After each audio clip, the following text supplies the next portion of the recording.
Singing of the national anthem. Oh, Canada, our home and native land, true patriot love in all of us command. Car ton bras s'est porté le pays, il s'est porté la croix. Ton histoire est une épopée des plus brillants exploits. God keep our land glorious and free. Oh, Canada, we stand on guard for thee.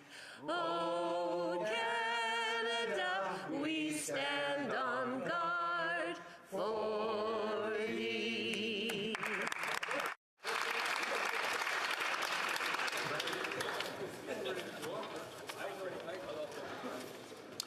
Statements by members. Déclaration de député. The honourable member for Newmarket, Aurora. Mr. Speaker, I'm deeply honored to rise today to celebrate the Newmarket Legion and Ladies Auxiliary 75th anniversary. For 75 years, they have created support programs that let veterans know that help is available. And they continue to hold Remembrance Day ceremonies honoring the memories of those who made the ultimate sacrifice. These are the hallmarks of their contributions, making Canada and our community of Newmarket and Aurora great places to live. Their history of making a difference during the First World War and responding to the request to help wounded warriors returning home. That support for veterans continues to this day. Let us celebrate their achievements, their long history of support and willingness to contribute to our community. To all our members at the Milton Wesley branch of the Royal Canadian Legion, thank you for all that you do. May the next 75 years be as rewarding to you as your organization has been to our community. Thank you, Mr. Speaker. The honourable member for Kootenay, Columbia. Mr. Speaker, as a former member with a son serving the RCMP, my thoughts and prayers are with the family of Constable Shaylin Yang and the RCMP members across Canada. Every day we ask our sons and daughters, our husbands and wives to serve, to keep us safe, and we pray that they come home. A cold and devastating quiet spread across our nation yesterday with the news that one of our own had been killed in the line of duty. Constable Shaylin Lang, an RCMP mental health and homeless outreach officer, was killed during an altercation while protecting a city employee at a homeless camp in Burnaby, BC.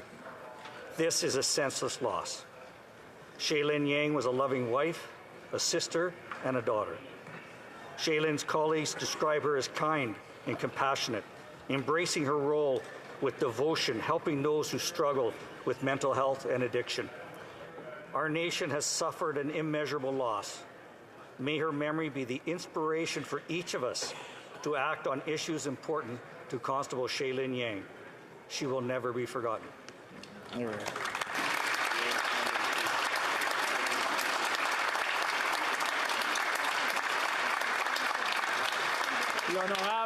The honourable member for Orleans.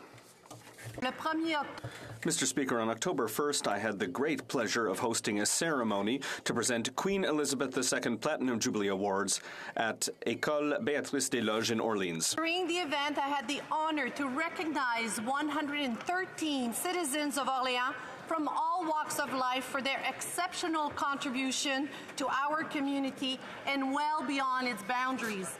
In appreciation of their services to better the community, the recipients were awarded with the Platinum Jubilee Pin of Her Majesty Queen Elizabeth II, which pays special tribute to her 70 years of reign, and a certificate of recognition. I would also like to thank Brigadier General Nicolas Pilon for his years of service to our country, and in particular for co-hosting this ceremony with me. I want to congratulate once again the 2022 recipients in recognition of the passion and dedication they have shown to Orléans and to Canada. Merci. L'Honorable. The Honourable Member for Manicouagan. Mr. Speaker, on October 13, 1873, an emblematic figure of the defense of the French language and the rights of the Métis people was elected to this House, Louis Riel. Louis Riel must be celebrated for the respect of his ideals and for his devotion to meeting those. He was a symbol of affirmation and of resistance, and being a symbol cost him his life. Louis Riel fought the federal government, which attempted to repress the hopes of an entire nation, the Métis Nation, which asked simply to be heard, recognized, and to be allowed to exist. Injustices committed against Louis Riel continue today, as the federal government has never sincerely apologized for his execution. Mr. Speaker, the story of Louis Riel is closely linked to the story of Quebec, and the Bloc Québécois recognizes that. The affirmation of a nation, a culture, and a language is certainly the most fundamental quest for a people which wishes to achieve full sovereignty. Thank you, Mr. Speaker. The Honourable Member for Hull-Aylmer. Mr. Speaker, I'd like to take this moment to speak about the incredible work done by Centraide Outaouais, a key organization in our beautiful region. We know that the last few years have not been easy, but Centraide Outaouais has continued to set ambitious goals and make a real difference in people's lives. This year, their goal is to raise $4 million to fund 88 different partner organizations. For example, La Papatte Roulante in Aylmer, which provides delicious hot meals to seniors who, due to illness or other reasons, rely on them for good meals. The fight against poverty is a fight for all of us, and the work done by Centraide shows how, in the Outaouais, we help one another. Their work shows that there are solutions to the problems exposed by the pandemic. I encourage everyone who is listening to these words to be generous. And I wish great success to Centraide Outaouais. The Honourable Member for Chicoutimi-Le-Fjord. Mr. Speaker, being the coach of a sports team requires a great deal of work, perseverance, commitment, and sacrifice, and all of that without even knowing if one day of all of those efforts will pay off. Last weekend, Glenn Constantin, coach of Laval University's Rouge et Or football team, saw the fruit of his labors by establishing a new record for the most wins in Canadian university football by a coach, 197 wins. His constant focus on excellence year after year has allowed him to lead his team to 9 Vanier Cups. 9. That's very impressive. Obviously, the players have their role to play in that success, but without a great leader on the side, the results would quite possibly have been very different. I want to sincerely congratulate Glenn. I'm very proud of what he and his players have accomplished. Throughout a coaching career, there will always be ups and downs, but we can't forget one thing. Passion for your sport and a devotion to your team will always be a winning combination. The Honourable Member for Fredericton. Mr. Speaker, from food to art and everything in between, small business has so much to offer. It is often said that small businesses are the backbone of our economy, and these businesses are also the very heart of communities like Fredericton. Walking around our city, you'll see countless small businesses founded by creative, innovative, and tenacious entrepreneurs, allowing Frederictonians endless opportunities to support local. As we celebrate, we must not overlook the many challenges and long-lasting impacts of the pandemic on local businesses. These challenges are felt by business owners, employees, and patrons. And as a government, we must do what is necessary to support small businesses on the path of economic recovery and prosperity. I will also take this time to highlight some of the incredible success stories in the face of adversity. One small business owner I met opened her store just months before the pandemic hit. She decided to pivot her operation to a grocery delivery model and saw her business grow and thrive until 2 weeks ago when she announced the launch of a second location. Wow. That adaptive spirit is what we need to build prosperous communities. I join my voice to the ones of my colleagues to celebrate Small Business Week and to encourage all Canadians to shop local. The Honourable Member for Parkdale High Park. Mr. Speaker, the war Russia commenced in February against Ukraine is unjust, unlawful, and unacceptable. Now evidence clearly shows that Putin's war is also criminal. UN investigators, after visiting 27 towns, meeting with 150 victims, and inspecting sites of destruction and mass graves, have concluded, quote, based on the evidence gathered so far, that war crimes have been committed in Ukraine. This includes torture, summary executions, and sexual violence against children as young as 4, Mr. Speaker. As a former war crimes prosecutor on the Rwandan genocide, I know how difficult the evidence gathering exercise is. But I also know that this work is pivotal to ensuring a successful prosecution. I applaud the work of the UN team thus far, and I urge them to broaden their investigations to include Izium, Leyman, and the targeting of civilian locations in Kiev this past week. The Russian perpetrators of these horrific war crimes must be brought to justice. I reiterate, the only acceptable outcome of this conflict is a decisive victory for Ukraine, intact, including the Donbass and Crimea. Slava Ukraini! The honourable member for New Brunswick Southwest. Mr. Speaker, I represent thousands of law-abiding firearm owners. They store their firearms safely and were each approved by the RCMP to legally purchase, own, and use them. Earlier this week, New Brunswick decided to reject the Liberal government's gun ban, gun grab. This is a positive and welcome move to keep limited resources focused on criminals, exactly where it belongs. Liberals have the wrong policy, spending hundreds of millions of dollars, as well as diverting police officers to confiscate legally purchased firearms from law-abiding Canadians. Worse, they expect provinces like New Brunswick to pay for it. Rural crime has exploded under Liberals because they are soft on repeat offenders. Federal laws must focus on stopping criminals and illegal guns from entering this country, not harassing law-abiding hunters, farmers, and sport shooters with legally purchased firearms. The honourable member for Niagara Centre. Mr. Speaker, in October 1873, Métis leader Louis Riel was elected to this House. Riel was never allowed to take his seat, but his election continues to resonate with the Métis. Riel inspired generations of Métis leaders who have fought for the nation and its citizens. The Métis Nation of Saskatchewan marked a milestone achievement with the transfer of the Batoche National Historic Site from the federal government this past summer, a pivotal step toward reconciliation. I would like to recognize the representatives of the Métis Nation of Saskatchewan who will be hosting a reception for MPs today, and to say thank you for your unwavering commitment to the future of the Métis Nation, Métis in Canada, and the advancement of all Indigenous peoples and rights holders. Thank you, Mr. Speaker. The honourable member for Kamloops Thompson Caribou. Mr. Speaker, our system of bail in Canada is broken. It's just not working. This government's failure to address Supreme Court of Canada decisions has created a catch and release system. This complaint is heard throughout Canada and in my home riding of Kamloops Thompson Caribou. Random attacks have become a prominent issue in cities like Vancouver and Toronto. Shockingly, the violent crime severity index is up 45% in Kamloops over the past 5 years. Mayors and citizens want this government to address prolific offenders. My private member's bill, Bill C-274, addresses the issue of prolific offenders and goes a long way to ending catch and release. It targets the most serious of offenders while still maintaining judicial discretion.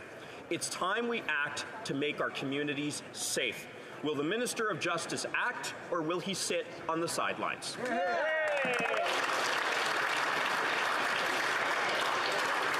The honourable member for Prince George Peace River Northern Rockies. Mr. Speaker, the Liberals' commitment to the 30 by 30 agenda to protect 30% of lands and 30% of waters by 2030 is having huge impacts on our outdoor community and blocking our own access to our own public lands and waters.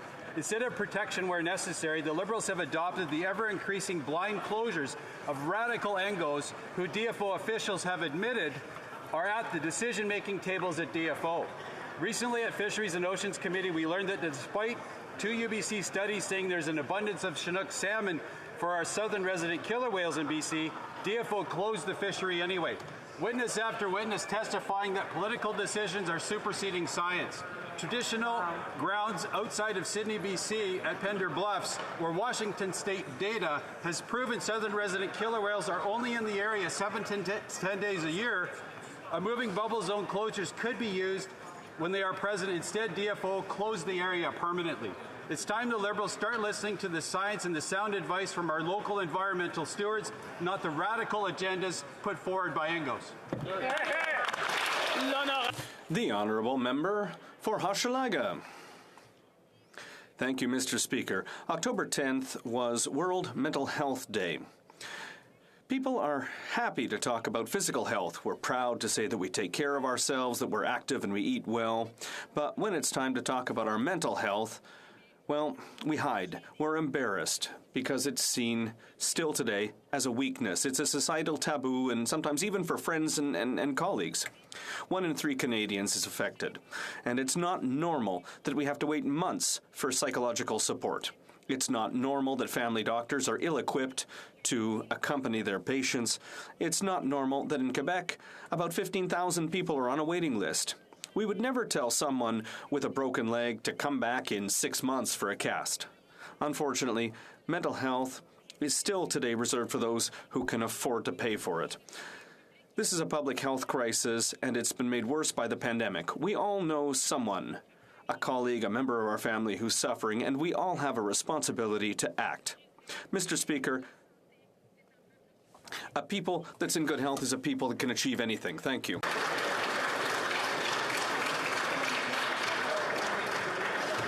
Before we go on, I just want to remind everyone that people are giving Standing Order 31s, which is something that is very important to them. And I know we have a lot to say to each other, so if you can whisper very quietly, but it's getting kind of loud. I just want to make sure that we hear the last 4 very clearly. The Honourable Member for Victoria. Mr. Speaker, on October 15th at 7 p.m., families light candles in recognition of Pregnancy and Infant Loss Awareness Day, to remember these losses, as well as to acknowledge the unique grief that bereaved parents experience. It can be difficult for others to understand the magnitude of grief that accompanies these losses. The stigma and societal silence around infertility, miscarriage, stillbirth, and the death of infants can make it difficult to speak out, and people often feel isolated in their grief. I recently met with members of the Victoria Butterfly Run and the Healing Hearts Foundation. They are community members who've experienced loss, organizing through their shared grief to support one another. These organizations have been doing tremendous work to ensure that families who share this lived experience do not suffer alone. Peer support and access to professional counseling for pregnancy loss and infant loss is not universally accessible. This is one of the many reasons that we need a national perinatal mental health strategy, one that includes these families. October is Pregnancy and Infant Loss Awareness Month. Let's come together to support the families that experience this kind of devastating loss.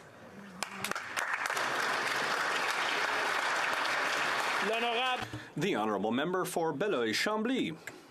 Mr. Speaker, Quebec has genius, that's well known, and one of those is Mr. Gilles Brassard. From Montreal, Mr. Brassard is a professor in the IT and Operational Research Department at the University of Montreal and holds a Canada Research Chair in the area as well. He's a pioneer in IT and is known for his research in areas that can be revolutionary. He got his first university degree at 13 years old only, and he is studying in areas that have won a Nobel Prize. And he is doing great work in areas that are hard for everyday people to understand, but which change our lives. I hope that he will continue to encourage future generations to invest in research and science.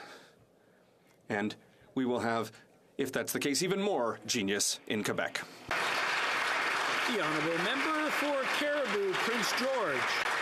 Mr. Speaker, the brave men and women who serve and protect our country and community do so knowing that when they kiss their loved ones goodbye as they leave for their shift, that in service to our country and our community, that they may have to make that ultimate sacrifice.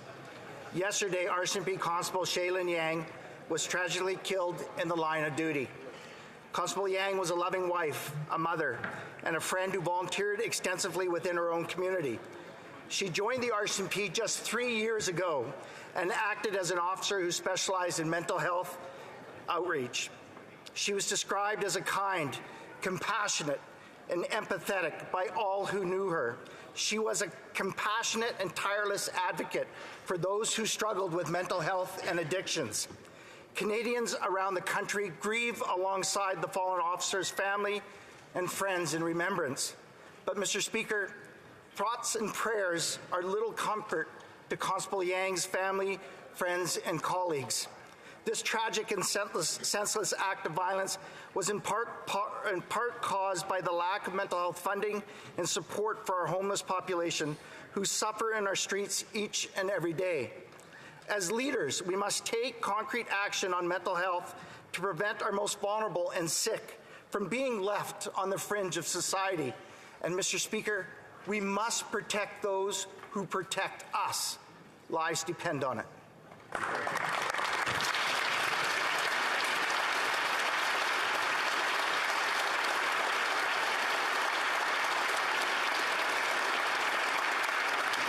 The honourable member for Mississauga, Streetsville.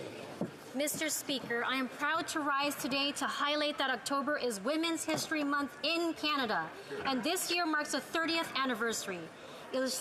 This is a time to celebrate the achievements of women from our past and present who have contributed to building a better and more inclusive Canada for all of us. October 18th, 1929 marked an incredibly momentous day in our history when the highest court of appeals granted women in Canada the legal rights as a person. This historical decision, now known as the Persons Case, paved the way for women to become active in public and political life in Canada.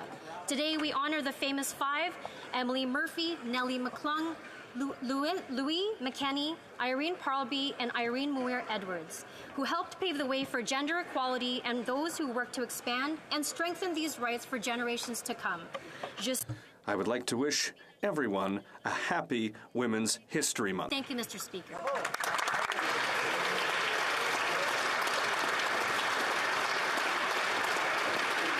Oral questions, question orale, honorable. The Honourable Leader of the Opposition.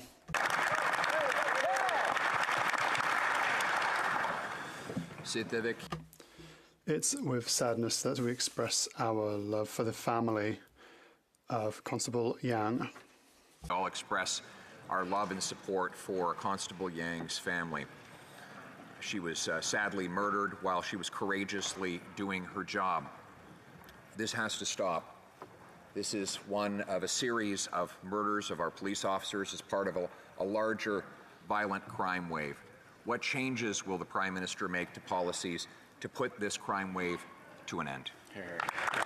Honourable Prime Minister. Our heart goes out to the family of Constable Yang, to the community, not just in BC, but right across the country, where we know we've seen murdered police officers in Ontario and elsewhere across the country as well. We need to do more to step up on our mental health funding, as the honourable member before mentioned. We need to make sure we are giving our frontline police officers the tools to be supported as they encounter difficult situations. We need to make sure that they are not the only mental health workers out there accessible to so many people, but unfortunately they have been extraordinary at it, but we need to provide better support. Provinces and the federal government need to work together to fund more mental health supports. Honourable Leader of the Opposition. Canadians are also suffering with the skyrocketing increases in the price of food. Today we learned food prices are up 11%, 17% for bread. Pasta is up 23%, lettuce 21%, flour 24%. The Prime Minister's solution, of course, is to raise taxes on food with a carbon tax hike that will triple the tax on the cost of transporting and producing food in the first place. Will he reverse this tax hike so Canadians can put food on the table? The Right Honourable Prime Minister. Speaker, on the contrary, our solution to support families is to move forward with a GST rebate that's going to hit 11 million households. It just received royal assent last night because all parties support it. The Conservatives actually reversed their initial opposition to our proposal in order to support it, and that was a good thing. But now, Mr. Speaker, the Conservatives have an opportunity to continue to help families that need it with dental care for kids who can't access it right now, right across the country, and with direct help for low-income renters. Will the Conservative leader reverse this position and support low-income and families that need it? Hear, hear. The Honourable Leader of the Opposition. Unfortunately, the Prime Minister is proposing to do exactly nothing for the vast majority of struggling families who will get nothing. And even those small minority who do will find it gobbled up by increased inflation. That's right. The Royal Bank says that the average family will pay $3,000 more in inflation and higher interest rates. These are the results of the $500 billion of inflationary deficits that are driving up the cost of the goods we buy and the interest we pay. And now he wants to triple the tax on food. Canadians are paying enough to put food on the table. Will the Prime Minister let up and get off their backs? The Right Honourable Prime Minister. Mr. Speaker, if the Leader of the Official Opposition wants to help Canadians, why is he not stepping up to help Canadian families give dental care to their kids? We're talking about $1,300 over the next 2 years to support families that need it across the country, and we're talking about direct support to low-income renters. This is money that can make a huge difference in Canadians' family and Canadians' lives, but the reality is not only do they not support it, they're trying to do everything they can to block it and even kill our support for these families. Honourable Leader of the Opposition. The vast majority of Canadians aren't admissible to this sum. And even those who will receive it will see it disappear because inflation will cost $3,000 more to the average household family here in Canada next week, according to the Royal Bank of Canada. Canadians cannot pay anymore, but the Prime Minister just wants to add to the burden. Will he cancel his plans to continue with these deficits and these inflationist taxes? The Right Honourable Prime Minister. I'm trying to understand the Leader of the Opposition's logic, who says that inflation is so high, that costs are so high, that it's completely useless to do anything.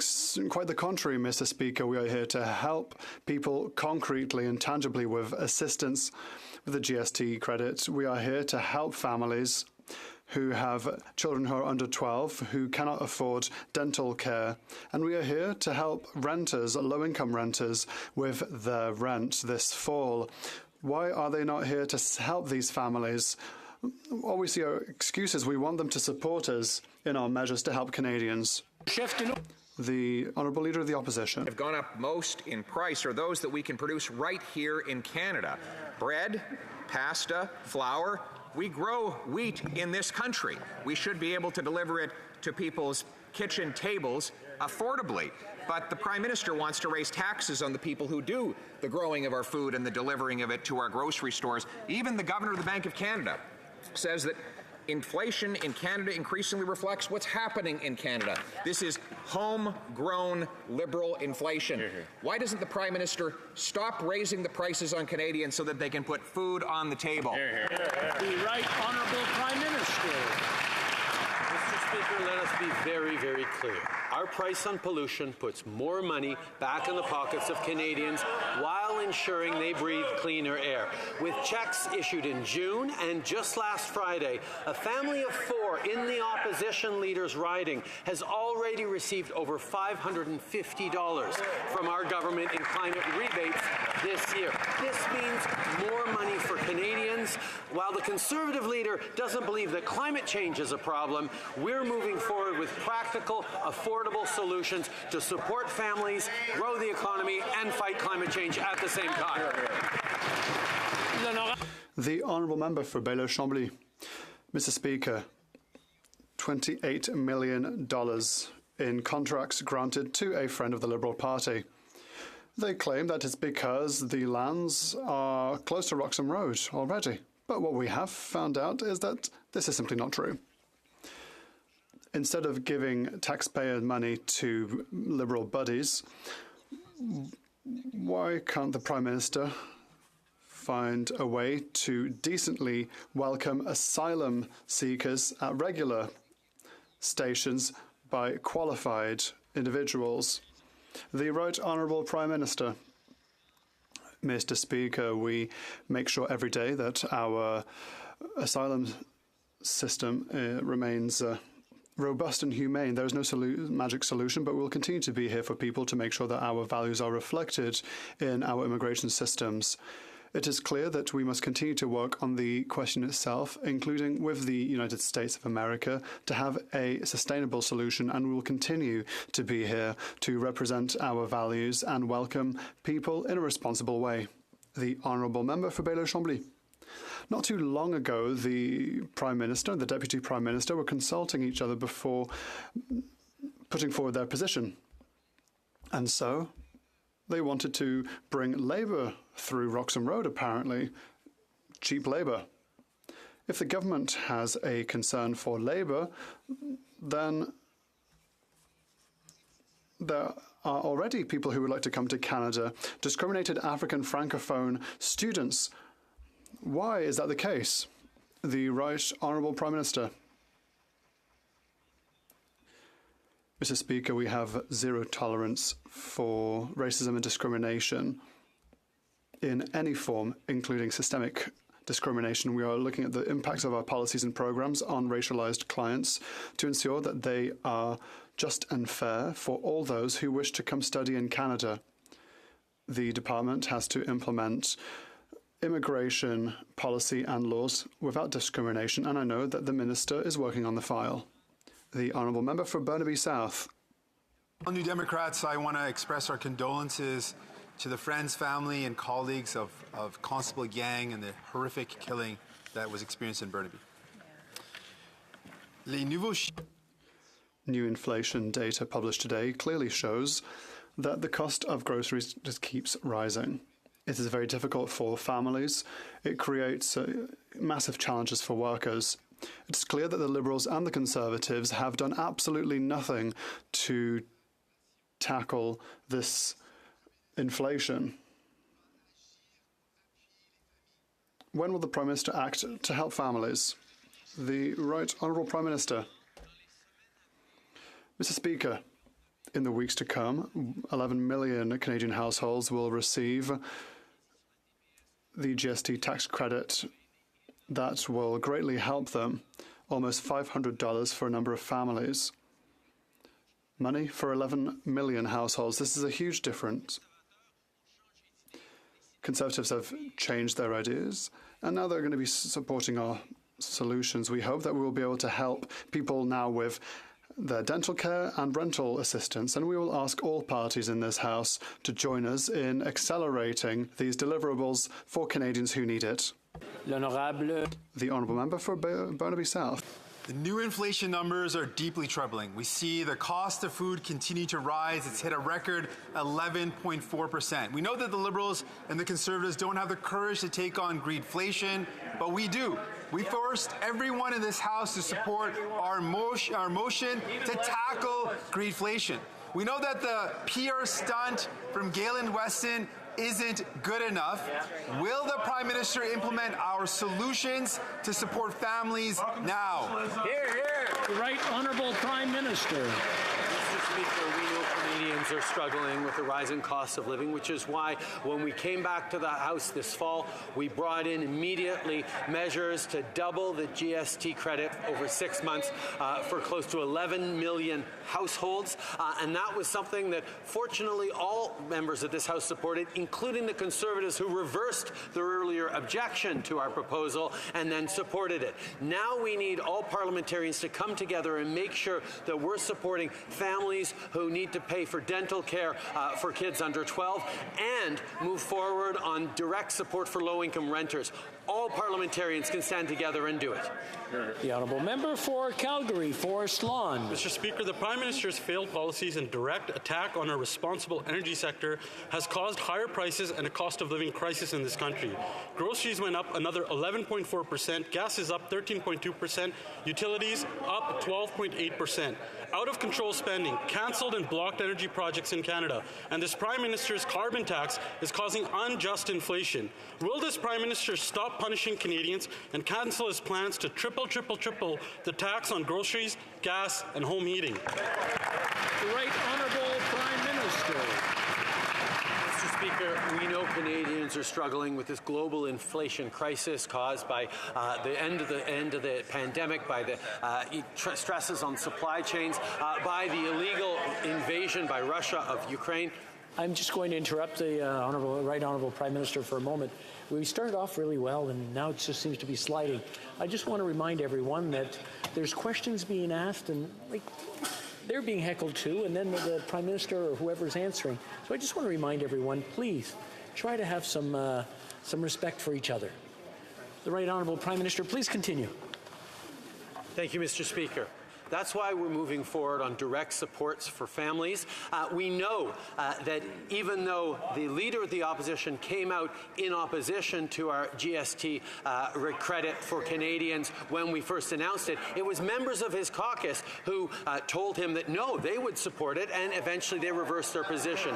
Will now members of his caucus tell him they should support dental and rental supports? The Honourable Member for Calgary, Forest Lawn. The reality is Canada is falling apart under this Prime Minister and more unaffordable than ever. Average rent in Canada is now over $24,000 a year. $500 rent checks won't even pay for 1 week of rent right now. And because this Prime Minister doesn't think about monetary policy, it has never been more unaffordable to buy a home in Canada. Massive rate hikes have pushed homeownership costs to 60% of median household income. Will the Prime Minister take responsibility for his unjust inflation and cancel his plans to triple the carbon tax on groceries, gas, and home heating? Right Honourable Prime Minister. Again, Mr. Speaker, I'm having a hard time understanding the logic that the Conservative Party seems to be putting forward today. They seem to be saying because our help for low-income renters is only $500 that we're proposing, they might as well get nothing. Well, I can tell you, Mr. Speaker, maybe Conservatives don't know this, but $500 to low-income renters will make a huge difference for an awful lot of people as the winter approaches. That's why we're there to support Canadians who need it. It is inexplicable to me that the Conservative Party continues to stand against delivering $500 checks to families that need it to pay the rent before Christmas. The Honourable Member for Mégantic-l'Érable. Mr. Speaker, a few facts for the Prime Minister. 100% of Canadians will have suffered the consequences of inflation. 80% of Canadians are worried about their finances due to the rising cost of living. 72% of Canadians feel that they pay too much tax. The cost of food alone has risen by 11%, the largest increase since 1981. The Liberals' inaction has led to an ever-increasing inflation at nearly 7%. Mr. Speaker, why does the Prime Minister want to make people's lives even harder by taking more money out of the paychecks of all Canadians on January 1st? The Right Honourable Prime Minister. Mr. Speaker, I completely agree that Canadians are facing difficult times. That is the reason for which we have proposed direct assistance to families and low-income renters, to families with children under the age of 12 who cannot pay for dental care for their children. What is inexplainable is that the Conservative Party decided that it would not support these measures that Canadians really need.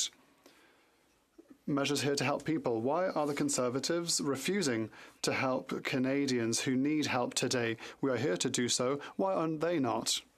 The Honourable Member from Mégantic-l'Érable. Because no one believes as Prime Minister anymore, Mr. Speaker. That is the reality of the matter. He's lost all credibility with regards to public financing. Mario Dumont reminded us this morning that the Prime Minister made a promise in the first speech from the throne. Interest rates will stay low forever, Mr. Speaker. Today, young families are at risk of losing everything because of rising interest rates and the Prime Minister's incapacity to manage public finance. Will he renounce on raising taxes on paychecks on January 1st? Yes or no? The Right Honourable Prime Minister. Mr. Speaker, what we have here is a complete disconnect in the Conservatives' approach with regard to the economy. We have been here to help families who need it during the pandemic, and the Conservatives, despite Conservative objections, we've been able to help millions of families. Mr. Speaker, guess what? The economy has come back in strength since the pandemic. We continue to do so, and that's what we're proposing to help families with the cost of living, with assistance for low-income renters, assistance for dental care, and the Conservatives are once again trying to block these families from receiving aid. We don't understand their economic approach. We on our side will be here for Canadians. Haldeman, Norfolk. The current cost of living crisis is caused by this government's reckless and irresponsible spending. Canadians cannot afford basic necessities anymore. I recently received emails from people from all over the country telling me that for the first time ever, they could not afford to buy a turkey, and even some food items for Thanksgiving dinner. Canadians are suffering, Mr. Speaker. Will this Prime Minister show some compassion on Canadians that are struggling and cancel his plans to triple taxes on gas, home heating, and groceries? The Right Honourable Prime Minister.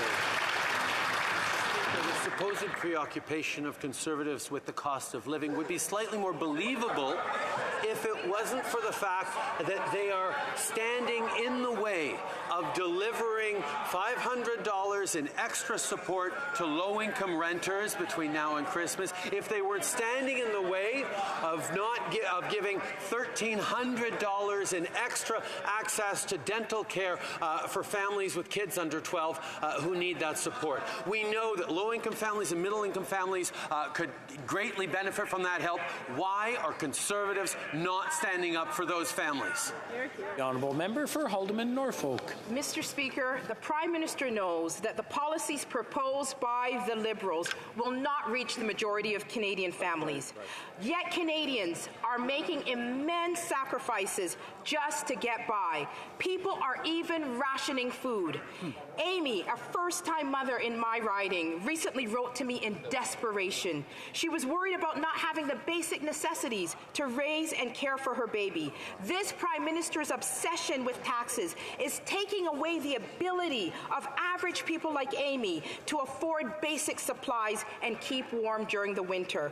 When will this Prime Minister stop punishing Canadians and cancel his plan to triple? Well, Prime Minister. Our heart goes out to Amy and families like her across the country who are dealing with rising costs of living. But we also know that Amy will now have access to significant savings in childcare for her little one. We know that with our move to get down to $10 a day childcare, to see childcare costs slashed in half across Ontario and indeed across the country will make a huge difference in her ability to afford the other things that are necessary for her family. My question then is, if the Conservatives are so filled with compassion for those families, why are they standing in the way of support for families and even stood in the way of rent of... L'Honorable. The Honourable Member for Bailleul-Chambly.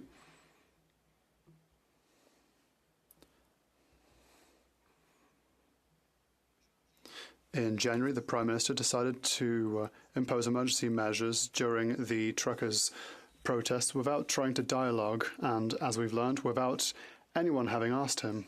No one at all. Instead of rectifying a crisis, it led to worsening it. Will he admit, well, it's up to him, that either he was very gauche or did he act for political means? If it's the latter, then good God, which ones? The Right Honourable Prime Minister. Mr. Speaker, we invoked the Emergency Measures Act in a responsible way, in a wary way, and in a limited a time-limited way, in a way that fully respected the fundamental rights and freedoms of Canadians. We have done this because the situation required it. I'm very happy that now there is a public inquiry that's happening that will allow all Canadians to see what we saw at the time. This was an illegal occupation. It was a real problem, not only for the residents of Ottawa and throughout the country, but also for our economy and for the well-being of our democracy. We did what we had to do in a responsible way. The Honourable Member for Baillieu-Chambly. Well, I don't think that's what Canadians will see, but I propose that we replace the oath to the King with an oath to the truth. Because a bit more truth in this chamber would go a long way. The government granted $28 million of contracts to a friend. There's racial discrimination against African students. The government has imposed emergency measures that were not to be imposed. Is the Prime Minister frequently channeling the House towards not necessarily the truth? The Right Honourable Prime Minister. While the Bloc Québécois is talking about oaths and royalty, what our priority is that of Quebecers, is the cost of living. And we will continue to focus ourselves on this with bills to help people to pay their bills. Our bills to put hundreds of dollars back into the pockets of Canadians to allow children the dental care that they need. And we will help families to pay their rent. That is what we will work on for all Quebecers and all Canadians, Mr. Speaker. The Honourable Leader of the Opposition. A programmer showed that the ArriveCan app could have been created over a weekend for less than $250,000, but the Prime Minister paid $54 million for it, for an app that didn't work, that forced 10 million people to have issues. Will the Prime Minister provide the list of all companies that received tender contracts to provide this application that didn't even work in the first place? The Right Honourable Prime Minister.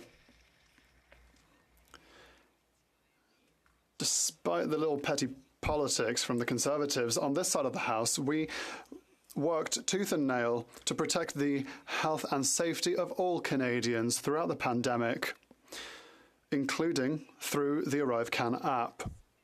The amount includes, of course, much more than the developers' fees. It's extra services, the IT services, updates, call centres and future costs. So we will continue to make sure that there's an optimal use of taxpayer money whilst protecting them every single day and every single night. Well, it's good to know, but no surprise, that the Prime Minister thinks that $54 million is just a petty matter. According to one, a programmer demonstrated that the ArriveCan app could have been designed in a single weekend for less than $250,000. Instead, this Prime Minister paid $54 million. 10,000 people were sent by that app wrongly into quarantine when they shouldn't have been. And many of the contracts went to companies that have home addresses as their headquarters. Will the Prime Minister supply Canadians with the full list of all of the contractors who got the money? Your Right Honourable Prime Minister. Well knows since day one of the pandemic, we were focused on providing them the support and the safety necessary in this unprecedented time, despite the political games the Conservatives chose to play throughout the pandemic. Obviously, the amount cited includes far more than just the initial development of the app. It includes services like cloud storage, IT call center services, upgrades, and future costs. On this side of the aisle, we will continue to put the safety and security of Canadians at the center of everything we do in unprecedented pandemics or in regular times, Mr. Speaker. The Honourable Leader of the Opposition. Well, creating a $54 million app, well over budget, that could have been created in a weekend for under $250,000 does not protect anybody's safety, nor does an app that sends 10,000 people wrongly into quarantine. But the strangest thing is that there are these roughly dozen companies that got the contracts to supply this app. The Prime Minister does not want to give all of the names of the subcontractors that got that money. I challenge him now. Will he commit to supply this House with the list of all the subcontractors who got the money Who got rich? The Right Honourable Prime Minister. Mr. Speaker, Canadians will remember that during this unprecedented COVID-19 pandemic, we had a government that was stepping up to do everything we could to keep them safe, to keep them protected. That's exactly what we stated. I'm just going to interrupt for a moment. If I can have your attention. Order. I just want to remind the honourable members the role of the whip, and sometimes if you look to them, they'll be giving you instructions. And I believe some of the whips are kind of going like this. That means calm down. You're welcome, Madam Whip. The Right Honourable Prime Minister, from the top, please. Mr. Speaker, Canadians well remembered that when this unprecedented pandemic hit us as a country, we pulled together. We had a government that stepped up to work with other orders of government to deliver all the protections we possibly could for Canadians in an unprecedented time. We were there to have Canadians' backs. While Conservatives were peddling vaccine misinformation and refusing to follow public health directives, we stepped up and made sure that Canadians had all the tools to deliver safety for them. That's what we will continue to do, Mr. Speaker. The Honourable Leader of the Opposition. They stepped up to put money in the pockets of their friends. We don't forget the We Charity, Mr. Speaker. But now someone got rich here.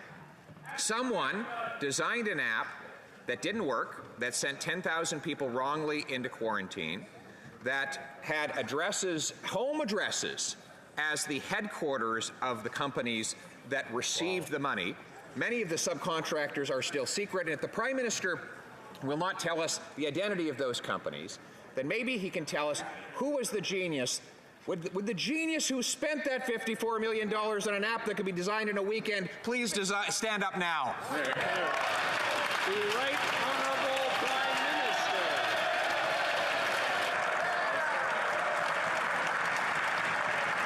Mr. Speaker, our focus throughout this pandemic was being there to support Canadians. And before the member of the opposition criticizes me again for that, we spent billions, tens of billions, hundreds of billions of dollars to support Canadians through this pandemic, with direct income supports, with supports for small businesses. And we did that because we knew that being there for Canadians through an unprecedented, difficult time would ensure that our economy would come back faster after it. That's exactly what happened, Mr. Speaker. We were there for Canadians while Conservatives can criticize us every step of the way. The Honourable Member for Burnaby South. Thank you, Mr. Speaker.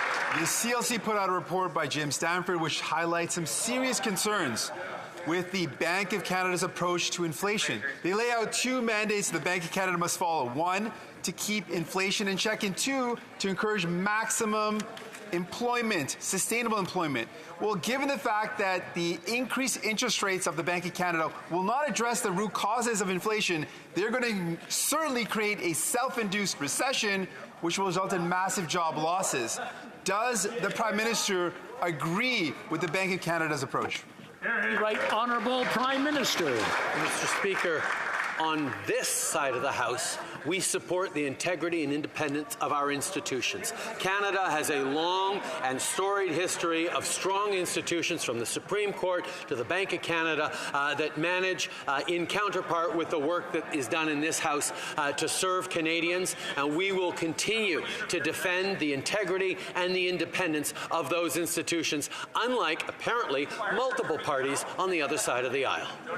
The Honourable Member for Burnaby South. New Democrats have a rich tradition of calling out institutions which end up exploiting people or hurting people. And it's clear that the government of Canada sets the mandate.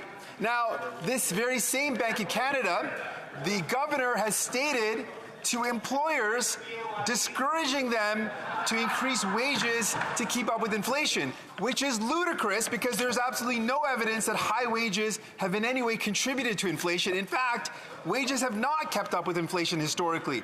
So does the Prime Minister agree with the Bank of Canada discouraging employers to increase wages to keep up with inflation?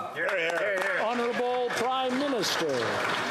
Mr. Speaker, allow me to pause right now and salute and thank all the union leaders across the country who've been strong in fighting for better wages for their workers, working in partnership with this government in an unprecedented way to ensure that we're growing the middle class and helping people working hard to join it.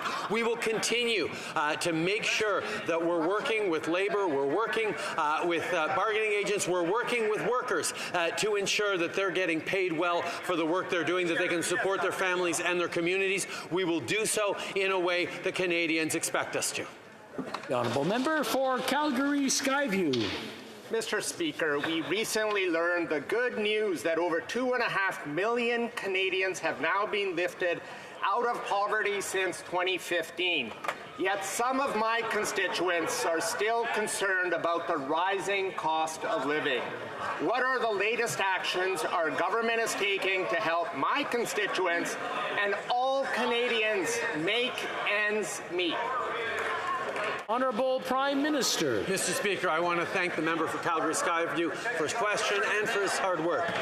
This week, our GST credit top-up received royal assent, meaning Canadians will receive more support this fall as a result. And even as we fight climate change, we're putting more money back into Canadians' pockets. A family of 4 in the members' riding has received over $800 in climate action incentives so far this year.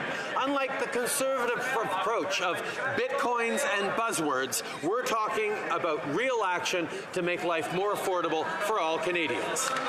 Well, member for Kildonan St. Paul. Mr. Speaker, something has gone seriously wrong in this country. There's been a 32% increase in violent crime over the past 7 years, and Canadians are feeling the impacts across the country. The fact is our neighbourhoods are less safe now than they were 7 years ago when the Liberals first formed government. The Prime Minister is failing to act to protect Canadians. Why? Good question. Honourable Prime Minister. Mr. Speaker, I can tell you what won't make our communities safer. Moving back on gun control. We have moved forward with strong measures on interdicting assault weapons, on freezing the market on handguns, and these are things, unfortunately, the Conservatives continue to stand against. They want to make assault weapons available again to Canadians. They want to make handgun purchases available once again to Canadians. We are going to continue to stand for stronger gun control, even as we invest in communities, even as we support our police forces, even as we stand forward to create a safer Canada. The honourable member for Kildonan St. Paul. Mr. Speaker, there have been over 124,000 additional violent crimes last year than there were in 2015. The Liberal approach is clearly failing Canadians. Right. Crime is on the rise, and it's Canadian families who pay the price. The Prime Minister and the federal government have the real responsibility to act. The buck stops with them. They can't just stand by and be passive observers. And the time for action is today. When will the Prime Minister take decisive action to protect Canadian decisive action, thank you, members, decisive action to protect Canadian families from violent criminals? Thank you, Mr. Speaker. Honourable Prime Minister. Mr. Speaker, I am extremely encouraged to hear Conservatives bringing up questions like this, because it means maybe they're going to actually support us in our strengthening of gun control measures. Maybe they're going to finally stand behind us in our banning of assault weapons that are no longer free to buy, sell, or use anywhere across the country. We're moving forward on a freeze on purchase of handguns across the country. If the Conservative Party is deciding to support that, that's good news for communities across the country. We're going to continue to stand with families. We're going to continue to stand against domestic violence. We're going to continue to be there for communities that need support in the face of rising violence. The honourable member for Charlesbourg-Haute-Saint-Charles. Mr. Speaker, at the Ethics Committee, the Liberals tried their darndest to protect the winner of the untendered contract for premises near La Colle, but the Prime Minister is refusing to disclose the amount, the secret amount, and the identity of the owner of the property right at the entrance to Roxham Road. Can the Prime Minister tell us who owns the property at Roxham Road and the value of the contract? The Right Honourable Prime Minister. Mr. Speaker, we all know how important our immigration system is to Canadians. It's a fair system that's solid, and it supports the growth of our economy and our communities. It's important that we keep a close eye on that system to ensure that our shared values as Canadians are supported while we welcome asylum claimants. We will always do this properly. We will always ensure the rules are followed, and we will always be there to ensure that the way we receive people fleeing violence and other problems in the world are treated in accordance with our values. The Honourable Member, the Prime Minister's not answering my question at all. My question had nothing to do with refugee claimants. It had to do with contracting. We know about the contract with Mr. Gay in Lacolle, but a fair piece away from there's Roxham Road, and we don't know how much the government is paying somebody for that land, using that land. Can the Prime Minister tell us who is the owner of that land and how much the Government of Canada is paying for that tiny piece of land? The Right Honourable Prime Minister. All members know that contracts having to do with Roxham Road were granted by officials in accordance with all the rules and principles that have been established. The contracts are always done in accordance with the rules, and we'll always make sure of that. The Honourable Member for Avignon, Lamitis, Matane-Matapédia. Mr. Speaker, the Deputy Prime Minister announced that Canada will accelerate energy projects to export more oil and gas to Europe. The Liberals are using the war in Ukraine as an excuse to produce and sell even more fossil fuels in the middle of a climate crisis. Talk about champions of the environment. I have a quiz for the Prime Minister, who said last week the war in Ukraine shows that if Canada doesn't produce natural gas, the market will be monopolized by polluting dictatorships like Putin's. Was it the Deputy Prime Minister in Washington or the Conservative leader in La Pocatière? The Right Honourable Prime Minister. Mr. Speaker, the illegal invasion of Ukraine by Russia has changed things for a lot of people in Europe. They need energy for this winter and for the winters to come. So yes, Canada is there to help alleviate this world energy crisis caused by Russia, but we're also standing with our European partners to accelerate the transition to renewable energies. That's why we've invested so heavily in the transition, the green transition here in Canada, and that's why we're supporting people who are developing technologies to capture carbon, because we're heading for a carbon-neutral world. The Honourable Member for Repentigny. The correct answer is the Conservative leader in La Pocatière. But I understand the Prime Minister's confusion because the Deputy Prime Minister said exactly the same thing in Washington. The Liberals and the Conservatives are on the same page. The Deputy Prime Minister even said that Canada will have to sacrifice some political capital at home in order to accelerate energy projects. In other words, who cares about what Canadians think, about what Indigenous people think? Who cares about climate change? Canada has gas to sell. Does the Prime Minister find it embarrassing that his new policy is exactly the same as the Conservative leaders? The Right Honourable Prime Minister. Mr. Speaker, we have shown for the past 7 years that we understand full well that the economy and the environment have to go hand in hand. That's why we're investing unprecedented amounts in the energy transition. That's why we're helping decarbonize our energy sources. And that is why we're putting a price on pollution all across the country to ensure that industries and companies make the necessary investments for us to reach our 2030 targets and carbon neutrality by 2050. We are going to continue to lead on the environment because it's good for the economy. Mr. Speaker, we haven't seen grocery prices rise like this in the last 40 years.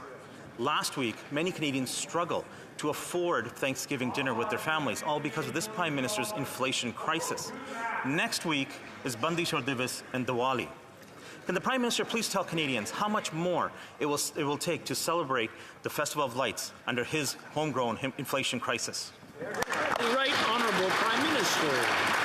Speaker, I've heard it across the country in farms and grocery stores and community centres from one end of the country to the other. People are facing challenges with the rising cost of living, which is why we're delivering a doubling of the GST credit for the next 6 months this fall, and why we're pleased that Conservatives MPs were able to convince their leader to reverse his initial objection to that proposal to support it. Now I would ask members of the Conservative caucus to convince their leader to support dental for Canadians with kids under 12, to supports for rental for low-income Canadians. The honourable member for Edmonton Mill Woods. Mr. Speaker, what he's not telling you is that the vast majority of Canadians won't even qualify for those programs, and it will just make the situation worse. Mr. Speaker, the fact is that many Canadians are actually worried about heating their homes this winter, and too many Canadians are relying on the food bank to support their families, a decision that no Canadian family should have to make. The last thing that Canadians need is for this Prime Minister to triple the carbon tax, making everything more expensive. Will this Prime Minister commit to stop and cancel his planned tax hikes on Canadians? Yes. Right, Honourable Prime Minister. Here we have it, Mr. Speaker. The Conservative Party just admitted that they're not supporting our cost of living relief measures because they're afraid it'll make things worse. Mr. Speaker, Canadians don't need excuses from Conservatives. They need Conservatives to step up and support, direct support for low-income renters with an extra $500 on top of the Canada Housing Benefit to be delivered to them, with support for families that can't afford to send their kids to the dentist. These are things that'll touch millions of Canadians. Why aren't the Conservatives there to support them? The Canadians don't want excuses. They want support. The honourable member for Bellechasse-les-Etchemins, Good afternoon, Mr. Speaker. As many of my colleagues have already mentioned, the food prices have shot up 11.4% over last year, the sharpest increase since 1981. People are struggling to house, clothe, heat, and feed themselves. With Christmas coming, you've got to ask yourself, what kind of a holiday season are Canadians in for? But instead of helping them out, the Prime Minister's relentlessly going after an even bigger chunk of their paychecks. Will he now promise not to go ahead with the January 1st tax hikes? The Right Honourable Prime Minister.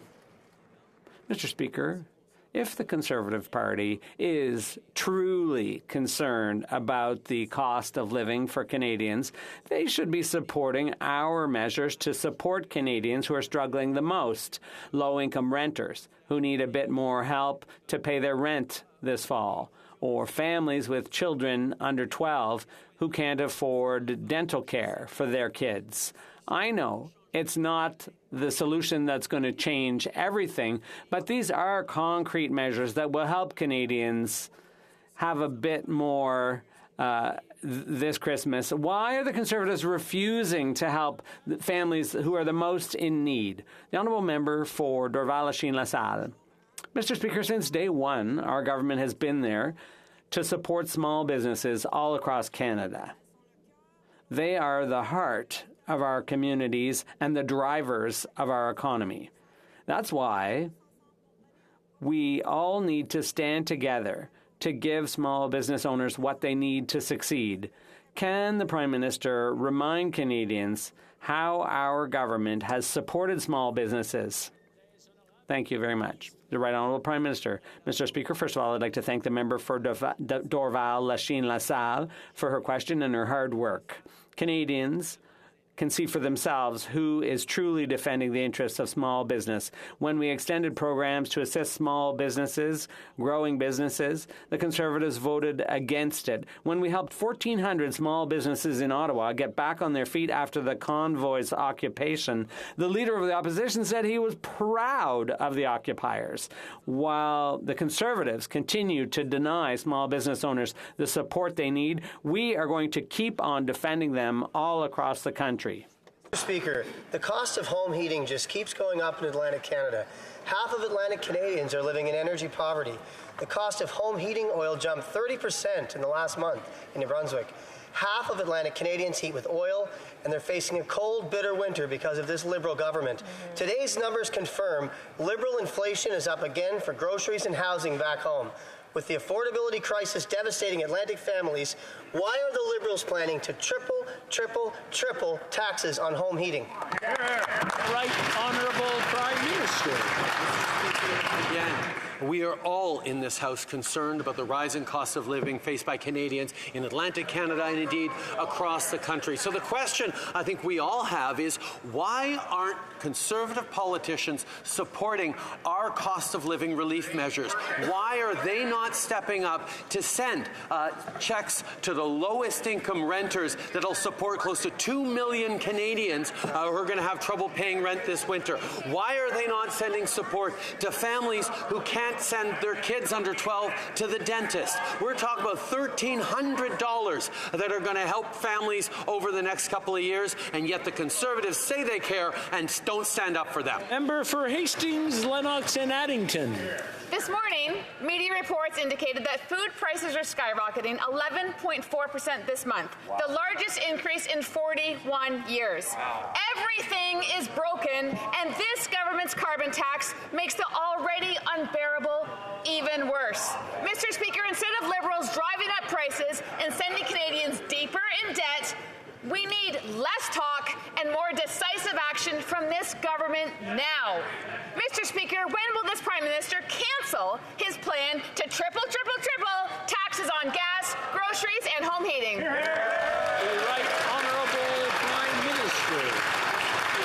As the member's opposite well know, our price on carbon pollution returns more family to most Canadian families in the areas in which it's imposed. The reality is we are stepping up to support Canadian families across the country, including with our cost of living relief package. The question that many Canadians have is, why aren't Conservative politicians there to support our measures to deliver help to low-income renters, for help to families who can't afford to send their kids to the dentist? These are things that matter to Canadians, and yet the Conservatives are standing in the way. Honourable Member for Moose Jaw Lake Centre, Lanigan. Mr. Speaker, this upcoming Remembrance Day, veterans across Canada are being thanked for their service by being charged GST on top of a carbon tax on their heating bills. A tax on a tax on a tax. Heating a home during winter is a necessity. Mr. Speaker, why won't this Prime Minister cancel his plans to triple his tax on home heating and axe his tax on tax? Right, Honourable Prime Minister. Mr. Speaker, despite Conservative misinformation, the reality is, with our price on carbon pollution, more money is returned to 80% of families in the areas in which it's imposed than they pay in these taxes. That is a fact that Conservatives have been avoided. So as the carbon price increases to give predictability signals to businesses to continue to invest in reducing their emissions, Canadians keep getting more money back. We are going to continue to deliver for Canadians. We're going to continue to stand up to support Canadians who need it. The Honourable Member for Hamilton Mountain.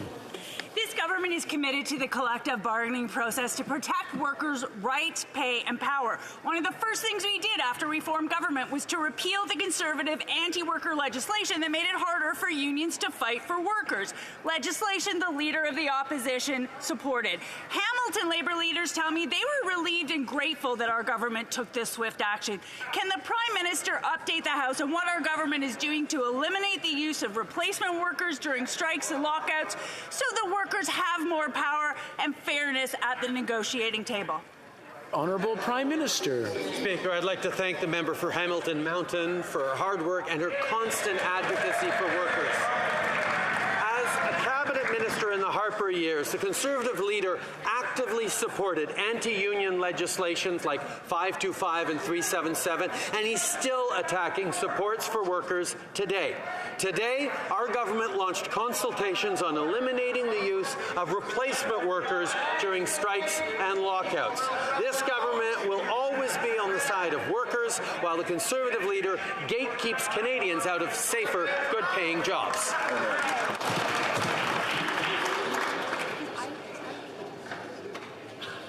The Honourable Member for Nunavut.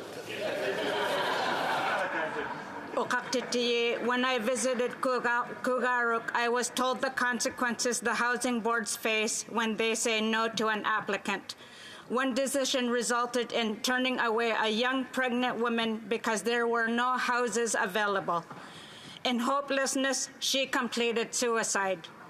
The housing board suffers this decision while this government continues to fall short on meeting the housing needs in Nunavut. When will this government finally take on the burden that Nunavut face every day and act on the housing crisis to save lives?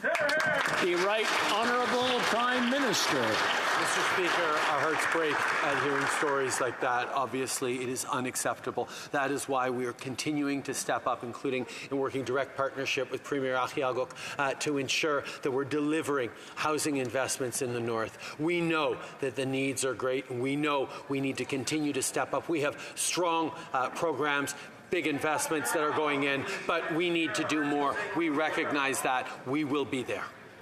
The Honourable Member for Kitchener Centre. Mr. Speaker, yesterday MPs from all parties unanimously voted to move the Canada Disability Benefit Act to committee, following the calls of disability advocates across the country. While this is an important milestone, nothing changes for Canadians with disabilities until the benefit is actually funded. That's right. People with disabilities living in poverty desperately need us to get this done. Will the Prime Minister commit today to funding this benefit by Budget 2023? The Right Honourable Prime Minister. Mr. Speaker, we know that Canadians living with disabilities face unacceptably high levels of poverty. We know how much important work there is to continue to do. That's why we've moved forward over the past number of years with historic steps in the right direction. But, Mr. Speaker, we agree entirely. There is much more to do. That's why we're pursuing these important measures. We're moving forward with these legislations, and we are going to continue to be there to ensure that we are supporting Canadians living with disabilities so they can fully participate in all the ways all of us need them to be able to do if we're going to be the country we want to be. I'm afraid that's all the time we have for questions today. I understand that there have been discussions among representatives of all parties in the House, and that there is an agreement to observe a moment of silence in honor of the fallen RCMP officer, Shaylin Yang, in Burnaby, British Columbia.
Thank you.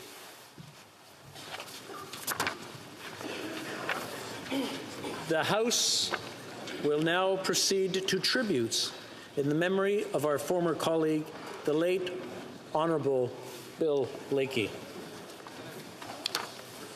C'est avec une preuve honte. It is with great sadness that we are highlighting the death of a great man and parliamentarian, the Honourable Bill Blaikie.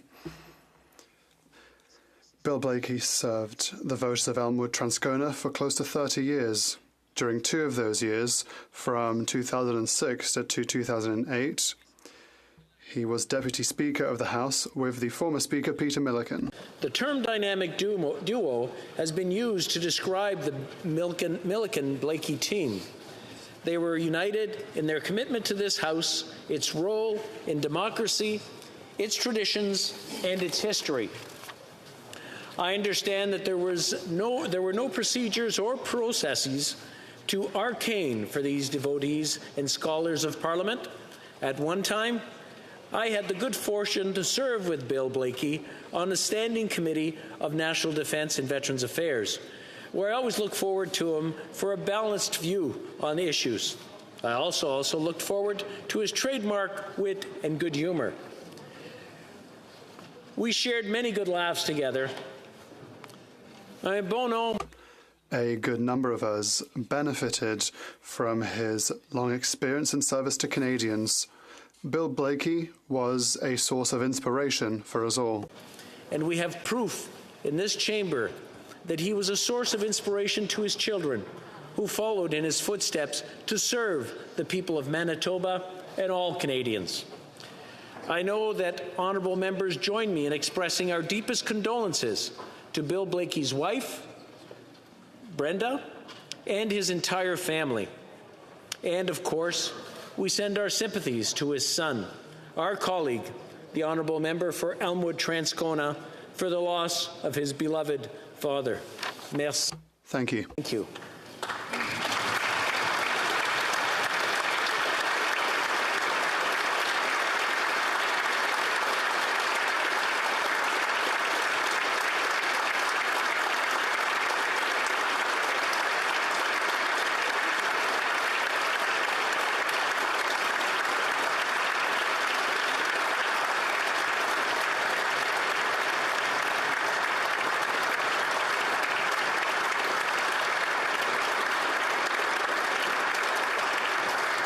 I now recognize the honourable member for Winnipeg North. Yes, thank you, Mr. Speaker. You know, I rise today to offer the condolences on behalf of the Liberal caucus members. You know, Bill Blakey is an individual that has accomplished a great deal in many different ways. He has, in fact, been an inspiration. When I think of politicians in Manitoba, he is virtually second to no other that has been able to transcend even partisan politics. Yes, he could be partisan at times. I've been at the unfortunate end of that, I must say, on one occasion in particular, early in my political career, but that's for another day, Mr. Speaker. There are individuals in Manitoba, whether they are Conservative, New Democrats, Liberals, or any other political affiliation, that look at Bill Blakey as an inspiration, as someone that understood the principles of what it meant to be a parliamentarian. Our first responsibility is our constituents. And Bill Blakey demonstrated just how important that was. If you take a look at the 1993 federal election, when the NDP was reduced down to 9 seats, he was a survivor.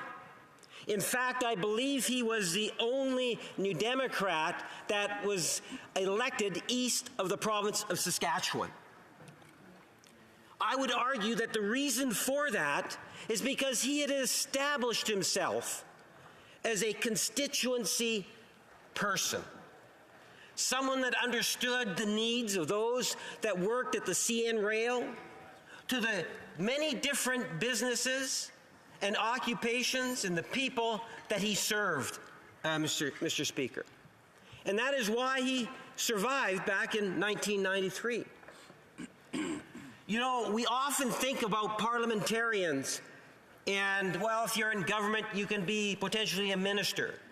In opposition, the best you can be is a critic. I would suggest to you, Mr. Speaker, that it doesn't matter where you sit inside the House of Commons, whether you're on the government side or the opposition side, and Bill Blakey demonstrated that.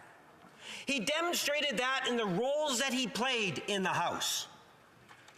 Whether it was the deputy leader when he came in second to Jack Layton back in 2003 leadership convention, whether it was his ability when he was healthcare critic. We all talk about the Canada Health Act of 1984 and how important that was to our nation and still is today. Bill Blaikie played a critical role in the development of the Canada Health Act, Mr. Speaker. It's what you make of the position that you're assigned as a parliamentarian that determines how much you're going to enjoy it and how successful you are going to be at implementing it, Mr. Speaker. And that is something in which Bill Blaikie demonstrated so well. Mr. Speaker, I look at Bill Blaikie as someone that inspired many. You made reference to his attitudes when he was the Deputy Speaker under Speaker Milliken. Well, after, and not many members might not know this, I know Daniel would know, after leaving Ottawa, he was actually recruited as the candidate for the NDP in Elmwood riding, and he won, and he later then became the Minister of Conservation. In 1 year, I think it was, 4 or 5 provincial parks were established. He loved nature. I believe he was an avid canoeer. He was able to accomplish a great deal even when he left.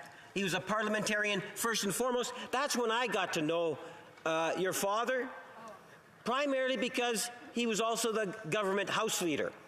No surprise, I was a part of the House leadership team back then, Mr. Speaker. And we had lots of discussions and negotiations. And I think his years in opposition gave him a better appreciation of even individuals like the Liberal Party back then when we didn't have a party status. And I respected that of the late Mr. Blaikie. Mr. Speaker, there is so much more that I could say. But suffice to say, William Alexander Blaikie was appointed to the Order of Canada in November 2020 for his lifelong contributions to parliamentary service and for his steadfast commitment to progressive change and social activism. On behalf of the Liberal Caucus, we extend our condolences to his wife of 50 years, Brenda, and his 4 children, grandchildren, and the many friends and family that were touched by his life. Thank you, Mr. Speaker.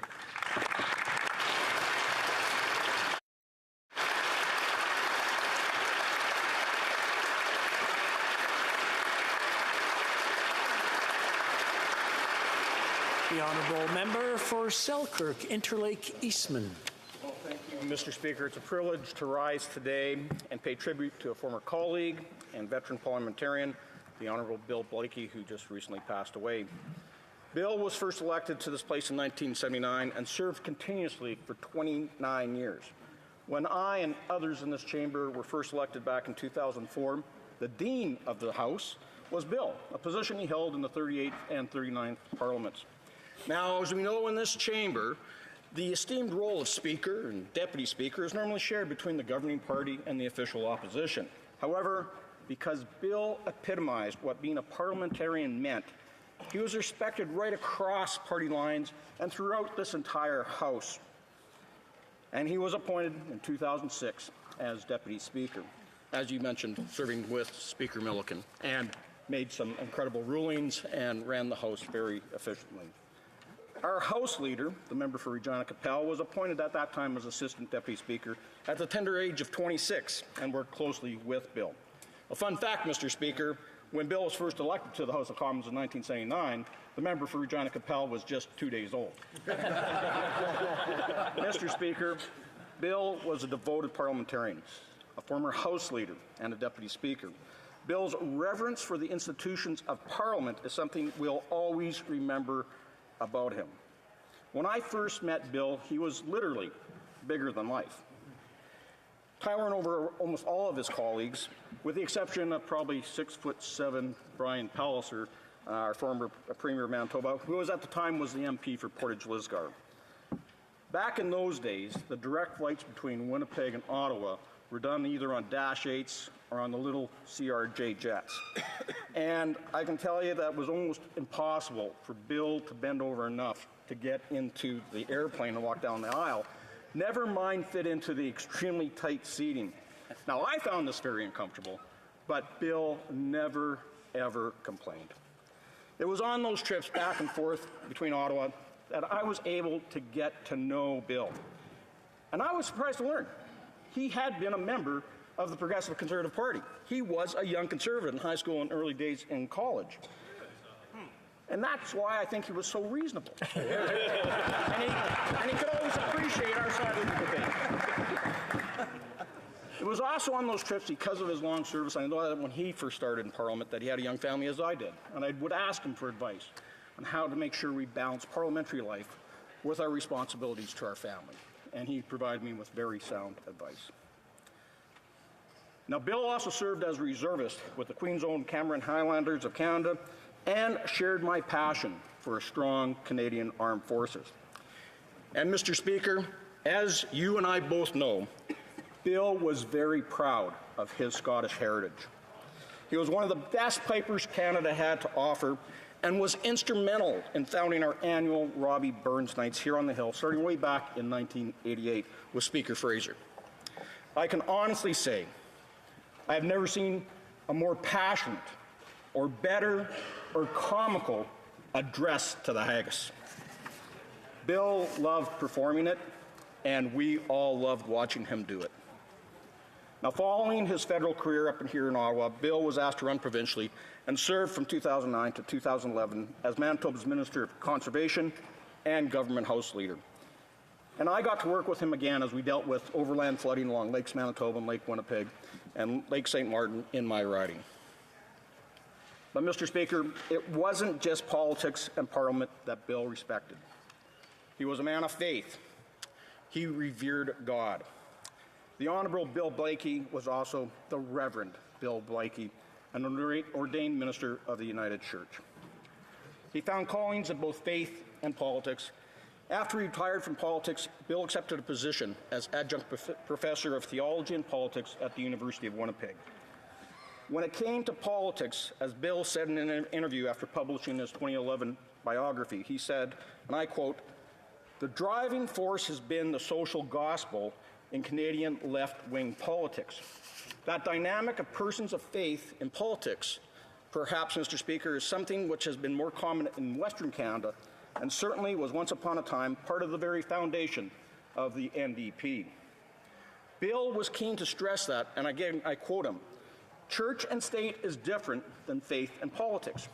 You notice that where the separation of church and state is very strong and constitutional, that doesn't mean there's a separation between faith and politics, because that's something individuals bring. It's not an institutional connection." End quote. Bill was a worthy successor to the social gospel heritage of the NDP and his predecessor, the Cooperative Commonwealth Federation, which had propelled that party to many of its historical successes on the prairies. In fact, the House Leader of the official opposition told me, and I quote, he said, "If Bill had won the NDP leadership back in 2003, I probably would never have won my Saskatchewan seat in 2004, end quote.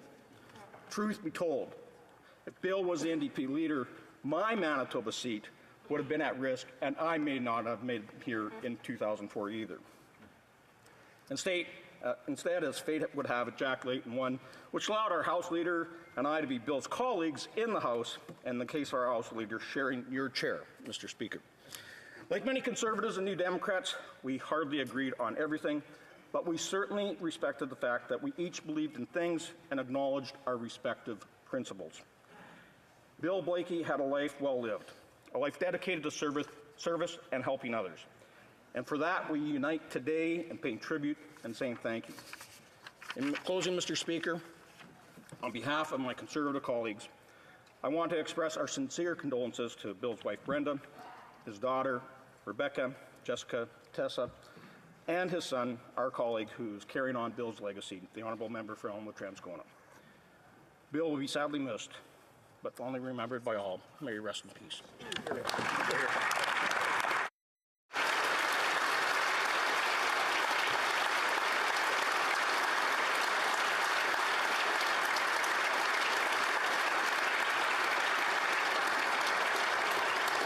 L'honorable. The Honourable Member for Bécancour, Nicolet Sorel. Thank you, Mr. Speaker. On behalf of the Bloc Québécois, I would like to pay tribute to the memory of Bill Blaikie, a key figure in the New Democratic Party and more broadly in the Canadian left. When I was elected in 1984, Bill Blaikie had already been the Member of Parliament for Winnipeg-Transcona for 5 years. He was an imposing figure of the NDP caucus. A big man, he outnumbered all his colleagues by a head, at least. A strong, carrying voice. Bill Blaikie was an imposing figure. When he spoke, there was silence elsewhere in the House. When I sat in the Speaker's chair to open the session in 2008 and preside over the election of the Speaker as the Dean of the House, I thought of him. Because before me, it was Bill Blaikie who had done that role as Dean. Before that, the Speaker was appointed by the Prime Minister. Needless to say that I was no match. Bill Blaikie was almost a giant, but I tried to be as upright as he was. Bill Blaikie embodied the NDP of its origins, a party with religious roots founded in the prairies. Like Tommy Douglas, Bill Blaikie was a United Church minister. Quite a distance from the trendy urban elites that form the base of today's NDP, but close to the small world, and the small people, as he said. I want to say the real world, real people. In 30 years, Bill Blaikie held every position in the NDP: House Leader, Interim Leader, Parliamentary Leader, when Jack Layton was an elected leader in the House. He was also Deputy Speaker, like the Speaker mentioned, when the NDP lost its status as a recognised party after the 1993 election. Bill Blaikie was there as an island of stability. I will always remember his strong interventions to get his party recognised when it did not have 12 seats at the time. We didn't always agree, him and I. Bill Blaikie was a centralist. His vision of Canada did not sit well with Quebec nationalism, or even with a special status for Quebec. Despite his 30 years as a Member of Parliament in Ottawa, I never heard him utter a word of French. I asked him why, and in a humorous way he replied, "Well, I have too much respect for the French language to use it in my terrible accent." I leave that to my children, who, by the way, speak it very well. Our confrontations were always respectful of ideas, values, and principles. Bill Blaikie was a man of principle, an upright man, an exceptional litigator, very respectful of the people he dealt with, and a specialist on procedure.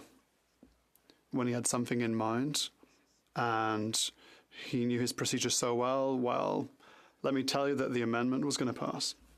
On behalf of the Bloc Québécois, I would therefore like to offer my condolences to his political family, which owes a great deal to the man who helped it through the storms over the years with his reassuring and calming presence. But most of all, to his family, to his wife, to his children, in particular to his son Daniel, who is currently sitting as the Member of Parliament for Elmwood-Transcona, the very riding his father represented. My dear Bill, well, just to tease you a little, I would like to end with a quote from a great French author, Alexandre Dumas, who once said, "Those we have known and loved are no longer where they were, but they are always and everywhere where we are." Goodbye, Bill.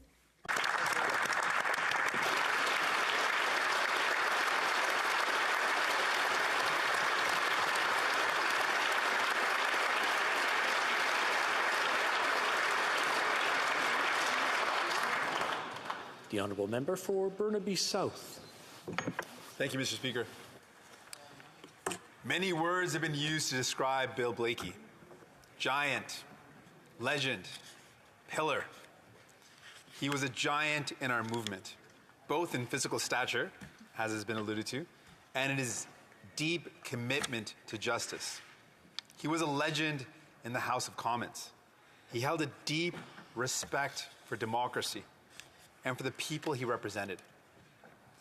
He was a pillar of social gospel, a strongly held spiritual belief that we are called to fight against greed and to lift each other up. He was a beloved husband and father who instilled in his children a sense of adventure as well as responsibility to use their talents to make the world a better place. I was incredibly lucky to be able to attend Bill's memorial service in Winnipeg. It was led by his children in the most remarkable way. Rebecca, Jessica, the member for Elmwood Transcona, and Tessa. They recounted stories of a father who would spontaneously pull the car over to put the canoe in unexplored bodies of water, sometimes with unexpected, but usually safe results. He was a father who could be counted on to deliver good advice and encouragement.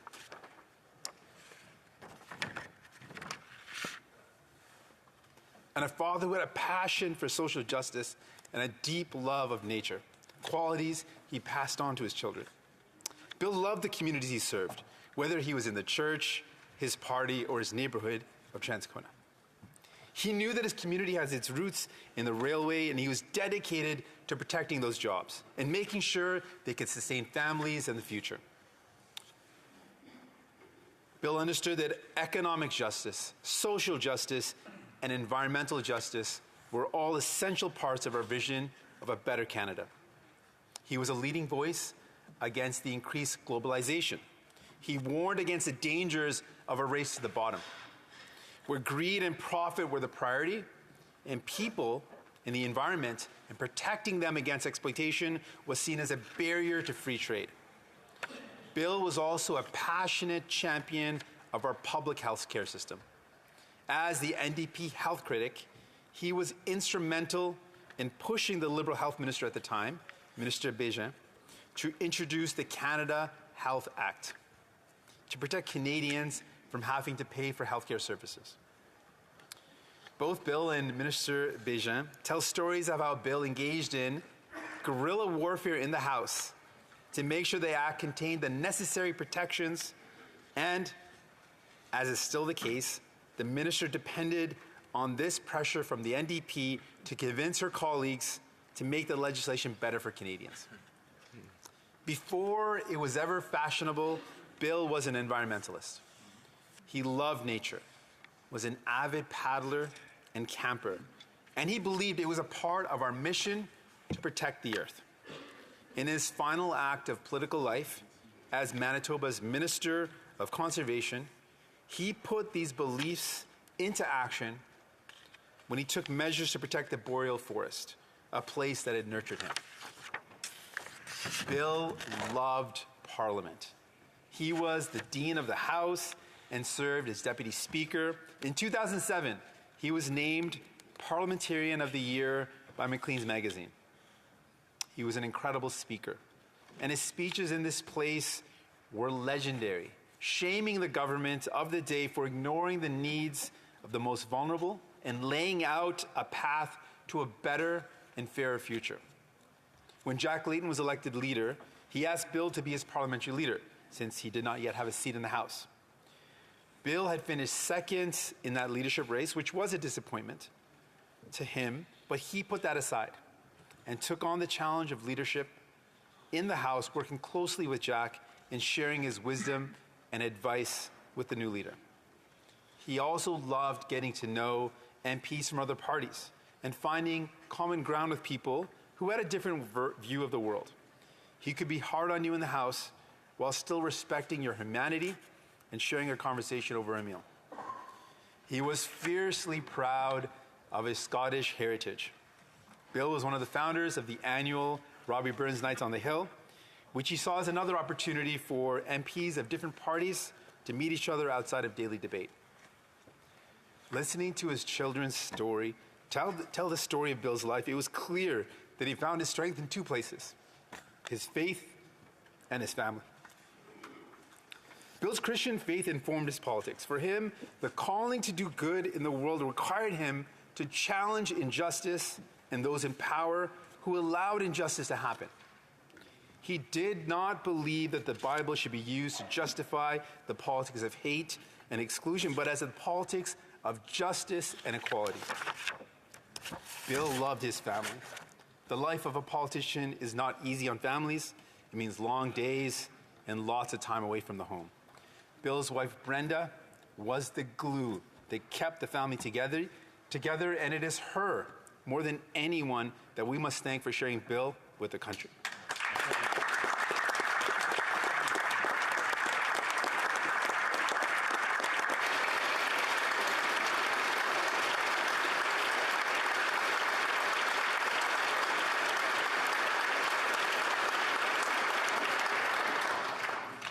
Bill delighted in time with his kids, being fully present for them. He made sure their time together was filled with bike rides, camping and canoe trips, and sharing stories of his family and childhood in Transcona.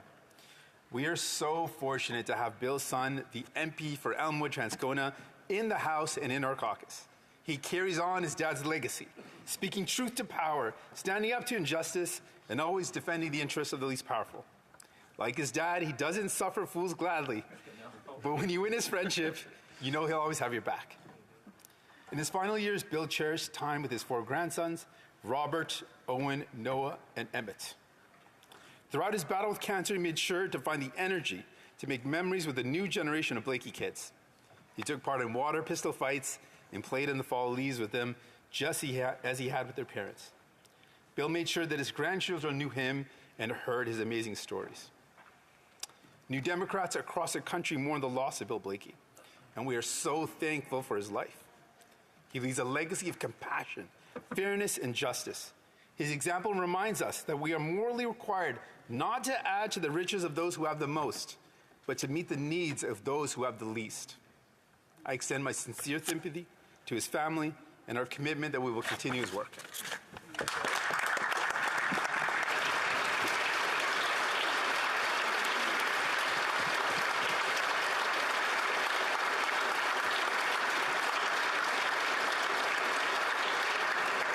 The honourable member for Saanich Gulf Islands. Thank you, Mr. Speaker. I hope I can get through this. All of the tributes have been heartfelt and from all parties. I first met Bill Blakey in 1987. I've been honored for 35 years to call him friend and to love him as a colleague, as a fellow Christian warrior for the things that we believe in. I knew Bill since 1987. Obviously, I wasn't elected then. You might not know that. But no, I wasn't elected when Bill was here.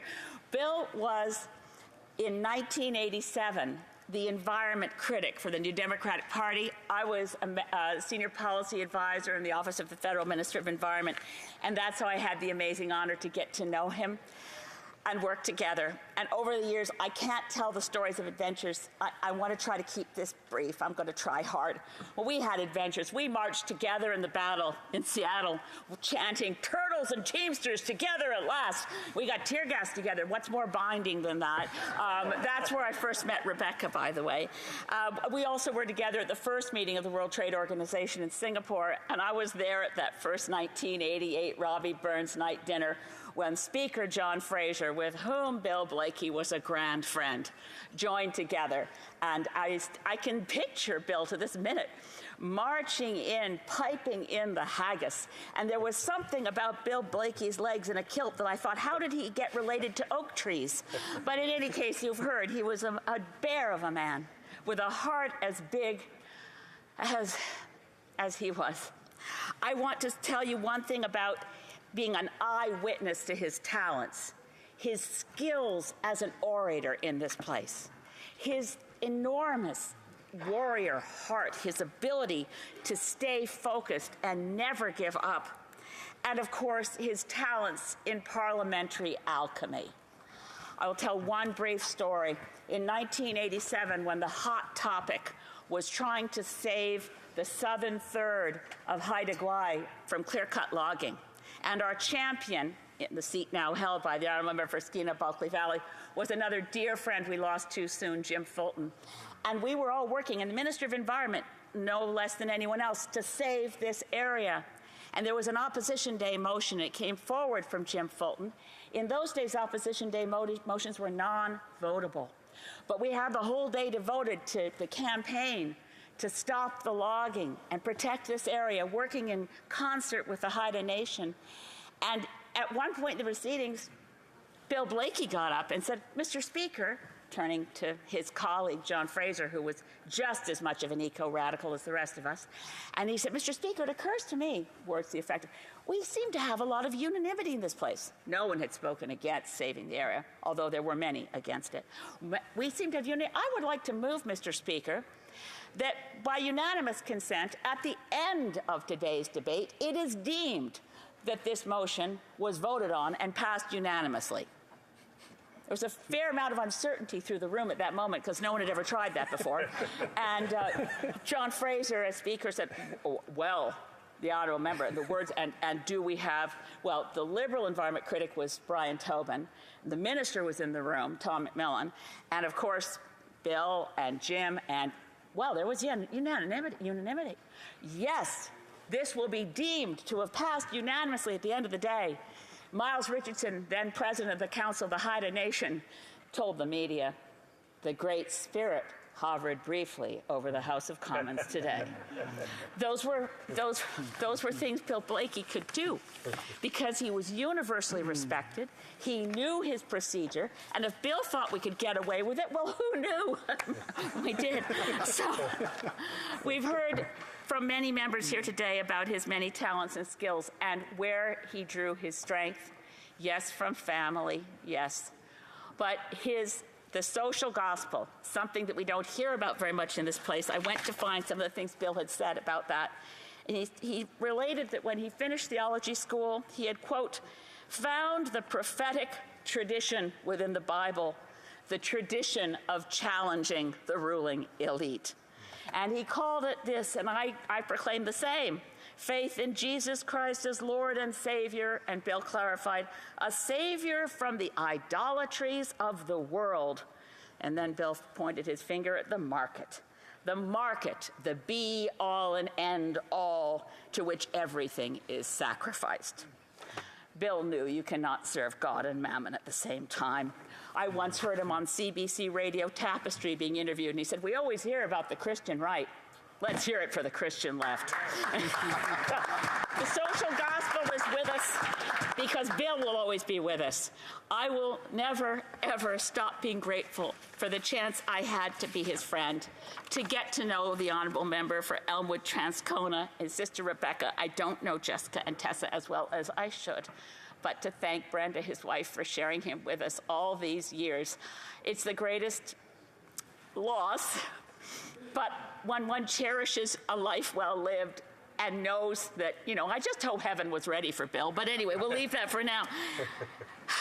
He is and was and will always be a prophetic voice in Canadian politics that says we don't leave behind the downtrodden, we don't forget what it is to say we have faith and we believe, and miracles are possible. Eternal rest be with him, O Lord, and light perpetual shine upon him. May he rest in peace.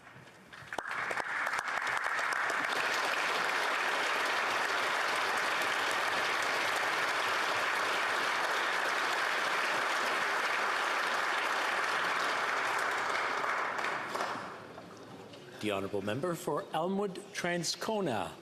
Merci beaucoup, Monsieur le Président. Thank you very much, Mr. Speaker. And on behalf of my mother, Brenda, and my sisters, Rebecca, Jessica, and Tessa, and my own family, including my wife, Jeanette, and my children, Robert and Noah, I'd like to thank all my colleagues in the House of Commons for having taken the time to honor the life and work of my father here in this place. The member for Burnaby South, the member for Winnipeg North, the member for Selkirk-Interlake Eastman, the député de Bécancour. The member for Bécancour, Nicolette Sorel. There are very kind words about Dad's legacy and work in this place. We've heard already a bit about Dad. He was an outstanding parliamentarian, I think it's fair to say, an ordained minister of the United Church of Canada, an avid canoeist and hiker, a lover of all things Celtic, a husband, a father, a grandfather, and dear friend. That means the world to those he leaves behind. During his time in this place, Bill Blaikie left a lasting mark on the House of Commons and the nation. Some may know, some may not. As a member of the McGraw Committee on Parliamentary Reform, he had many tales from the McGraw Committee that he liked to tell around the dining room table. So as a member of that committee, a longtime NDP House Leader and Deputy Speaker of the House of Commons, he played a key role in developing many of the procedures that we now take for granted in this place, from electing the Speaker by secret ballot, to applying votes, to simply enforcing an appropriate decorum in the chamber, a task easier said than done, but that he often made look easy. Incidentally, he was able to use the same sense of gravitas at home to enforce decorum. It was a very proud moment for him when, at the conclusion of his parliamentary career here, his peers in this place named him Parliamentarian of the Year. Some alluded already to the fact that as NDP health critic in the early 1980s, he led the charge for a proper Canada Health Act and is credited in the memoir of then Health Minister Bégin for having paved the way for a much stronger act than the government of the day would have enacted if left to its own devices. He negotiated recognition and protection for Indigenous rights into the Clarity Act. He served as parliamentary leader in the initial period of Jack Layton's leadership and was sworn into the Queen's Privy Council at that time in the context of his own and other New Democrats' advocacy for the rights of Mahura Rar. In the early days of the Harper government, Bill led the negotiating team that protected the 2005 so-called NDP budget by going down to what was then known as the Langevin bloc to meet with the new Prime Minister Harper, ensuring hundreds of millions of dollars would go to providing access to housing, public transportation, and post-secondary education to millions of Canadians instead of going to more corporate tax cuts. In his work, Dad was reinforced by his faith. We've heard a bit of that already today, too. It was a faith that calls us not simply to care about what happens to souls in the next life, but to care for people, all people, in this life, to manifest the love and compassion of Jesus not only through the charity of individuals, but as a matter of justice in the rules that structure our economy and our relationships with each other and the planet. He often saw the work of the NDP as standing in the prophetic tradition, speaking truth to worldly powers too consumed by greed, convenience, and other concerns that blind us to our duty to care for the earth and all its creatures. Despite the importance of his work in Ottawa, Dad was always happy to slip home as soon as he could. In fact, earlier, former government House Leader Don Boudria came to meet with my mom, and Dad would often tell tales of him and Boudria figuring out in the month of June how to wrap up business efficiently in the house so that he could do this very thing, especially in good weather when he could tie a canoe to the top of the van and zip off with one or more of his children to explore a lake or creek, usually in or on the way to Whiteshell Provincial Park, that he'd been eyeing up from the highway for years and wanted to check out more closely with a paddle. He carried that wonder for the natural world into his work as a parliamentarian. He was among the first to raise the problem of global warming in the House of Commons. In his time as Minister of Conservation in Manitoba, he created 5 new provincial parks and took great care and delight in directing the maintenance and repair of Manitoba's existing parks. There are many iconic photos of Dad playing the pipes, from formal gatherings here on Parliament Hill to family gatherings down at the lake. He deeply valued tradition and family connection. Exploring and celebrating our Scottish and Irish heritage was one of the ways he connected to our family history. Growing up, Celtic music, stories, and toasts featured prominently in our family gatherings. But these things were also an important part of his public persona. New Democrats in Winnipeg have spent many evenings on a diet of Burns poetry and reflections on the state of democratic socialism in Canada in order to support NDP MPs from Elmwood-Transcona. In fact, the member for Burnaby South had the honor of being our guest speaker at just one such occasion. He and Tommy Douglas organized the first formal Burns dinners here on Parliament Hill, a tradition that was subsequently taken up by the Speaker. These dinners have served as an opportunity for politicians of all stripes to gather and relate to each other in positive ways too often drowned out by the more toxic personalities in the House of Commons. My sisters and I will be forever grateful for the many long conversations that lasted well into the wee hours of the morning, when we got to investigate the mysteries of theology, politics, and history with a master of the arts that cared for us deeply. We love you too, Dad. Earlier I mentioned his fondness for Scottish culture, so I'd like to finish this tribute with one of his favorite Scottish toasts. Here's to us, was like us, damn few, and the raw deed.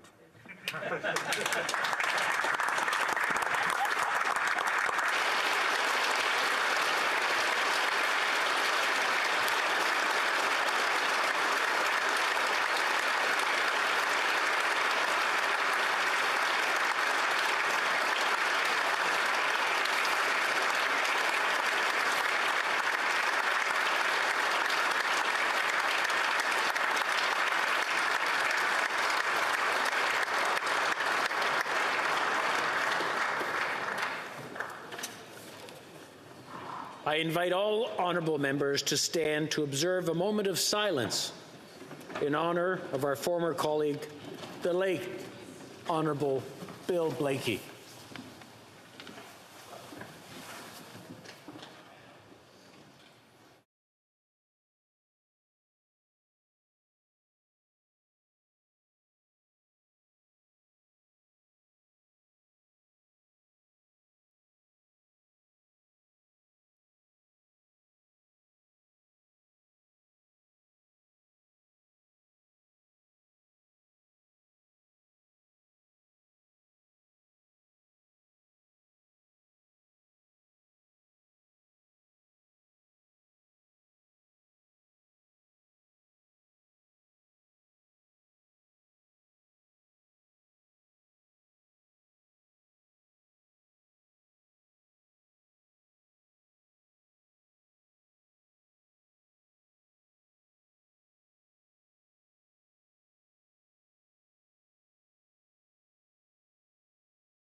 Thank you. Merci.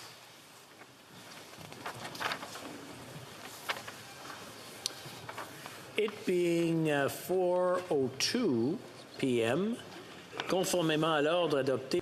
Pursuant to order made on Tuesday, October 18, 2022, the House will now proceed to the taking of the deferred recorded division on the amendment of Mr. Jennis to the motion at second reading stage of Bill C-31. Members.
La question. The question is the following one.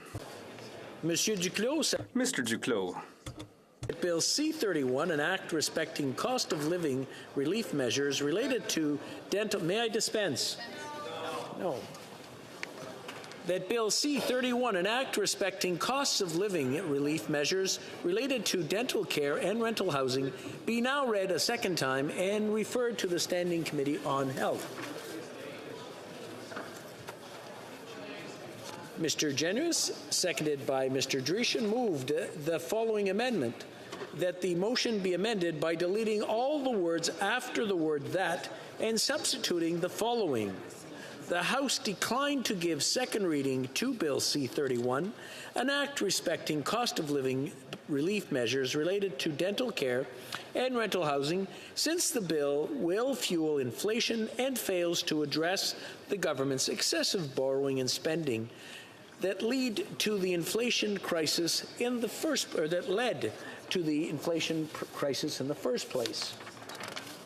La période. The 10-minute period for members voting electronically has started.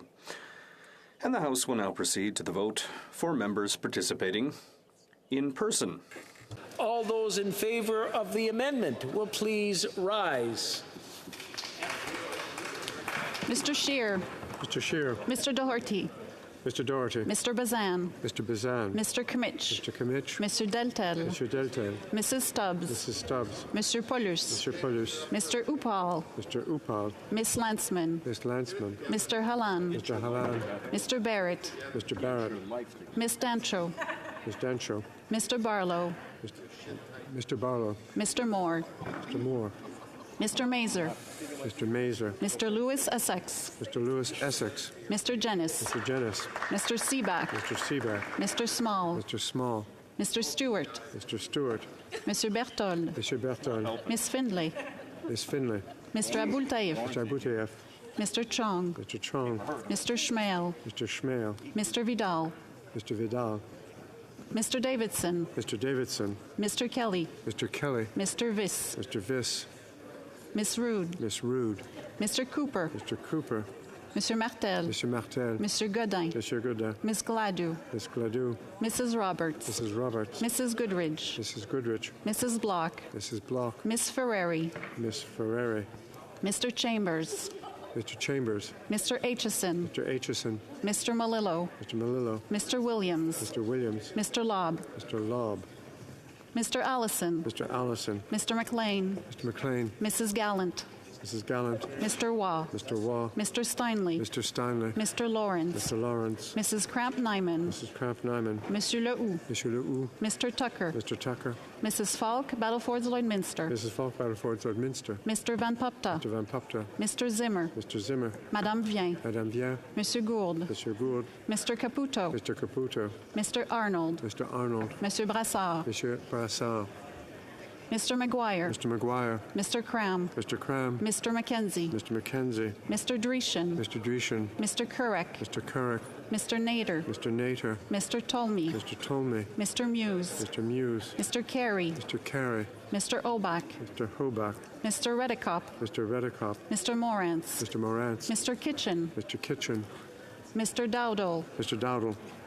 Mr. Dalton. Mr. Dalton. Mr. Bragdon. Mr. Bragdon. Mr. Epp. Mr. Epp. Mr. Motz. Mr. Motz. Mr. Weber. Mr. Weber. Mrs. Wagenthal. Mrs. Wagenthal. Mr. Viersen. Mr. Viersen. Mr. Ruff. Mr. Ruff. Mr. Shields. Mr. Shields. Mr. Fast. Mr. Fass. Mr. Morrison. Mr. Morrison. Mr. Patzer. Mr. Patzer. Mr. Soroka. Mr. Soroka.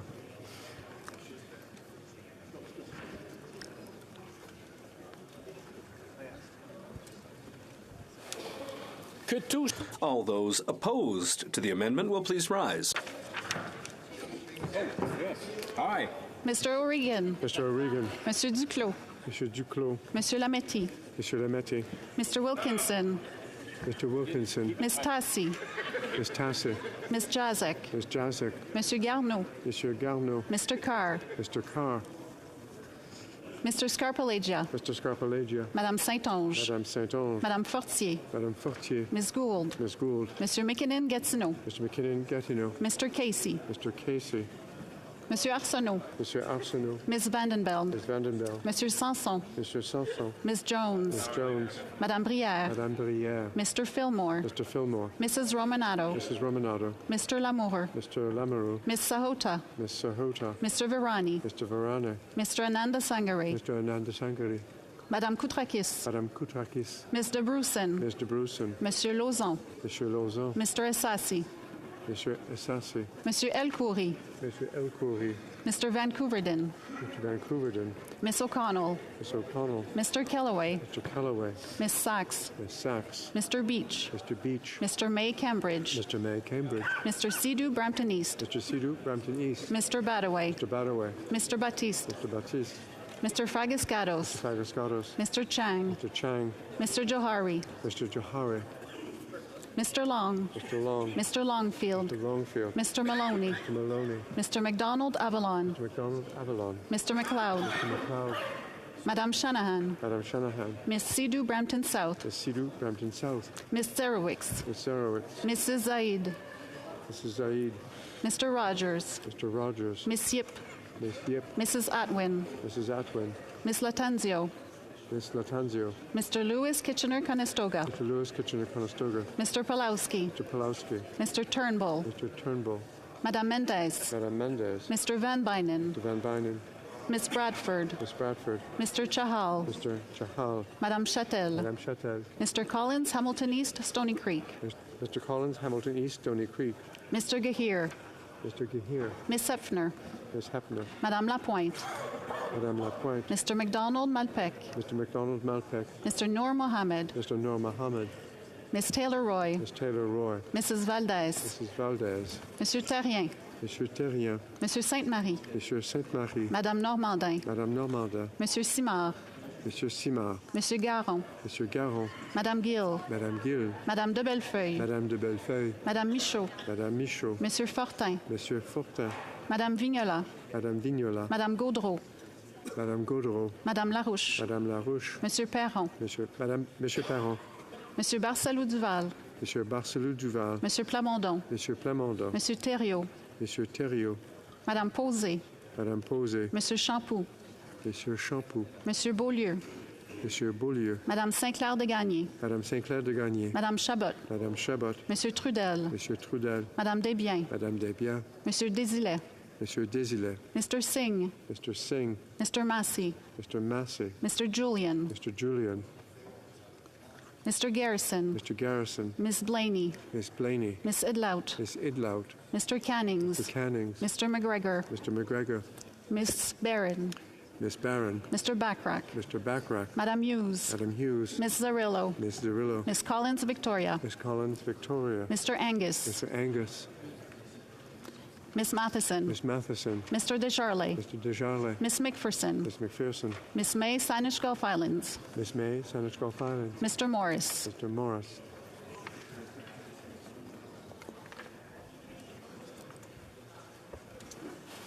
The House will now wait for the electronic voting period to end before resuming its proceedings.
I wish to inform the House that the electronic voting period has ended. If members were not able to vote due to technical difficulties, they may now use the raise hand function, and the chair will recognize them. Monsieur Savard-Tremblay. Mr. Savard-Tremblay. Monsieur le Président, Mr. Speaker, I wish to vote against the motion. Contre, against. Madame Leboutier. Madame Leboutier. Mr. Speaker, I vote against the motion. Boutillier, contre, against. Mr. Blair. Mr. Speaker, I vote against the motion. Mr. Blair, against, contre. Le bureau va maintenant compiler les résultats. The table will now compile the results of the vote.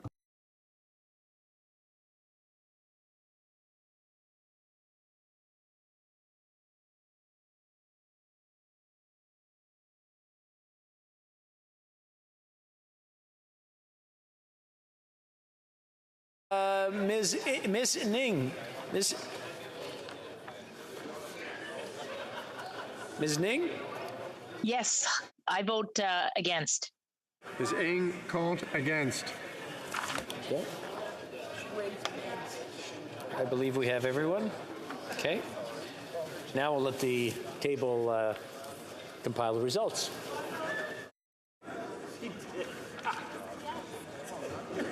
Yeas pour 115, 115. Nays contre 212, 212. I declare the amendment defeated.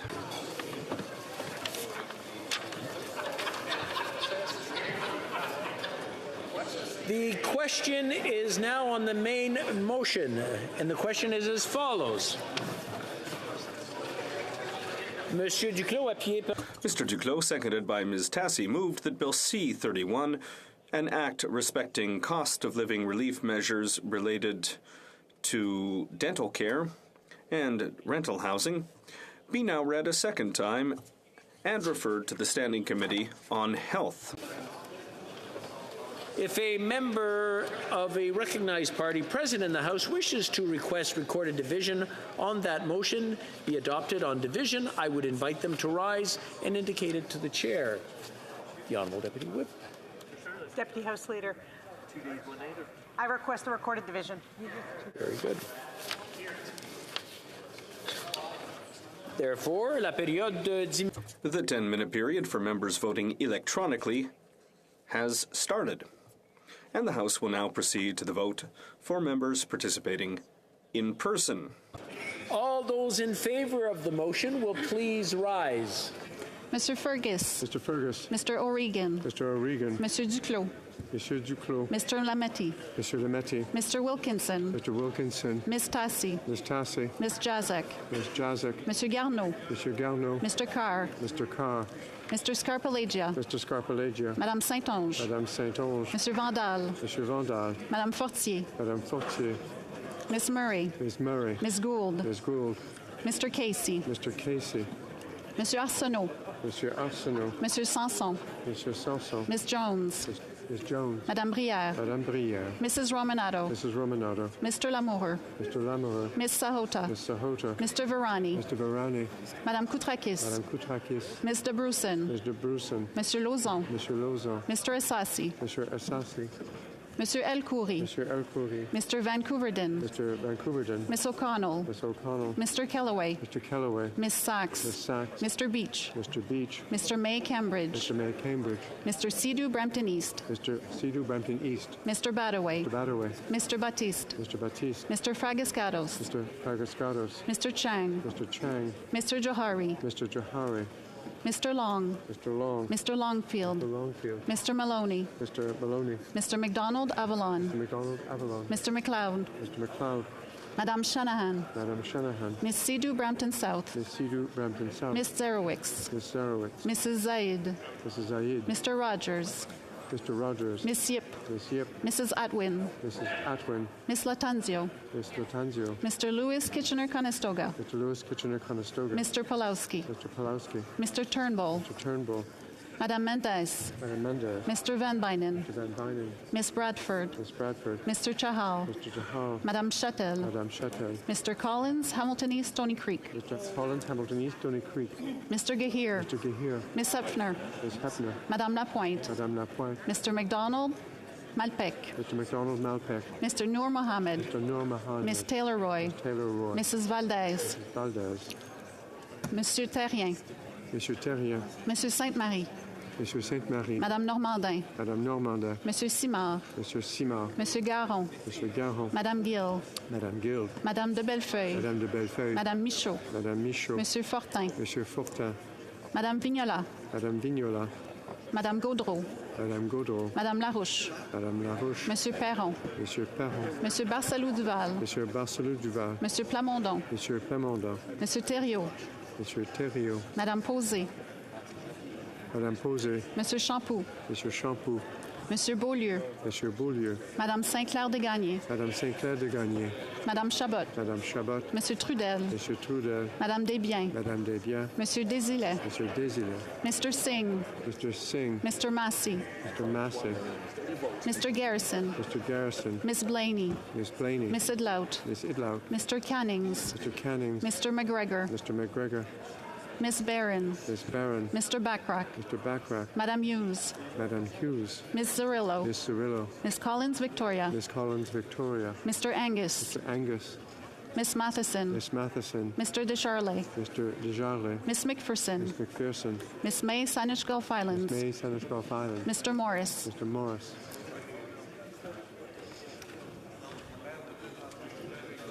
All those opposed to the motion will please rise. Mr. Scheer. Mr. Scheer. Mr. Doherty. Mr. Doherty. Mr. Bazan. Mr. Bazan. Mr. Kimmich. Mr. Kimmich. Mr. Deltel. Mr. Deltel. Mrs. Stubbs. Mrs. Stubbs. Mr. Pullers. Mr. Pullers. Mr. Upal. Mr. Upal. Miss Landsman. Miss Landsman. Mr. Halan. Mr. Halan. Mr. Barrett. Mr. Barrett. Miss Dancho. Miss Dancho. Mr. Barlow. Mr. Barlow. Mr. Moore. Mr. Moore. Mr. Mazer. Mr. Mazer. Mr. Lewis Essex. Mr. Lewis Essex. Mr. Jennis. Mr. Jennis. Mr. Seaback. Mr. Seaback. Mr. Small. Mr. Small. Mr. Stewart. Mr. Stewart. Monsieur Berthold. Monsieur Berthold. Miss Finley. Miss Finley. Mr. Abultaif. Mr. Abutaev. Mr. Chong. Mr. Chong. Mr. Schmale. Mr. Schmale. Mr. Vidal. Mr. Vidal. Mr. Davidson. Mr. Davidson. Mr. Kelly. Mr. Kelly. Mr. Viss. Mr. Viss. Miss Rude. Miss Rude. Mr. Cooper. Mr. Cooper. Monsieur Martel. Monsieur Martel. Monsieur Godin. Monsieur Godin. Miss Gladu. Miss Gladu. Mrs. Roberts. Mrs. Roberts. Mrs. Goodridge. Mrs. Goodrich. Mrs. Block. Mrs. Block. Miss Ferrari. Miss Ferrari. Mr. Chambers. Mr. Chambers. Mr. Aitchison. Mr. Aitchison. Mr. Malillo. Mr. Malillo. Mr. Williams. Mr. Williams. Mr. Lobb. Mr. Lobb. Mr. Allison. Mr. Allison. Mr. McLean. Mr. McLean. Mrs. Gallant. Mrs. Gallant. Mr. Waugh. Mr. Waugh. Mr. Steinley. Mr. Steinley. Mr. Lawrence. Mr. Lawrence. Mrs. Cramp Nyman. Mrs. Cramp Nyman. Monsieur Lehoux. Monsieur Lehoux. Mr. Tucker. Mr. Tucker. Miss Falk. Battleford Zoidminster. Mrs. Falk, Battleford, Lloydminster. Mr. Van Popta. Mr. Van Popta. Mr. Zimmer. Mr. Zimmer. Madame Bien. Madame Bien. Monsieur Gould. Monsieur Gould. Mr. Caputo. Mr. Caputo. Mr. Arnold. Mr. Arnold. Monsieur Brassard. Monsieur Brassard. Mr. McGuire. Mr. McGuire. Mr. Cram. Mr. Cram. Mr. McKenzie. Mr. McKenzie. Mr. Dreeshen. Mr. Dreeshen. Mr. Kurek. Mr. Kurek.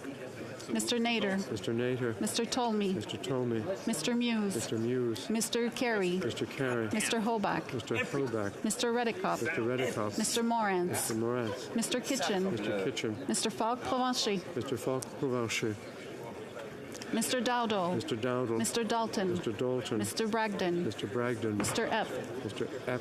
Mr. Motz. Mr. Motz. Mr. Weber. Mr. Weber. Mrs. Wagenthal. Mrs. Wagenthal. Mr. Viersen. Mr. Viersen. Mr. Ruff. Mr. Ruff. Mr. Shields. Mr. Shields. Mr. Fast. Mr. Fast. Mr. Morrison. Mr. Morrison. Mr. Patzer. Mr. Patzer. Mr. Soroka. Mr. Soroka.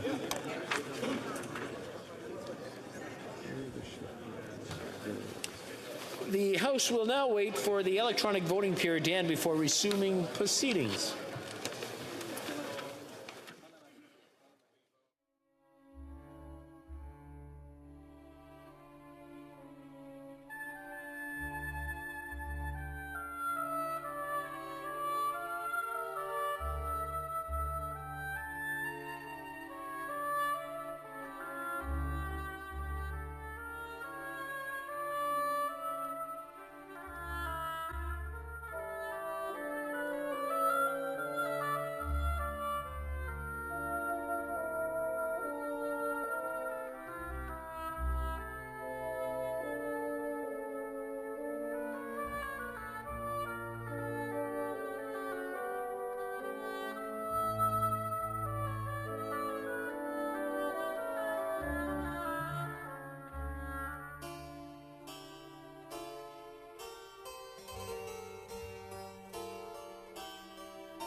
Je désire informer I wish to inform the House that the electronic voting period has ended.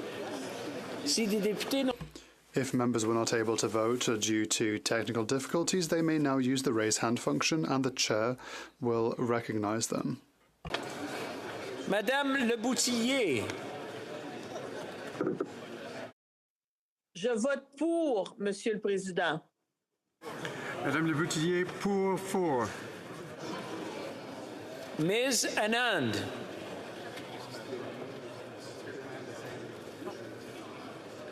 It's Anand Desangre, Mr. Speaker. Oh, I'm sorry, they cut his name. Mr. Ananda Sangari. I vote yes. Mr. Nanda Sangari, 4 pour. Ms. Thomas. I vote no. Ms. Thomas, against, contre. The table will now compile the results of the vote.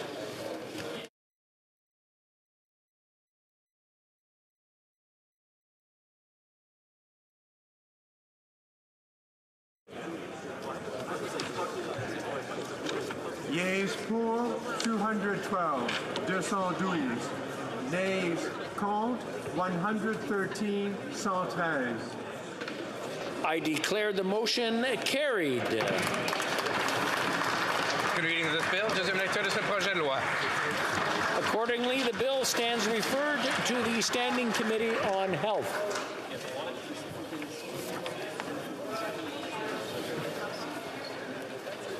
Pursuant to order made on Thursday, June 23, 2022, la Chambre procédera maintenant au vote. The House will now proceed to the taking of the deferred recorded division on the motion at second reading stage of Bill C-253 under private members' business. The question is as follows. Mr. Scheer, seconded by Mr. Macaulay, Edmonton West, moved that Bill C-253, an act to amend the Bank of Canada Act and to make consequential amendments to other acts, be now read a second time and referred to the Standing Committee on Finance. La période de 10 minutes. The 10-minute period for members voting electronically has started, and the House will now proceed to the vote. We start with the sponsor of the item.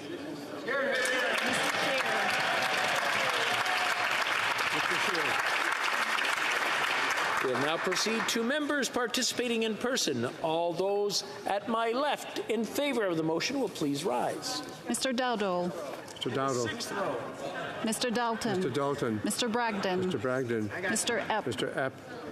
Mr. Motz. Mr. Motz. Mr. Weber. Mr. Weber. Mrs. Wagenthal. Mrs. Wagenthal. Mr. Viersen. Mr. Viersen. Mr. Ruff. Mr. Ruff. Mr. Shields. Mr. Shields. Mr. Fast. Mr. Fast. Mr. Morrison. Mr. Morrison. Mr. Patzer. Mr. Patzer. Mr. Soroka. Mr. Soroka. The fifth row. Mr. McGuire. Mr. McGuire. Mr. Cram. Mr. Cram. Mr. McKenzie. Mr. McKenzie. Mr. Dreeshen. Mr. Dreeshen. Mr. Currick. Mr. Currick. Mr. Nader. Mr. Nader. Mr. Tolmie. Mr. Tolmie. Mr. Muse. Mr. Muse. Mr. Carey. Mr. Carey. Mr. Hoback. Mr. Hoback. Mr. Redicop. Mr. Redicop. Mr. Morantz. Mr. Morantz. Mr. Kitchen. Mr. Kitchen. Mr. Falk Provencher. Mr. Falk Provencher. Fourth row. Mr. Allison. Mr. Allison. Mr. McLean. Mr. McLean. Mrs. Gallant. Mrs. Gallant. Mr. Waugh. Mr. Waugh. Mr. Steinley. Mr. Steinley. Mr. Lawrence. Mr. Lawrence. Mrs. Cramp Nyman. Mrs. Cramp Nyman. Mr. Lew. Mr. Lew. Mr. Tucker. Mr. Tucker. Mrs. Falk, Battlefords Lloydminster.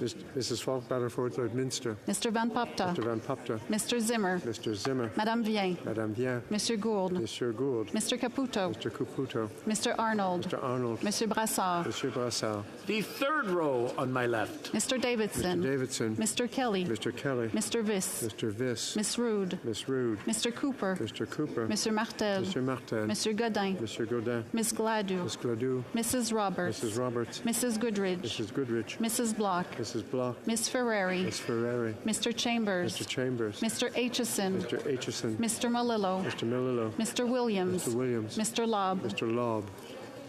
Second row on my left. Mr. Mazer. Mr. Mazer. Mr. Lewis Essex. Mr. Lewis Essex. Mr. Jennis. Mr. Jennis.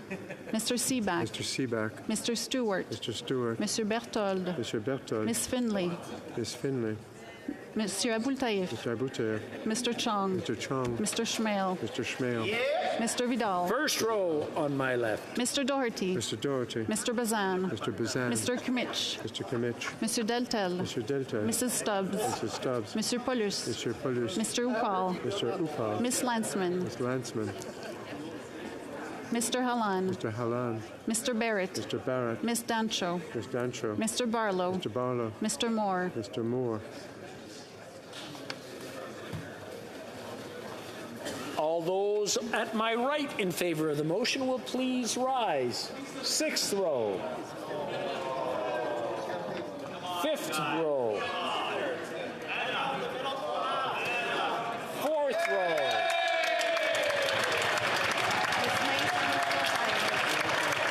Third row on my right. Second row on my right. First row on my right.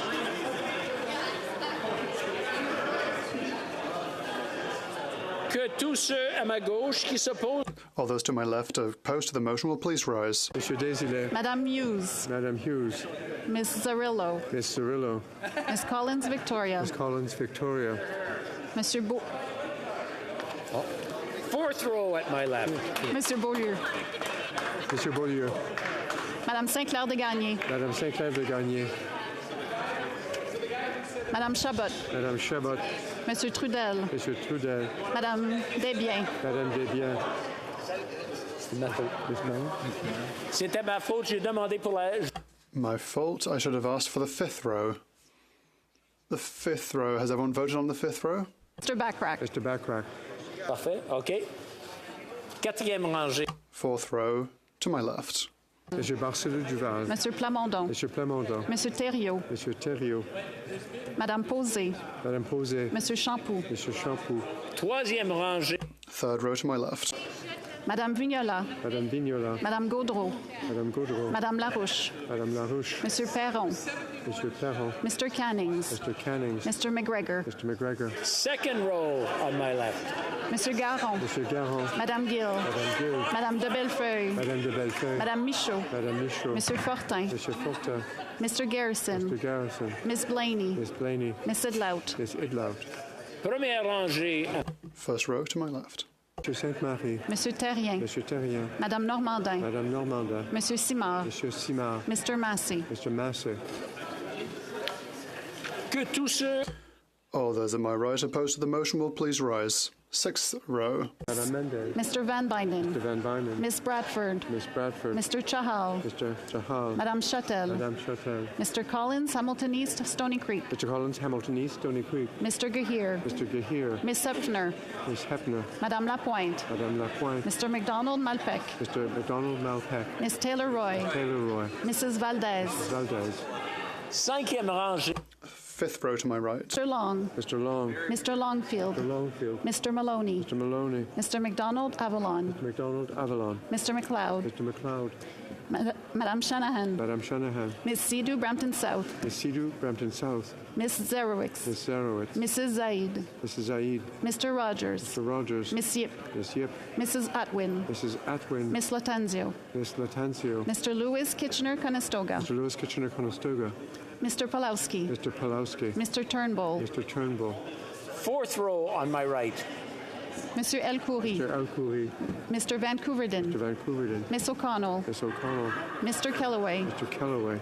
Miss Sachs. Miss Sachs. Mr. Beach. Mr. Beach. Mr. May Cambridge. Mr. May Cambridge. Mr. Sidhu Brampton East. Mr. Sidhu Brampton East. Mr. Badaway. Mr. Badaway. Mr. Baptiste. Mr. Baptiste. Mr. Fragascados. Mr. Fragascados. Mr. Chang. Mr. Chang. Mr. Johari. Mr. Johari. Mr. Morris. Mr. Morris. Troisième rangée. Third row at my right. Mr. Arsenault. Monsieur Sanson. Monsieur Sanson. Mr. Gerritsen. Mr. Gerritsen. Mrs. Romanado. Mrs. Romanado. Mr. Lamour. Mr. Lamour. Miss Sahota. Miss Sahota. Mr. Varani. Mr. Varani. Madame Koutrakis. Madame Koutakis. Miss de Brusen. Mr. Brusen. Monsieur Lauzon. Monsieur Lauzon. Monsieur Hessassi. Deuxième rangée. Second row at my right. Madame Saint-Onge. Madame Saint-Onge. Monsieur Vandal. Monsieur Vandal. Madame Fortier. Madame Fortier. Miss Murray. Miss Murray.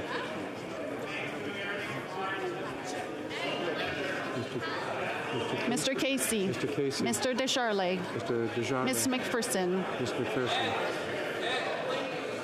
Premier rangée. First row at my right. Monsieur Duclos. Mr. Lametti. Mr. Lametti. Mr. Wilkinson. Mr. Wilkinson. Miss Tassi. Miss Tassi. Miss Jazek. Miss Jazek. Mr. Garneau. Monsieur Garneau. Mr. Carr. Mr. Carr. Mr. Angus. Mr. Angus.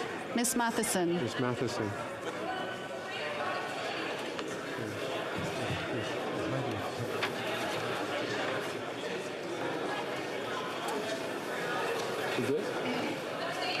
The House will now wait for electronic voting period to end before resuming proceedings.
I wish to inform the House that the electronic voting period has ended.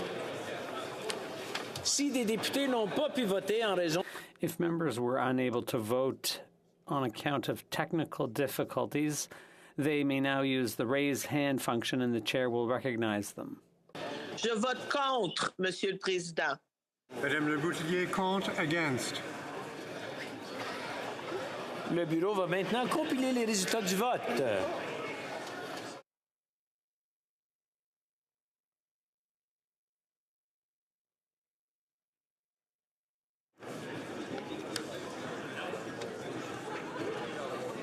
Yeas pour 115, 115. Nays contre 208, 208. I declare the motion defeated. Thank you. Je désire I wish to inform the House that on account of the votes and the tributes, government orders will be extended by 86 minutes. In accordance with Standing Order 38, a motion to adjourn the House is deemed to have been made. Oh, sorry. Yeah, that doesn't make sense.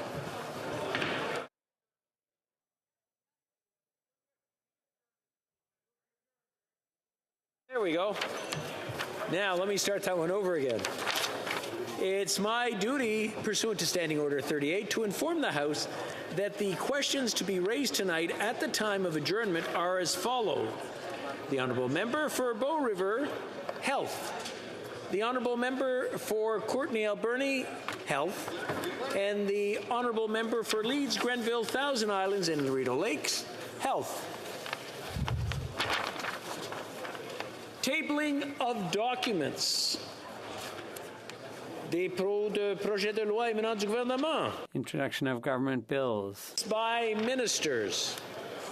Rapport de délégation. Presenting reports from interparliamentary delegations. Presenting reports from committees. The Honourable Member for Charlottetown. In both official languages, the fourth report of the Standing Committee on Health in relation to the motion unanimously adopted on Thursday, October 6, 2022, regarding over-the-counter pediatric medication. Thank you, Madam Speaker. Are we still with the Honourable Member for Hamilton East. Thanks, Madam Speaker. I have the honour to present in both official languages the fourth report of the Standing Committee on Human Resources, Skills and Social Development and the Status of Persons with Disabilities, entitled The Housing Accelerator Fund. And pursuant to Standing Order 109, the committee requests that the government table a comprehensive response to this report. Thank you. Introduction of private members' bills. First reading of Senate public bills. The Honourable Member for Winnipeg South Centre. Rich tapestry of artistic expression reflects Canada's cultural diversity, one of our great strengths. Creative expression not only helps us to understand the depth and vitality of our own cultural experience, but also presents Canada's unique story to the world through the universal language of art. The Declaration promoting the essential role of artists and creative expression recognizes the vitally important role of artists and the arts in Canadian society. It calls for artists to be respected, promoted, having the right to intellectual property in their work, and to be free from cultural appropriation.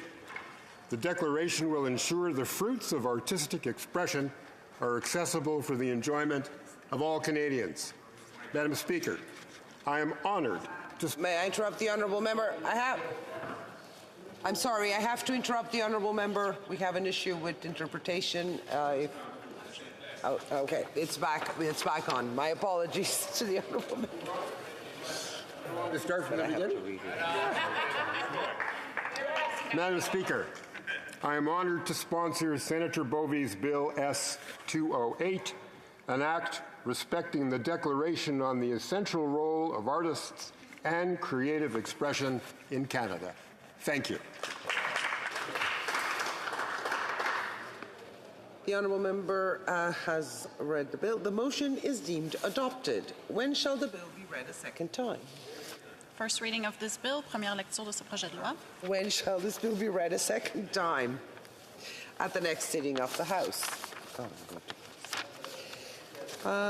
Motions. The Honourable Parliamentary... No? Okay. Presenting petitions. The Honourable Parliamentary Secretary to the Government House Leader. Yes, thank you, Madam Speaker. There have been discussions amongst the parties, and if you seek it, I think you will find unanimous consent to adopt the following motion. that a take note debate on mental health be held on Thursday, October the 20th, 2022, pursuant to Standing Order 53.1, and that notwithstanding any standing order, special order, or usual practice of the House, A, members rising to speak during the debate may indicate to the chair that they will be dividing their time with another member. B, the time provided for the debate be extended beyond 4 hours as needed to include a minimum of 12 periods of 20 minutes each. And C, no quorum calls, dilatory motions, or requests for unanimous consent shall be received by the chair.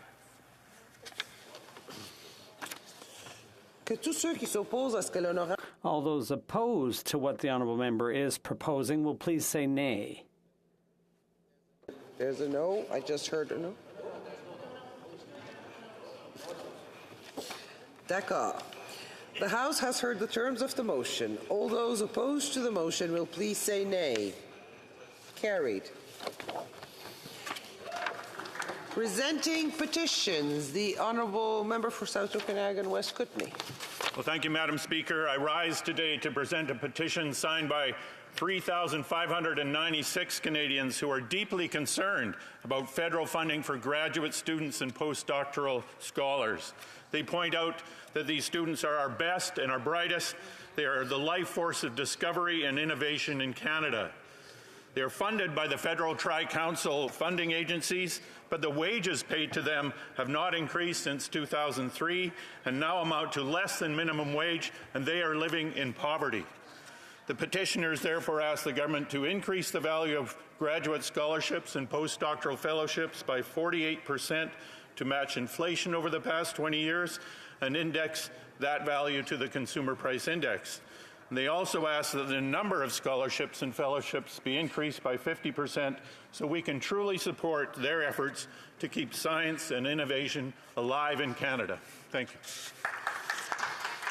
Presenting petitions, the Honourable Member for Cypress Hills Grasslands. Thank you very much, Madam Speaker. I'm pleased to rise and present a petition on behalf of the citizens of Cypress Hills Grasslands. They are concerned about the government's arbitrary ban of strychnine for the use of the control of the Richardson ground squirrel, otherwise known as gophers.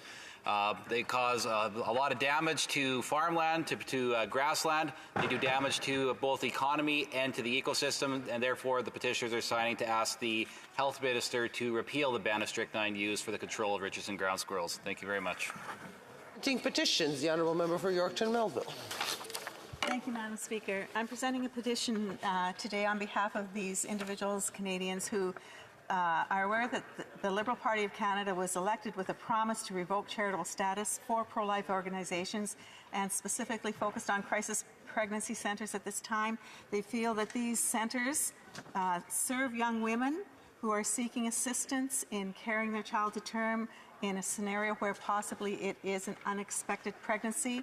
They also provide incredible assistance to families, to both parents, and provide for the needs and encouragement of those young mothers. So they're calling on this government and the members of Parliament to do everything in their power to prevent, block, organize, and vote against any effort by this government to revoke the charitable status of pro-life organizations in Canada and specifically crisis pregnancy centres. Thank you. Presenting petitions, the Honourable Member for Peace River Westlock. Thank you, Madam Chair. Canadians are concerned about legislation that have signed this petition are concerned about legislation related to universal basic income. I've received countless messages from my constituents on this. Petitioners are calling on the government to ensure that paychecks can continue to feed families. They're concerned about the costs of billions of dollars that have been poured into our economy and the rising costs of everything because of that. They state that universal basic income disincentivizes people from working and maintaining a job, and also that taxes would have to be greatly raised in order to pay for our universal basic income.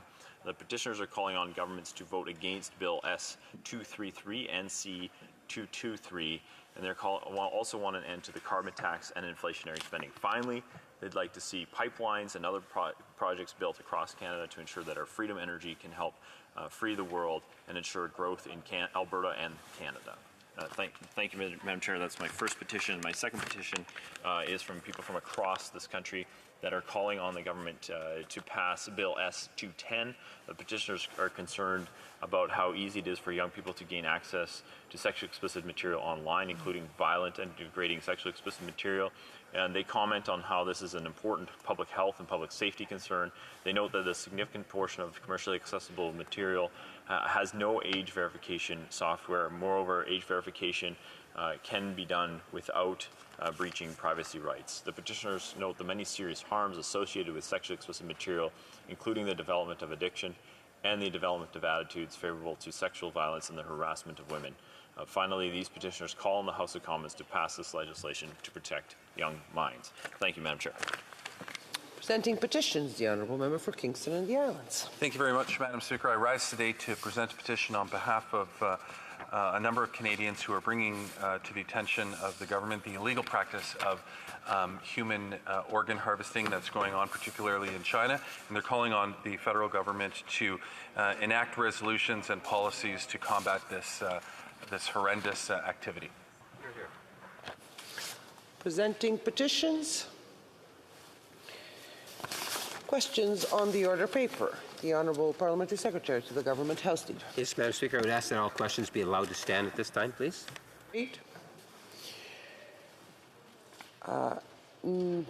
Notice of motions for the production of papers.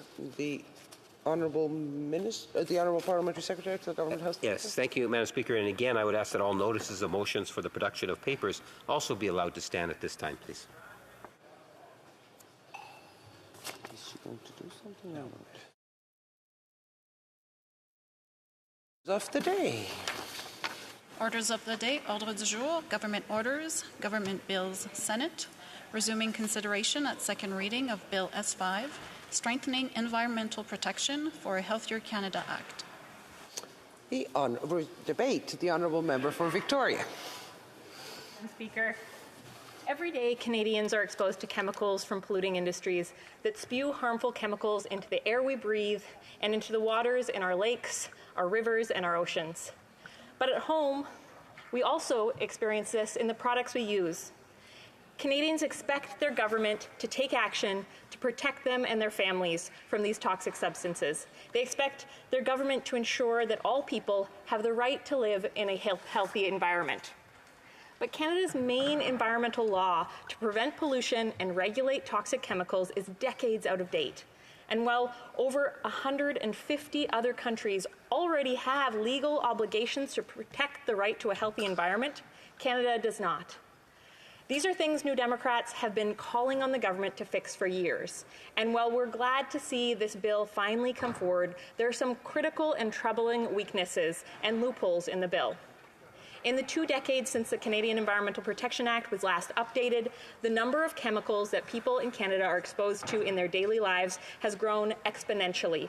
There's been a 50-fold increase in the production of chemicals since 1950, and this is expected to triple again by 2050. Personal care products are manufactured with over 10,000 unique chemical ingredients, some of which are either suspected or known to cause cancer, harm our reproductive systems, or disrupt our endocrine systems. Over the last 22 years, we have also learned much more about the harmful cumulative effects of these toxic chemicals on our health. 9 out of 10 Canadians have hormone-disrupting chemicals used in consumer products in their blood and urine. We now know that exposure to hazardous chemicals, even in small amounts, can be linked to chronic illnesses like asthma, cancer, and diabetes. According to Health Canada, air pollution is a factor in over 15,000 premature deaths and millions of respiratory issues every year in Canada. This is also an issue of environmental justice. Frontline workers, who are predominantly women and racialized people, often have higher exposure to hazardous chemicals. And we know that across Canada, Indigenous, Black, and racialized people are disproportionately impacted by toxic dumps, polluting pipelines, tainted drinking water, and other environmental hazards. The former UN Special Rapporteur on Human Rights and Hazardous Substances and Wastes has stated, and I quote, "The invisible violence inflicted by toxics is an insidious burden disproportionately borne by Indigenous peoples in Canada." This is why this bill is so important. Without modernizing legislation to update chemicals management in Canada, and without the legal recognition of the right to a healthy environment, Canadians will continue to be exposed to unregulated and harmful chemicals. The NDP has a long history of advocating for environmental rights and enshrining the right to a healthy environment in law. My colleague, the MP for South Okanagan West Kootenay, has a private member's bill on enshrining the right to a healthy environment in an environmental bill of rights. For years, New Democrats have introduced legislation on the right to a healthy environment, and the MP for South Okanagan West Kootenay has been urging the government to amend Bill S5 to incorporate the stronger language in his private member's bill. But the government hasn't even committed whether they will accept all the amendments that the Senate put forward. So while it is good to see the government finally taking steps in this direction, it's important to note that adding the right to a healthy environment in a limited way under CEPA is not the same thing as ensuring that broadly all people have the right to live in a healthy environment. There remain troubling loopholes, limitations on how the right to a healthy environment will be applied and how the right will be enforced. Well, the Senate has made several positive amendments to improve the bill, including removing language that the right to a healthy environment be balanced with economic factors. They have also left us with outstanding concerns about the enforcement of that right that they were not able to address. One of the most disappointing and concerning gaps is that this bill does not touch on the citizen enforcement mechanism in CEPA. The citizen enforcement mechanism, which frankly is broken. It has never been successfully used. The process is so onerous that it is essentially impossible for a citizen to bring an environmental enforcement action. Without a functioning citizen enforcement mechanism, there are serious questions about how the right to a healthy environment can be truly enforced. But because the government decided not to fix the enforcement of CEPA in this bill, it will be out of scope for amendments. This is a huge gap. But there are also other critical gaps in this bill. It lacks clear accountability and timelines for how toxic substances are managed. It lacks mandatory labeling so Canadians can make informed choices about the products they use. It doesn't fix loopholes that allow corporations to hide which toxic substances are in their products. If we actually want to protect the environment, if we actually want to protect our health, we have to ensure that we're following the advice of scientists and experts, not the interests of big corporations. These big corporations, made up of some of Canada's biggest polluting industries, have been attempting to stop amendments to Bill C5 or S5, amendments that would strengthen the bill. They are lobbying against better protection for people and for communities. These groups wrote to the Senate urging the Speaker, and I quote, to reverse the amendments introduced by the committee and pass Bill S5 as it was originally introduced. These corporations don't want to be accountable for their toxic pollutions. They don't want the right to a healthy environment to be enforceable. They would prefer the bill that the Liberals originally put forward. They would prefer a bill with enough loopholes to keep profits and pollution high. But people fundamentally have the right to live in a healthy environment. It's why New Democrats are fighting to amend and fix these loopholes. In addition to pushing the government to fix this bill, we've also been pushing for an Office of Environmental Justice. The United States already has an Office of Environmental Justice as part of their Environmental Protection Agency, and they've had it since 1992. And if we establish such an office in Canada, it could not only help coordinate the national strategy on environmental racism, improve our understanding of the burden of preventable environmental health hazards faced by Indigenous, Black, and racialized communities, but it could also help us assess possible interventions to address these hazards and ensure that all Canadians have the opportunity to enjoy the same level of environmental protection. Environment and Climate Change Canada is going to need more resources and capacity if the government is truly committed to addressing environmental inequities and upholding the right to a healthy environment. An Office of Environmental Justice could provide structure and additional capacity to carry out this important work.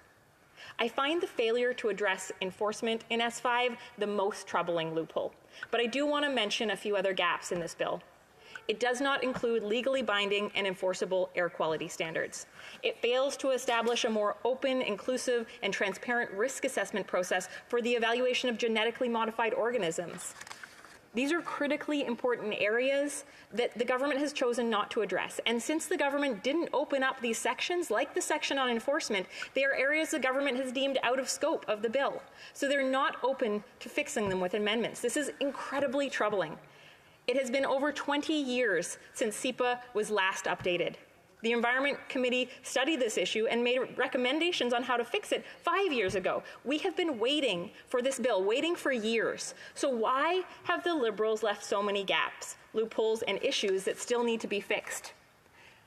Canadians cannot wait another 2 decades while they continue to be exposed to unregulated and harmful chemicals, while the environment is polluted, and while human health is threatened. We need to protect Canadians now. My New Democrat colleagues and I will continue to push the government to improve this bill, and we won't stop fighting for the right to a healthy environment, a truly enforceable right, one that ensures all Canadians can enjoy safe products and a healthy environment for generations to come. Thank you.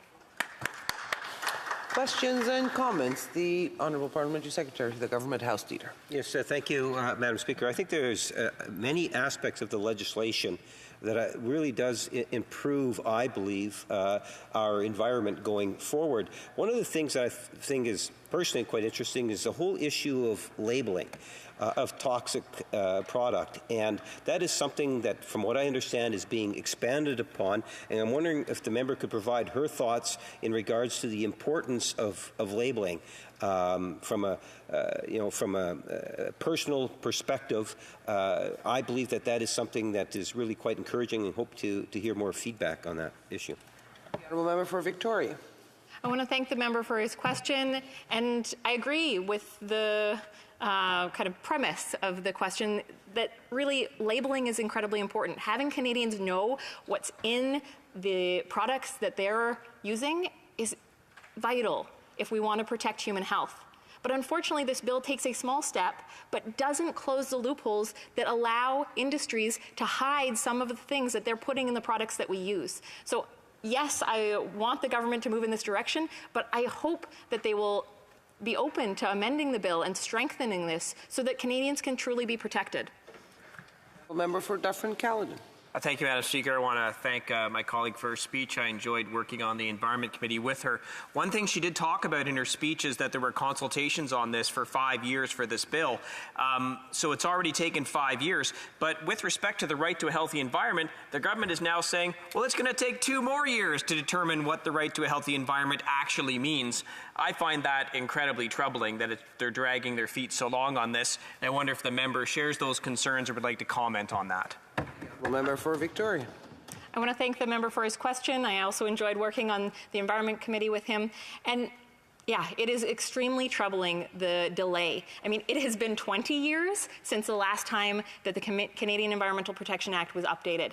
And it's been 5 years since we got recommendations from the Environment Committee. And now to have a longer timeline, it's unacceptable. But what's truly unacceptable is to put forward a right to a healthy environment that isn't going to be able to be enforced. And that's what this government has done. You know, what we want is to actually protect Canadians, to actually protect the ecosystems, our environment, the air, the land, the water. This is vitally important, and we need to do it right. Questions and comments? The Honourable Member for London Fanshawe. Thank you, Madam Speaker, and I'm always so grateful to hear my honourable colleague speak. I learned so much just from this last few minutes in this House. One thing that she talked about, and she pointed out, of course, are the weaknesses and the flaws within this piece of legislation. But she also mentioned another piece of legislation that our colleague, the member from South Okanagan, West Kootenay, has put forward, and I was wondering if she could talk about the strengths of that bill in terms of, and compared to the weaknesses of this one. Thank you, Madam Speaker. Member for Victoria. I want to thank the member for her question and also for her work and the motions that she's put forward, protecting watersheds, protecting fresh water around Canada. And I really appreciate her bringing up the motion that the member from South Okanagan, West Kootenay, has put forward, because it is a bill, an environmental rights bill. And to just put in the kind of preamble of this update of the Canadian Environmental Protection Act is is not the same thing. To talk about the right to a healthy environment is not the same thing of having a broad approach to make sure that across government that this right is being protected. But it's also not the same thing as ensuring that the mechanisms we have to enforce that right, to protect Canadians, is in place. And so I do hope that the government will look at the bill presented by the member from South Okanagan West Kootenay, but I also hope that they will reconsider and open up the section on citizen enforcement so that we can actually protect Canadians and protect the right to a healthy environment. Questions and comments? A very brief question from the Honourable Member for Fredericton. Thank you, Madam Speaker, and I thank my colleague. And I know she's such a passionate advocate for the environment, and especially now being a mom and looking forward to the future generations. Of particular interest in New Brunswick is the issue around aerial spraying of herbicides and pesticides. I'm just wondering if she cared to comment on that specifically. Thank you. Member for Victoria, very brief answer. Yeah, I just want to say thank you to the member for her question and also for her work on this issue. I know that she's put forward motions to address this, and it's a concern also in British Columbia. And so, absolutely, this is something that needs to be addressed, and we need to take strong action to ensure companies aren't putting toxic chemicals into our environment, which then enter our bodies. And, you know, if we're thinking about our children and future generations, this is critically important to address. Resuming debate, l'honorable. The Honourable Member for Lac Saint Louis. Thank you, Madam Speaker. It's a pleasure for me to participate in this debate. Before getting into the heart of Bill S5, I'd like to give an overview of the history of the Canadian Environmental Protection Act. And before even doing that, allow me to take stock of the harmful effects of pollution on human health and to underline the urgency of continuing to take action to minimize pollution through rigorous regulation.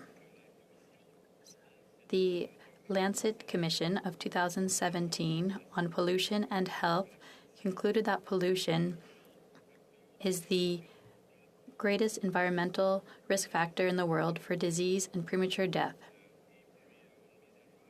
And there was a recent update to the 2017 report, and this update indicates that pollution is still responsible for a staggering 9 million premature deaths per year, or 1 in 6 deaths worldwide.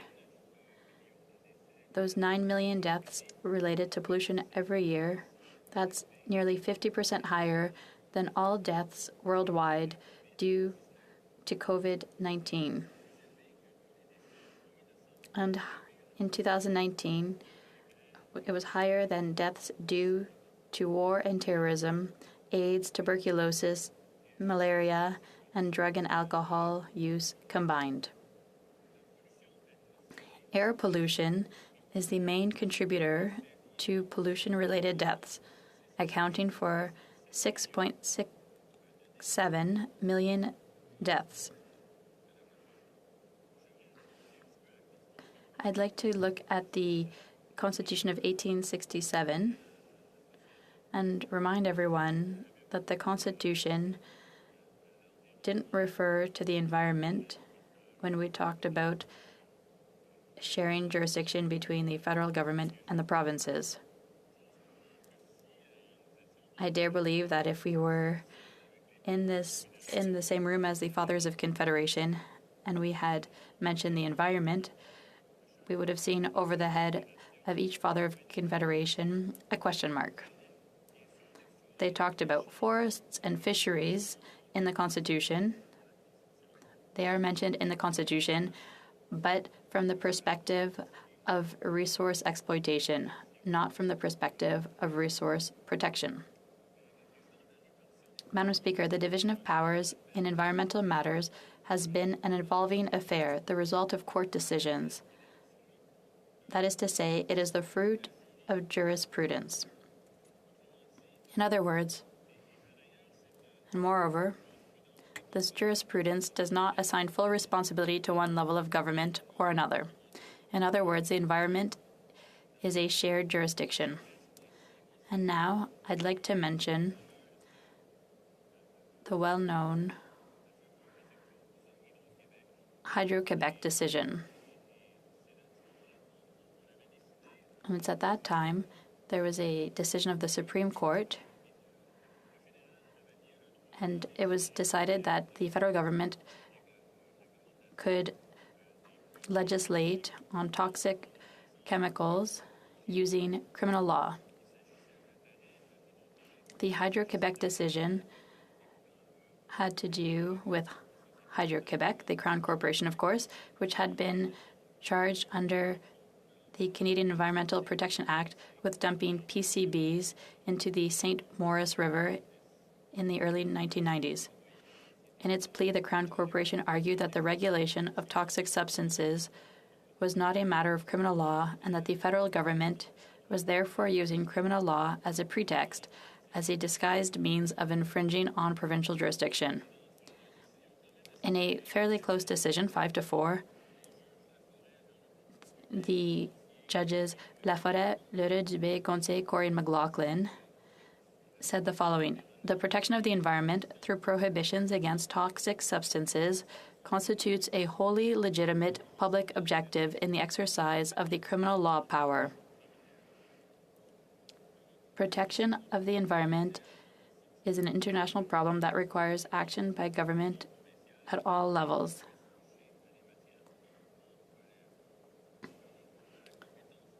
The legitimate use of the criminal law is in no way constitutes an encroachment on provincial legislative power under Section 92 to regulate and control the pollution of the environment either independently or in cooperation with federal action.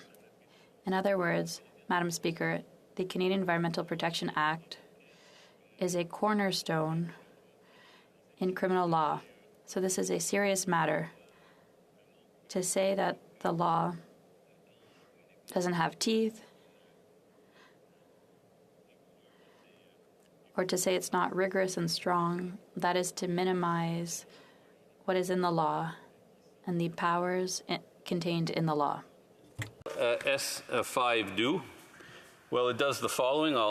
It's been mentioned in other speeches, no doubt, but it recognizes the right to a healthy environment, and this is something that many constituents have written to me about, asking for the law to, this new law, this bill, to incorporate. It also confirms the government's commitment to implementing the UN Declaration on the Rights of Indigenous Peoples, and it recognizes the importance of minimizing the risk to vulnerable populations, namely children and those who live in high pollution areas. And very importantly, it requires that cumulative effects, that is how chemicals interact with each other, be considered in substance risk assessments. And that's not nothing, Madam Speaker. This is something that is value added to this legislation. And of concern also to many of my constituents, the bill seeks to reduce the use of animal testing in testing the safety of products. Also, Canadians will be able to request that specific substances be assessed outside the government's particular assessment priorities. So there is a role for citizens in this bill, and that is in regards to the role and right to request that specific substances be assessed. Now let's go back a little bit on the history of CEPA. Let us go back to 1999. The first update to CEPA was in 1999. And I remember that very well because I was working on the Hill as a political staffer, and the MP I worked for was the parliamentary secretary to the Minister of the Environment, and there were lengthy consultations with stakeholders on how to amend the bill, and the committee hearings were quite extensive and involved.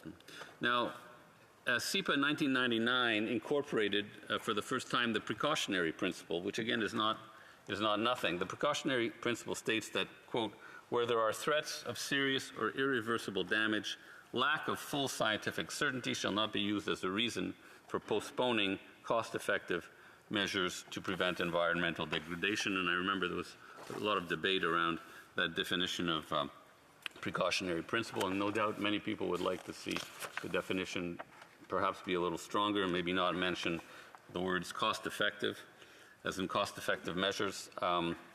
But it is there nonetheless in the bill. Also in SEPA 1999, there was a focus away from managing pollution after it had been created to preventing pollution in the first place. And SEPA 1999 also included provisions for regulating vehicle emissions, which, as we know, the government uses in the battle against climate change. Finally, SEPA 1999 established a new, more rigorous and timely approach to assessing whether a substance is or may be considered toxic to the environment or human health. Toxic being defined as having, quote, immediate or long-term harmful effect on the environment or its biological diversity, constituting or possibly constituting a danger to the environment on which life depends, or constituting or possibly constituting a danger to human life or health.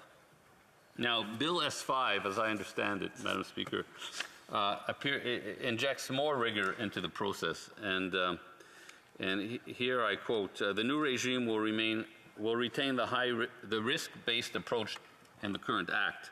For substances assessed as meeting the criteria to be considered toxic under SEPA, the amendments would then require that the ministers give priority to prohibiting activities in relation to said toxic substances of the highest risk.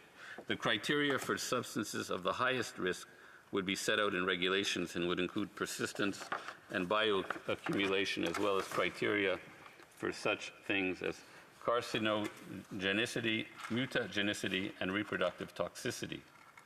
These regulations will be developed later with stakeholders. Now, we're talking about a bill, and this is a complex area, and so clearly regulations will be required. One cannot put everything in the bill. Much of the detail will have to be contained in regulations. Another interesting fact about Bill S-5 is that the bill, or if it is passed, and I assume it will require the Minister of Environment and Climate Change to publish and maintain a watch list. This is something new. And by watch list, we mean a list of substances that have been determined to be capable of becoming toxic under SEPA. So we're not just talking about substances that are determined to be toxic, but those that could be determined after study to become toxic, if, for example, exposure is increased. The watch list will help importers, manufacturers, and Canadian consumers to select safer alternatives and avoid regrettable substitutions.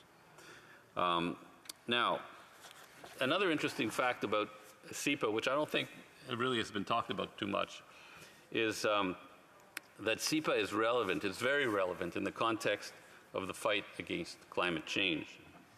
You know, when we talk about the measures to battle greenhouse gas emissions, we refer a lot to the price on carbon, the price on pollution, but we don't really focus on SEPA.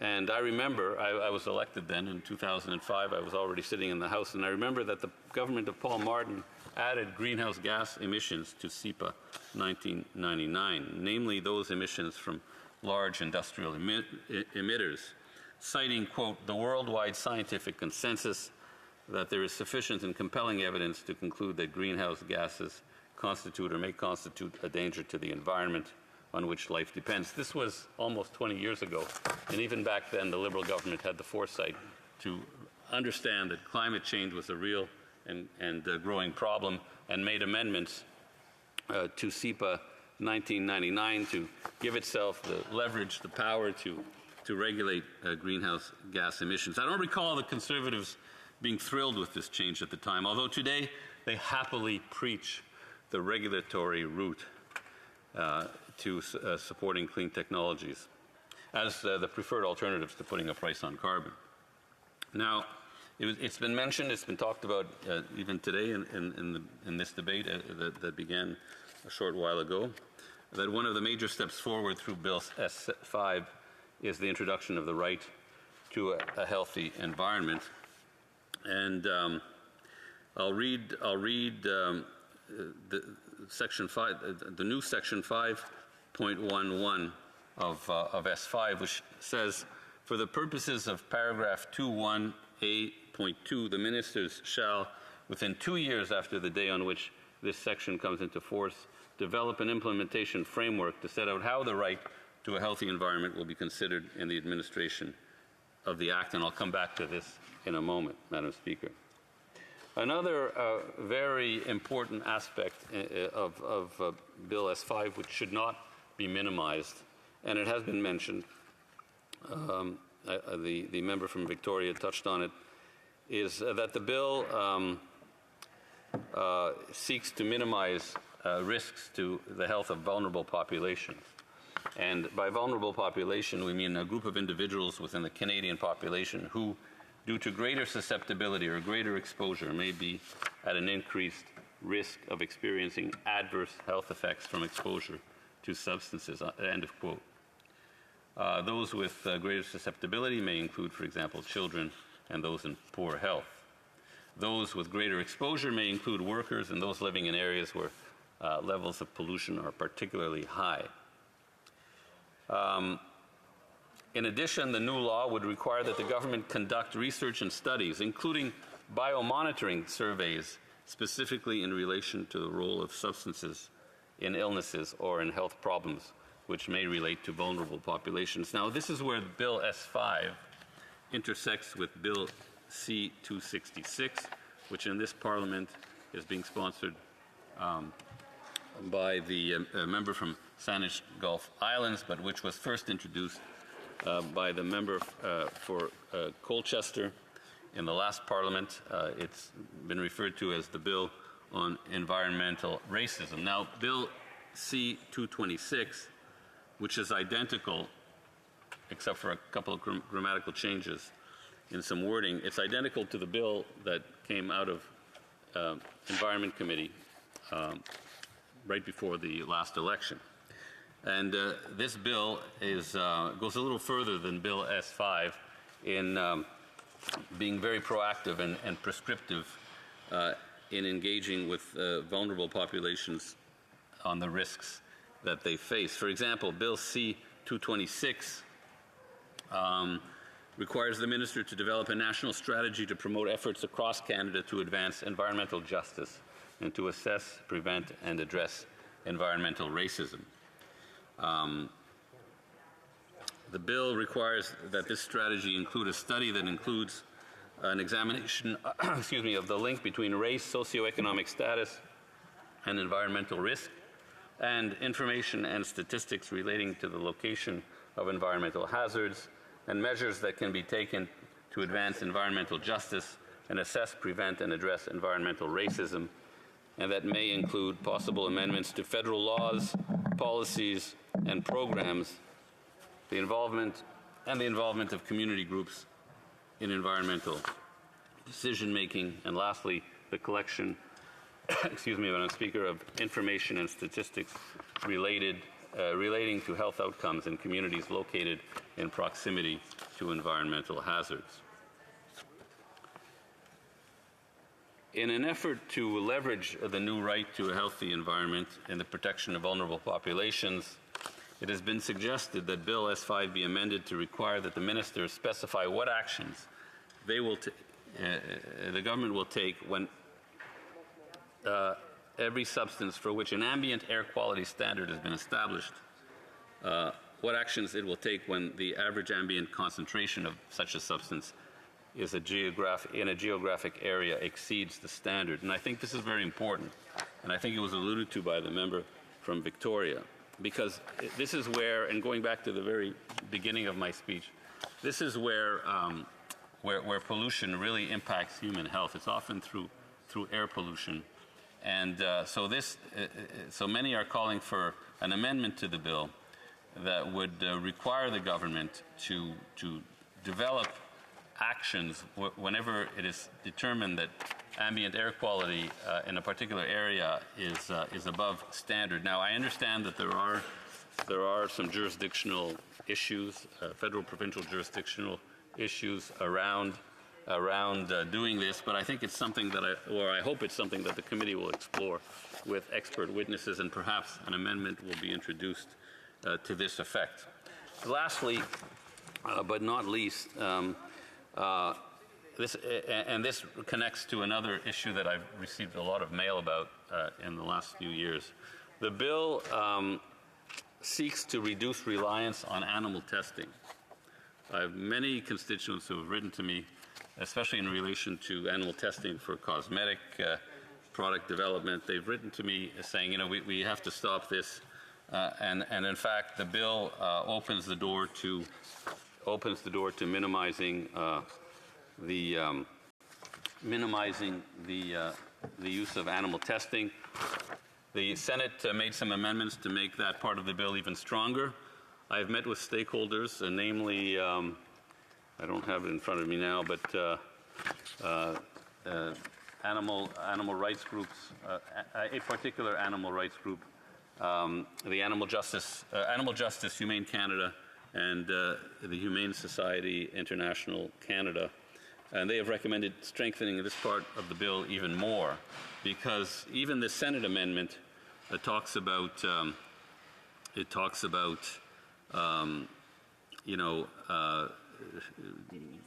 15 seconds. It talks about refining the use of animal testing, but that leaves the door open a little too wide, according to those that I have met with. Thank you, Madam Speaker.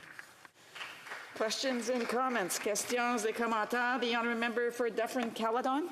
Well, thank you, Madam Speaker, and interested to listen to the member's speech. We're right now in a situation where the government can't really seem to get much done. You can't get a passport. You can't get a Nexus card. If you're trying to immigrate to Canada, you can't get that. If you're trying to renew your work permit, you can't get that done either.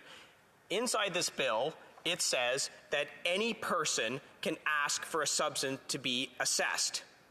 Given the state of the government as it stands now, which can't even get passports done, can the member please explain to me how they think that the government is actually going to be able to assess every chemical that any person in the country decides needs to be assessed?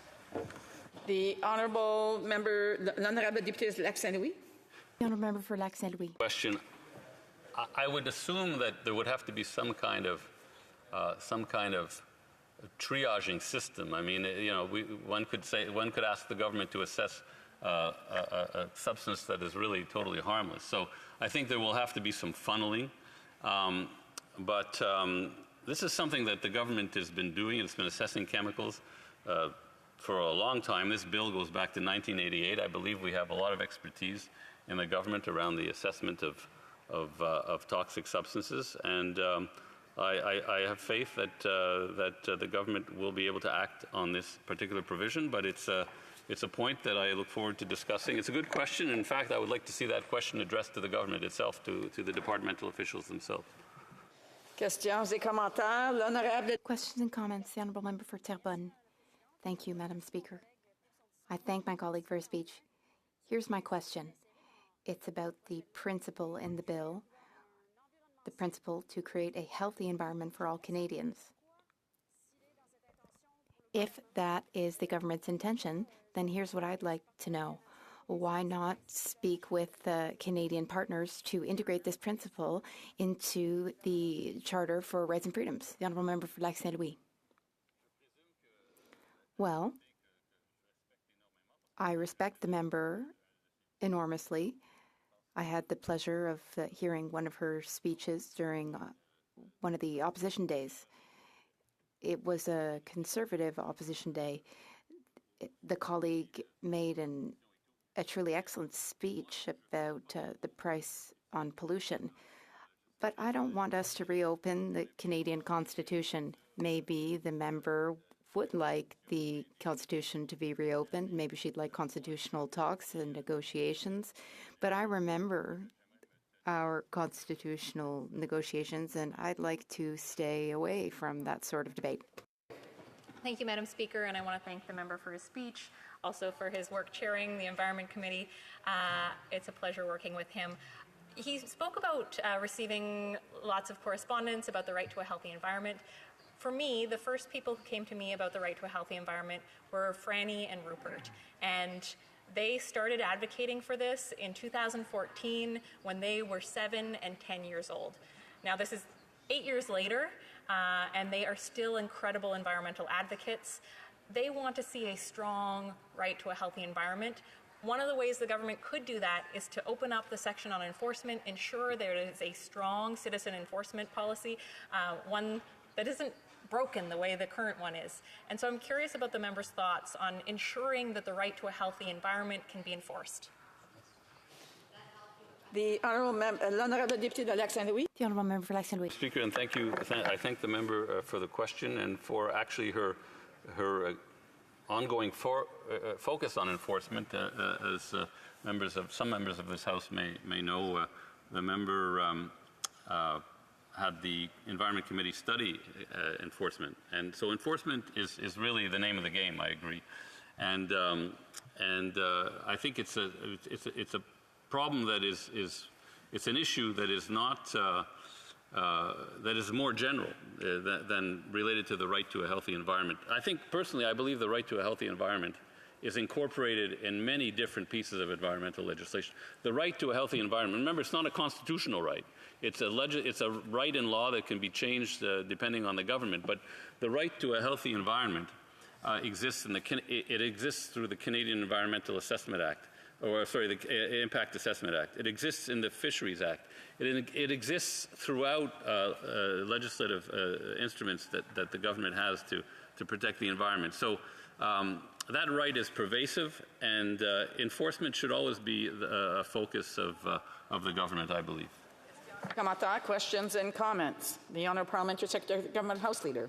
Yes, thank you, Madam Speaker. And I'm wondering if my colleague could provide some thoughts in regards to the importance of the reconciliation.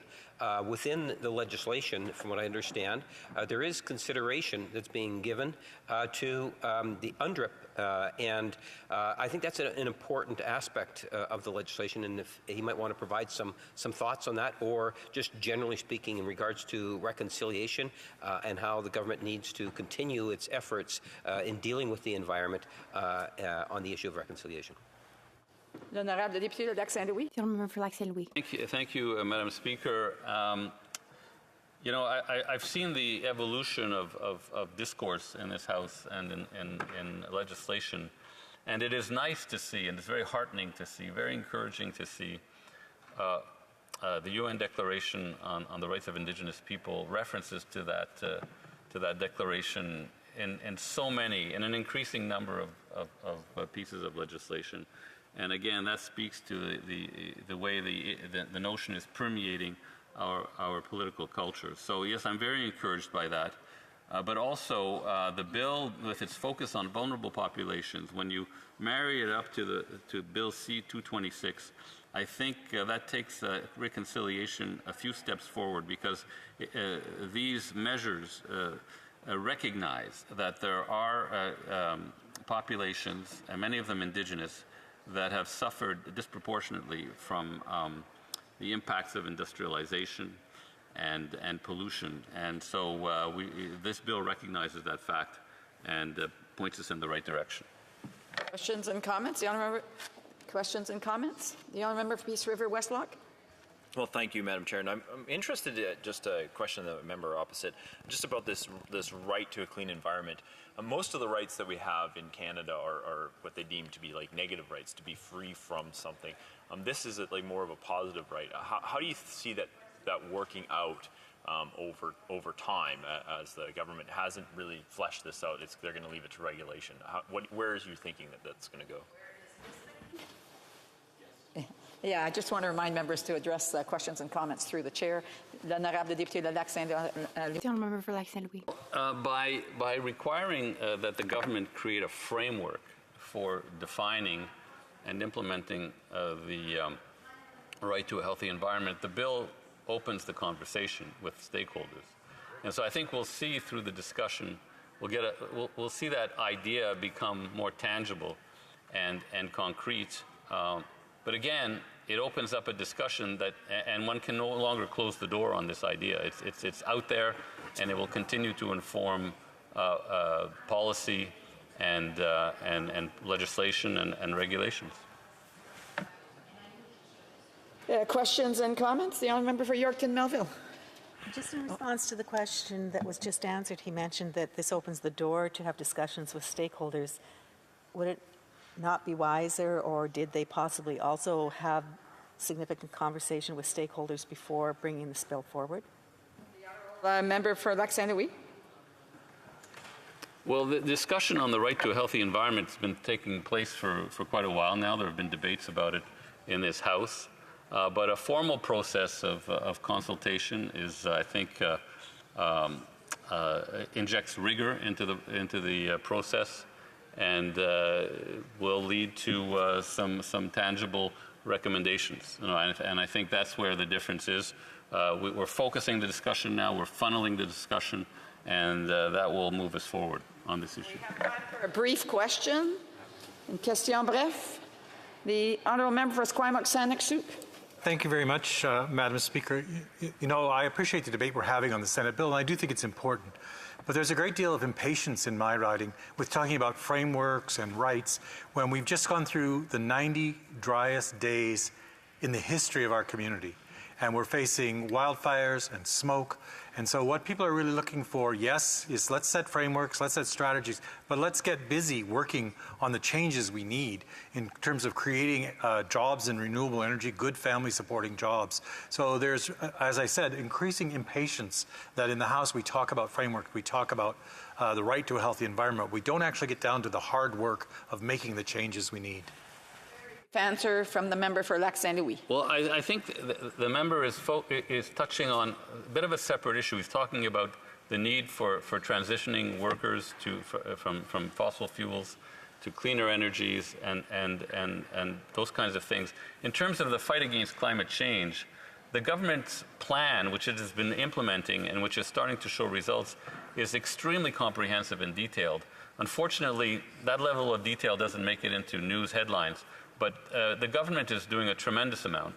So I understand the impatience, but I think it's important for citizens to maybe do some of the research to look into what the government actually is doing at the federal level and what other governments are doing at the provincial level and what industry is doing as well.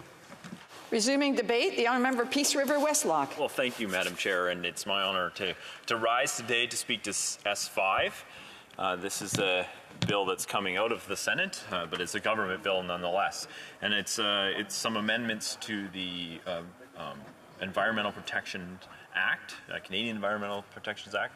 And I just would like to talk a little bit about the history of environmental protection and some of the good work that governments have done over the years around environmental protection. So, Madam Chair, you might know that I'm an auto mechanic by trade,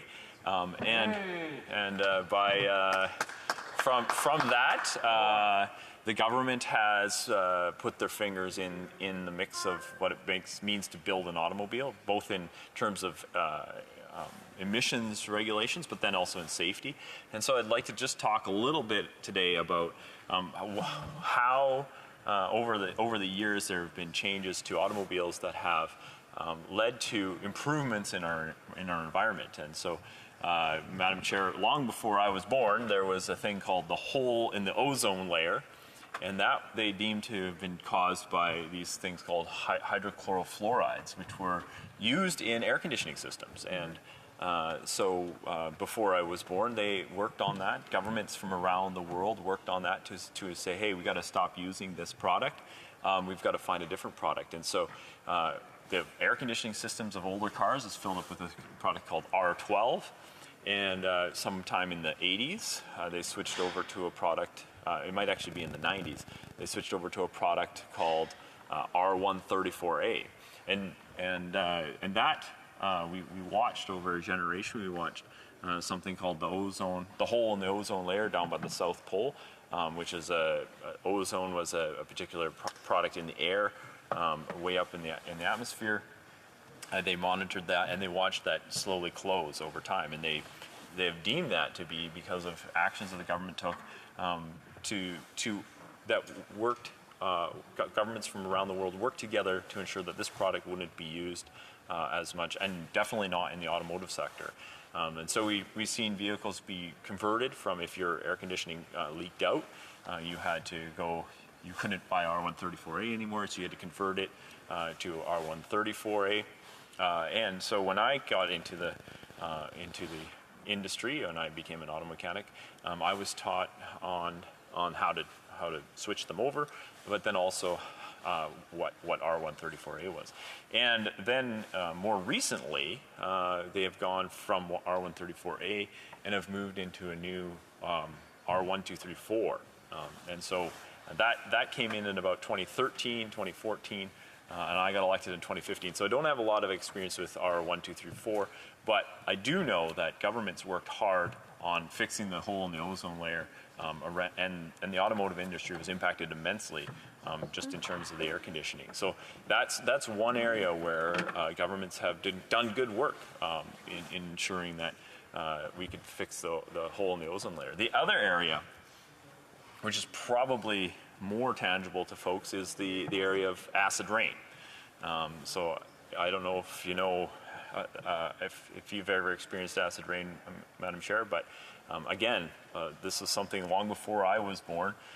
Governments took action on, and they worked to ensure that automobiles weren't producing the substances that create acid rain. And so we actually seen reduction in fuel mileage and horsepower because of these requirements, but we watched the air of every major city in North America improve dramatically. Today, we haven't heard about acid rain for a generation, maybe longer, and the air in most cities is tolerable.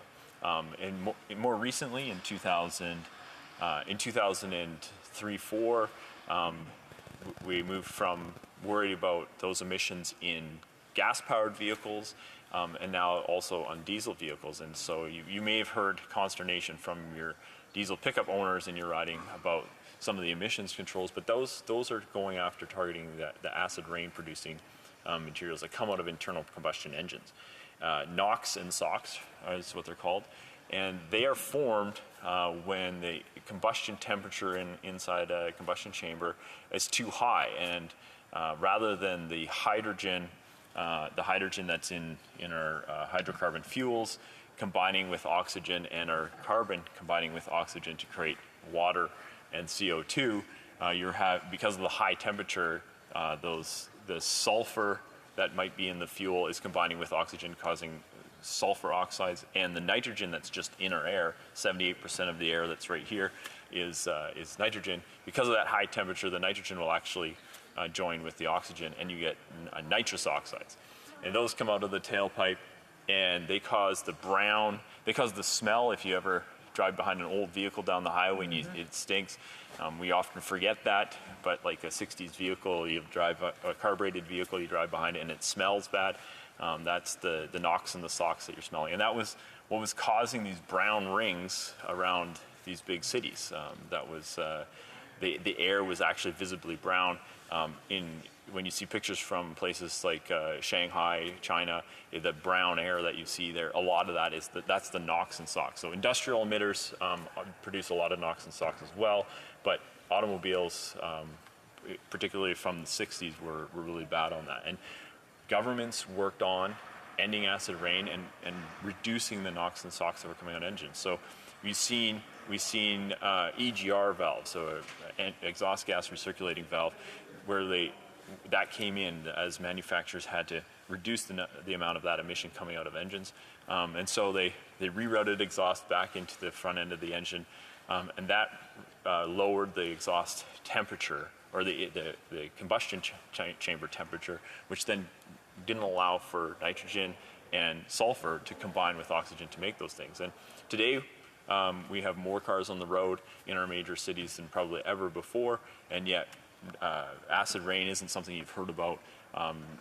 The smog, is sometimes a bit of an issue, that it's dramatically reduced from where it was in the 60s. And again, these were actions that governments took back in the 60s to reduce it, and back in the 90s on diesel engines. And we're bearing the benefits of those government actions. And so I'm applauding those actions. And so I think that there is a role to be played in government action in terms of protecting the environment. But I'd like to see the problem to be clearly defined and the solutions to be clearly defined. And so some of this I find a little bit frustrating, that this bill doesn't target some of those things. Now, one of the problems that I heard come up from across the way was a term called reproductive toxicity. And I don't know about you, Madam Chair, but this is something that's showing up on my radar.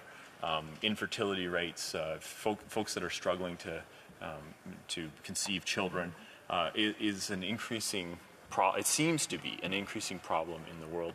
And just like we tackled the hole in the ozone layer, and then we tackled the smog and acid rain situation of the 60s and maybe the 90s, it would seem to me that we should perhaps tackle some of these things rather than to boil the ocean kind of environmental protection, but tackle these things on a more of a case-by-case basis. Let's get to the bottom of some of these problems that we see in the world. And the member from across the way, he mentioned that reproductive toxicity. Well, I'm glad that that's in the bill and that's being talked about, but there doesn't seem to be anything about this bill that says, okay, we're going to make this a priority. We're going to try to get to the bottom of this. Is this actually a problem? What's going on here? We seem to insinuate that it is a problem, but don't really seem to be focused in on how to fix it. This is an ongoing frustration of mine with this government, particularly of late, and I seem to share this probably with my NDP colleagues around. They come in with a piece of paper that says housing strategy on the top of it, or it says Environmental Protection Act on the top of it, pass that blank piece of paper that says that, and then say, what are you complaining about? We've got an Environmental Protection Act right here. Don't you see the words on the paper? But when we say, well, it does nothing. That's kind of the same thing with this right to a clean environment. I'm glad that we've put that on a piece of paper, that we have this right, but what does that mean? I don't know what that means. And then they say, well, we're going to work on that. Well, Madam Chair, they've been in government for 7 years. Perhaps they should this is kind of lazy governing. If you're going to say, just put the words on a blank piece of paper and say we're going to fill it in after the fact, well, what was the point of bringing forward that particular piece of legislation? And again, we see that here. It's hard to argue against the right to a clean environment. Those are very nice words, but what does that mean? I don't know what that means, because they say, well, we're going to fill that in with regulation after the fact. We're going to do consultations and fill that in. And so it's increasingly I'm increasingly frustrated by this laying on the table of a piece of paper that says good things on it, but doesn't actually mean a whole bunch. And so I hope that we can have. I hope that the Liberal members of the Liberal government, as the member I just replied to, I was asking him about, what does that mean? It's a negative right, or a positive right in some sense. So, Madam Chair, maybe I should just explain that a little bit as well. The difference between negative and positive rights. So, like the negative right is like a right to not have your property taken away from you. The government may not impede on your property rights. That's kind of a negative right, and I don't see a problem. But a positive right is like a right to housing. It's great that you have a right to housing, but how do you enforce that? What does that mean? Does the government then must provide you with housing? And who must they take it from?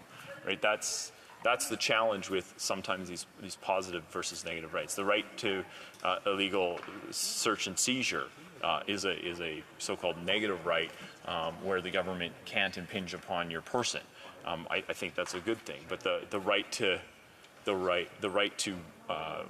a job, for example, is maybe more difficult of a thing to enforce, but also not necessarily something that the government has to get the right. They don't have to provide you with a job. Who are they going to force to hire you? Essentially, that's a lot of what is like the positive versus negative right. So this right to a clean environment, it strikes me as one of these so-called positive rights. Of which I would have liked to see in the bill. I would have liked to see the government lay out what they mean by that, lay out what does a right to a clean environment mean? What is it? If you don't have a clean environment, must the government move you across the country to a place where there is a clean environment? It must. If you don't feel that your environment is clean, can you sue the government to clean it up?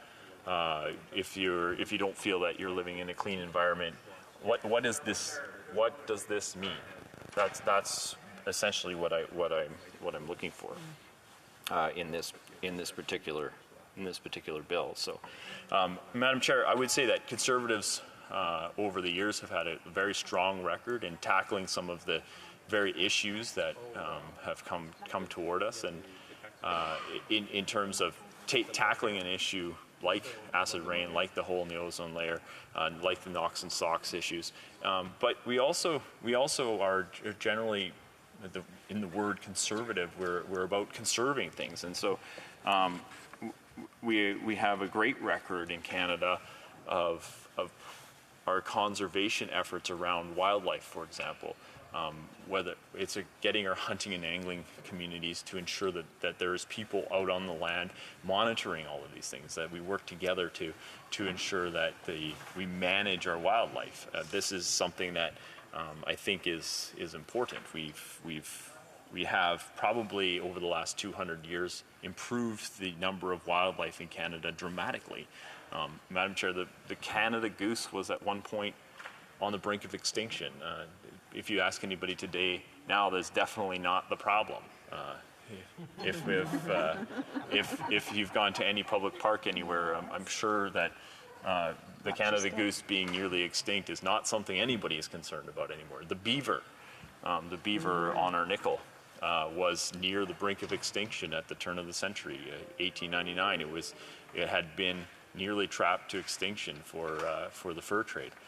Today, the beavers are winning the battles against our highway crews in very many places along Highway 88 in northern Alberta. I do believe that the railway to Churchill was taken out by the beavers in 2017. The beavers are winning these wars. Why? Because there's millions of them back here in Canada. Building, and these are success stories of conservation that we've had here.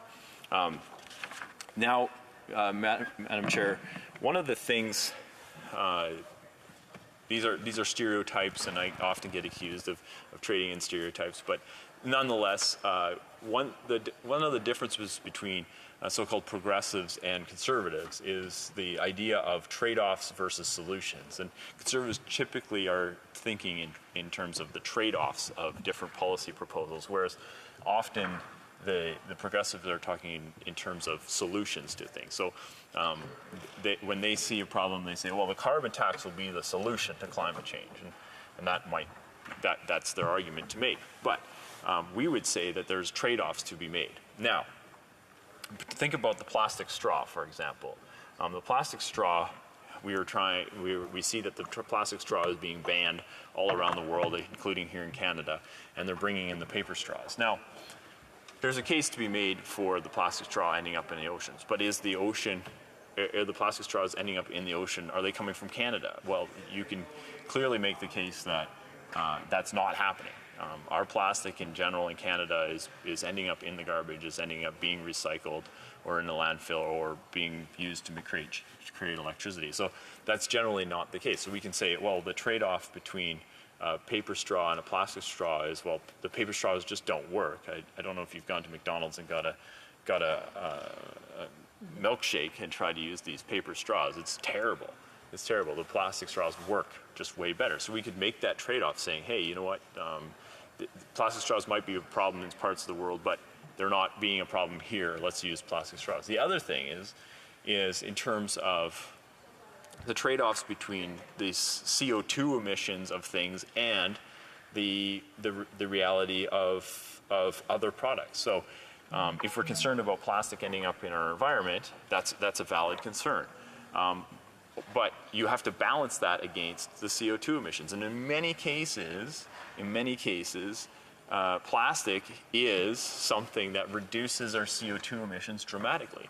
The CO2 emissions the difference between using a plastic straw and using a paper straw, Madam Chair, is dramatically different. The CO2 emissions per straw is something like 10 times less for the plastic straw versus the paper straw. And you can just think about that a little, like it's great that the paper straw is decomposable, all of these kinds of things. Maybe it doesn't work, but it's decomposable, whereas the plastic straw isn't. You have to make sure that it gets to the appropriate recycling department. But the CO2 trade-off is that the straw is 10 times less CO2 emissions over the lifetime of the straw. So you have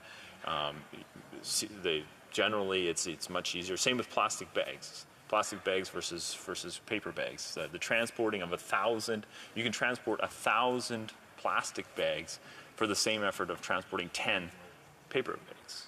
Did I get that? I might have mixed that up. Plastic bags, 1,000 of them, 10 paper bags.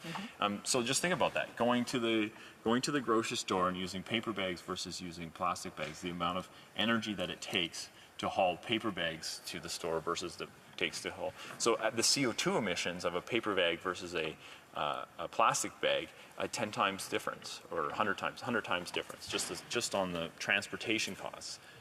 So there's a trade-off to be made there. There's a trade-off to be made around ensuring that plastic doesn't end up in our environment, but also then the CO2 emissions. So there is what I'm going to say is that we, as conservatives, we understand that all of the decisions that we make as governments are generally trade-offs. You're trying to find a balance between two extremes. You're trying to find, are we more concerned about plastic ending up in our environment? Are we more concerned about the CO2 emissions? And that trade-off, we made that extensively when it came to the PPE. Right?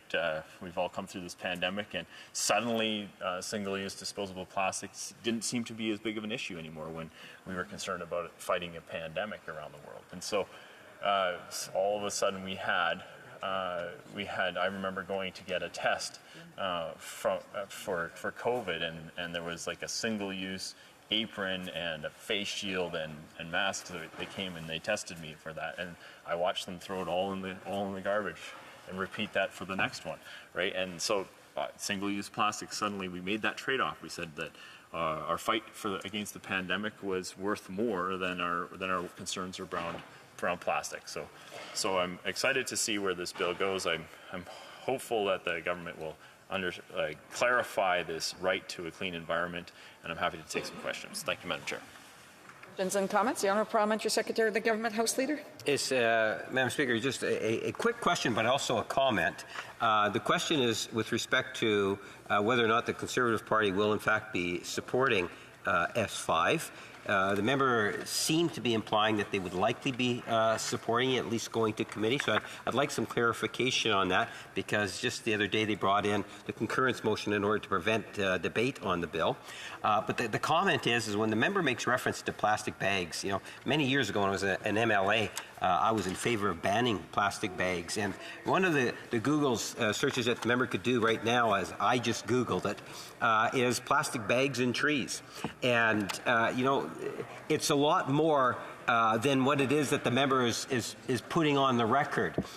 When we talk about a healthy environment, the banning of plastic bags, I see as a good thing. Does he support the banning of plastic bags?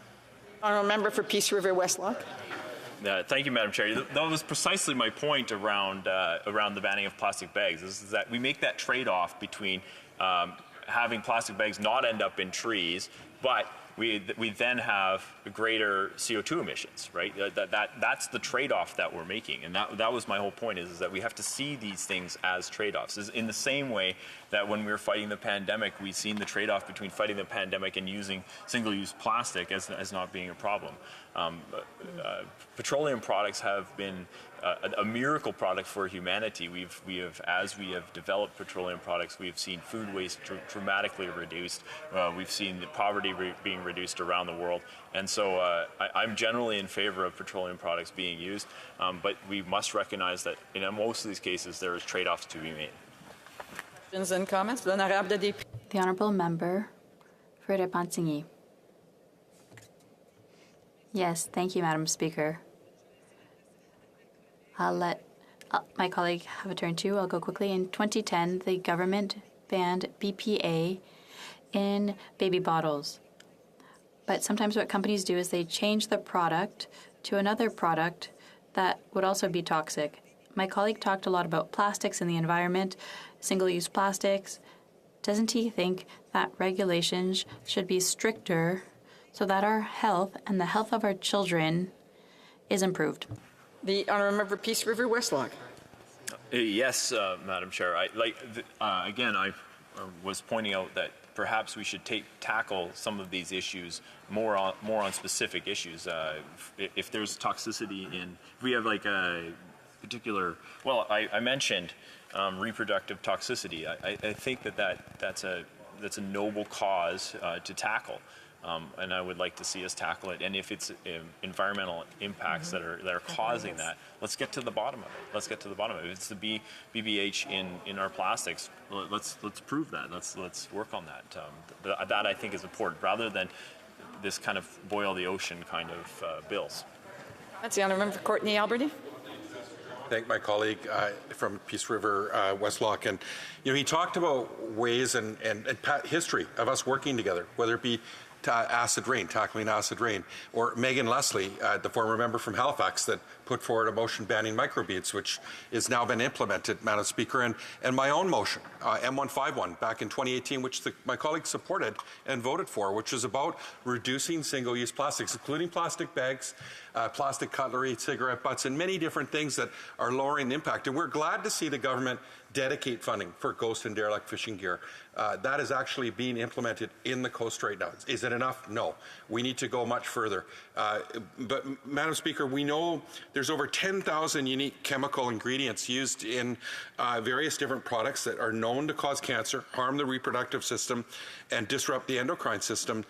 These are simple, low-hanging fruit that I think we can all agree on. Does my colleague agree that all of these products should have mandatory labeling of hazardous substances in all consumer products? Peace River Westlock. Oh, once again, Madam Chair, here we are at these trade-offs that we have to make. We want to ensure that we have a healthy environment, but we also want to ensure that we have a healthy economy. And in some cases, allowing consumers to make their own decisions on a lot of these things would ensure that we can get to where we need to be on many of these things. And we have to take Canadians along on the journey. I know that the fight to end acid rain was a trying fight, but it was one worth fighting, and I think there's no disagreements in Canada around that anymore. I hope that we can tackle some of these things specifically, and we'll come together on them for sure. Comments? The Honourable Member for Renfrew, Nipissing, Pembroke. Chair, and I guess the question really boils down to that I have for my colleague is whether or not he trusts this government, for example, to determine whether or not a substance is toxic. A straw, a pen. They're saying all plastics are toxic.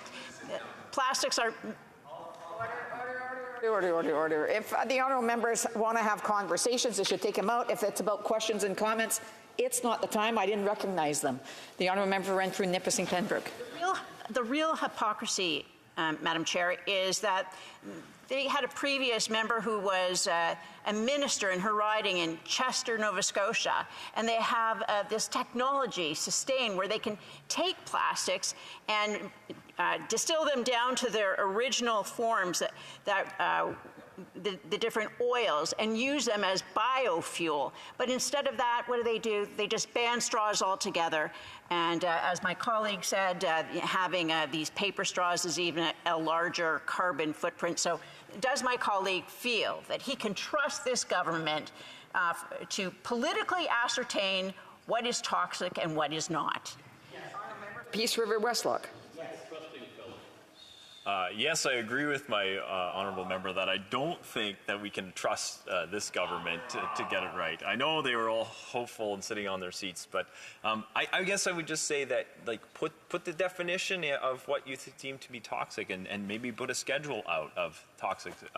That would have been nice to see that. Put the definition of the right. What do you mean by a right to a clean environment? Put that in the bill.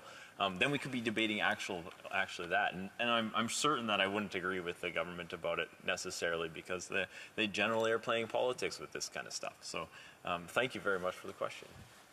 Comments, questions et commentaires? L'honorable. The honourable member. Government House Leader. Yes, Madam Speaker, I did ask the member 2 questions, and he answered the second part.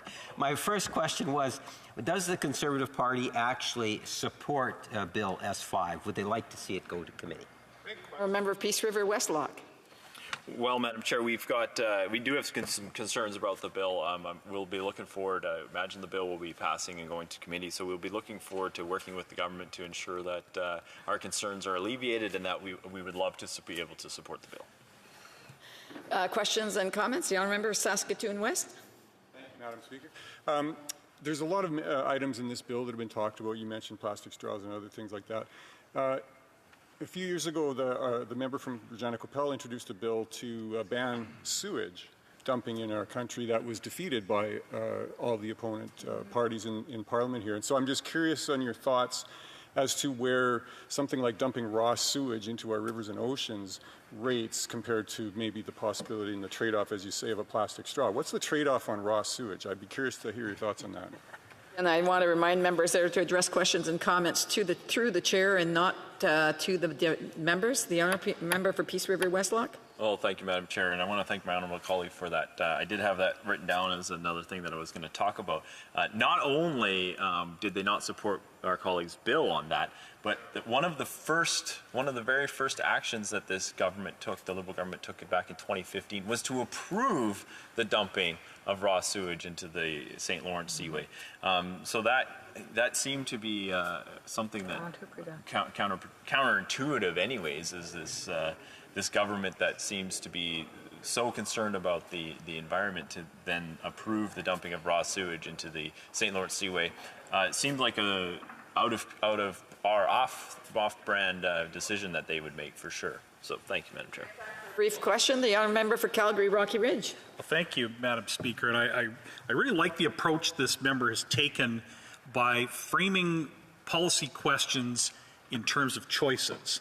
There are always trade-offs, and there's a tendency from this government to label something as a solution while ignoring the reality of trade-offs. I thought that was a fascinating approach, and I asked him to use whatever time he's got left to continue on and sort of explain that process. Well, there's only 20 seconds left, so the honourable member of Peace River Westlock.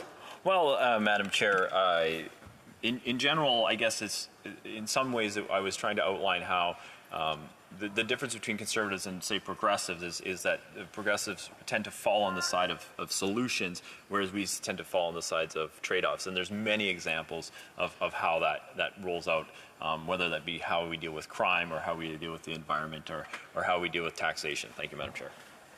Resuming debate, the Honourable Parliamentary Secretary, the Government House Leader. Thank you very much, Madam Speaker. I'll be sharing my time with the member from Winnipeg North. And before I get going, Madam Speaker, I just want to say, to take the quick opportunity to acknowledge my Parliamentary Secretary Assistant, Kelly, who's celebrating his birthday today. Kelly has been a volunteer of mine since he was in high school. As a matter of fact, in the summer of 2015, when we were running against the Conservative government at the time, and Stephen Harper called an election in the middle of the summer, most of us were saying to ourselves, why is this election so long? This one of the longest elections in Canadian history. Meanwhile, Kelly was celebrating the fact that Stephen Harper had called the election on or for his 18th birthday. On October 19th, 2015, Kelly turned 18, registered to vote, and cast his first ballot at that time. He's been a part of my team ever since and is my Parliamentary Secretary Assistant, and I just want to wish him a happy birthday. Happy birthday, Kelly. I was trying to think of what I was going to talk about, Madam Speaker, as the debate has been ensuing this afternoon, and I wasn't quite sure. And then the member from Peace River Westlock got up and spoke, and it became very clear to me what I was going to talk about. I find it very interesting and very rich that the Conservatives on the other side of this House will always harken back to the days of the good old Conservatives who fought for climate. And you know what? If you actually talk about the progressive Conservatives, like individuals like Flora MacDonald that came from my riding from back in the 70s and 80s, these were progressive Conservatives that cared about very important issues. The member specifically spoke about two issues, and I'll reference them as well. The protection of our ozone layer, and he's absolutely right. I think it's lost on a lot of people the incredible work that through the leadership of Brian Mulroney back in the 80s when it came to the ozone depletion and our approach on how we were going to solve this globally. I'll read something to you from the CBC, Madam Speaker. It says they predicted that continued use of CFCs would completely collapse the ozone layer by 2050. Without ozone protecting us from the sun's UV rays, skin cancer rates would skyrocket. Faced with a dire outlook in 1987, 46 countries agreed in Montreal to dramatically limit the use of production of CFCs. Mulroney signed the protocol. So did Reagan, the President of the United States at the time, often considered a Republican, referencing Reagan. Even Margaret Thatcher, the Iron Lady of British Toryism, got on board.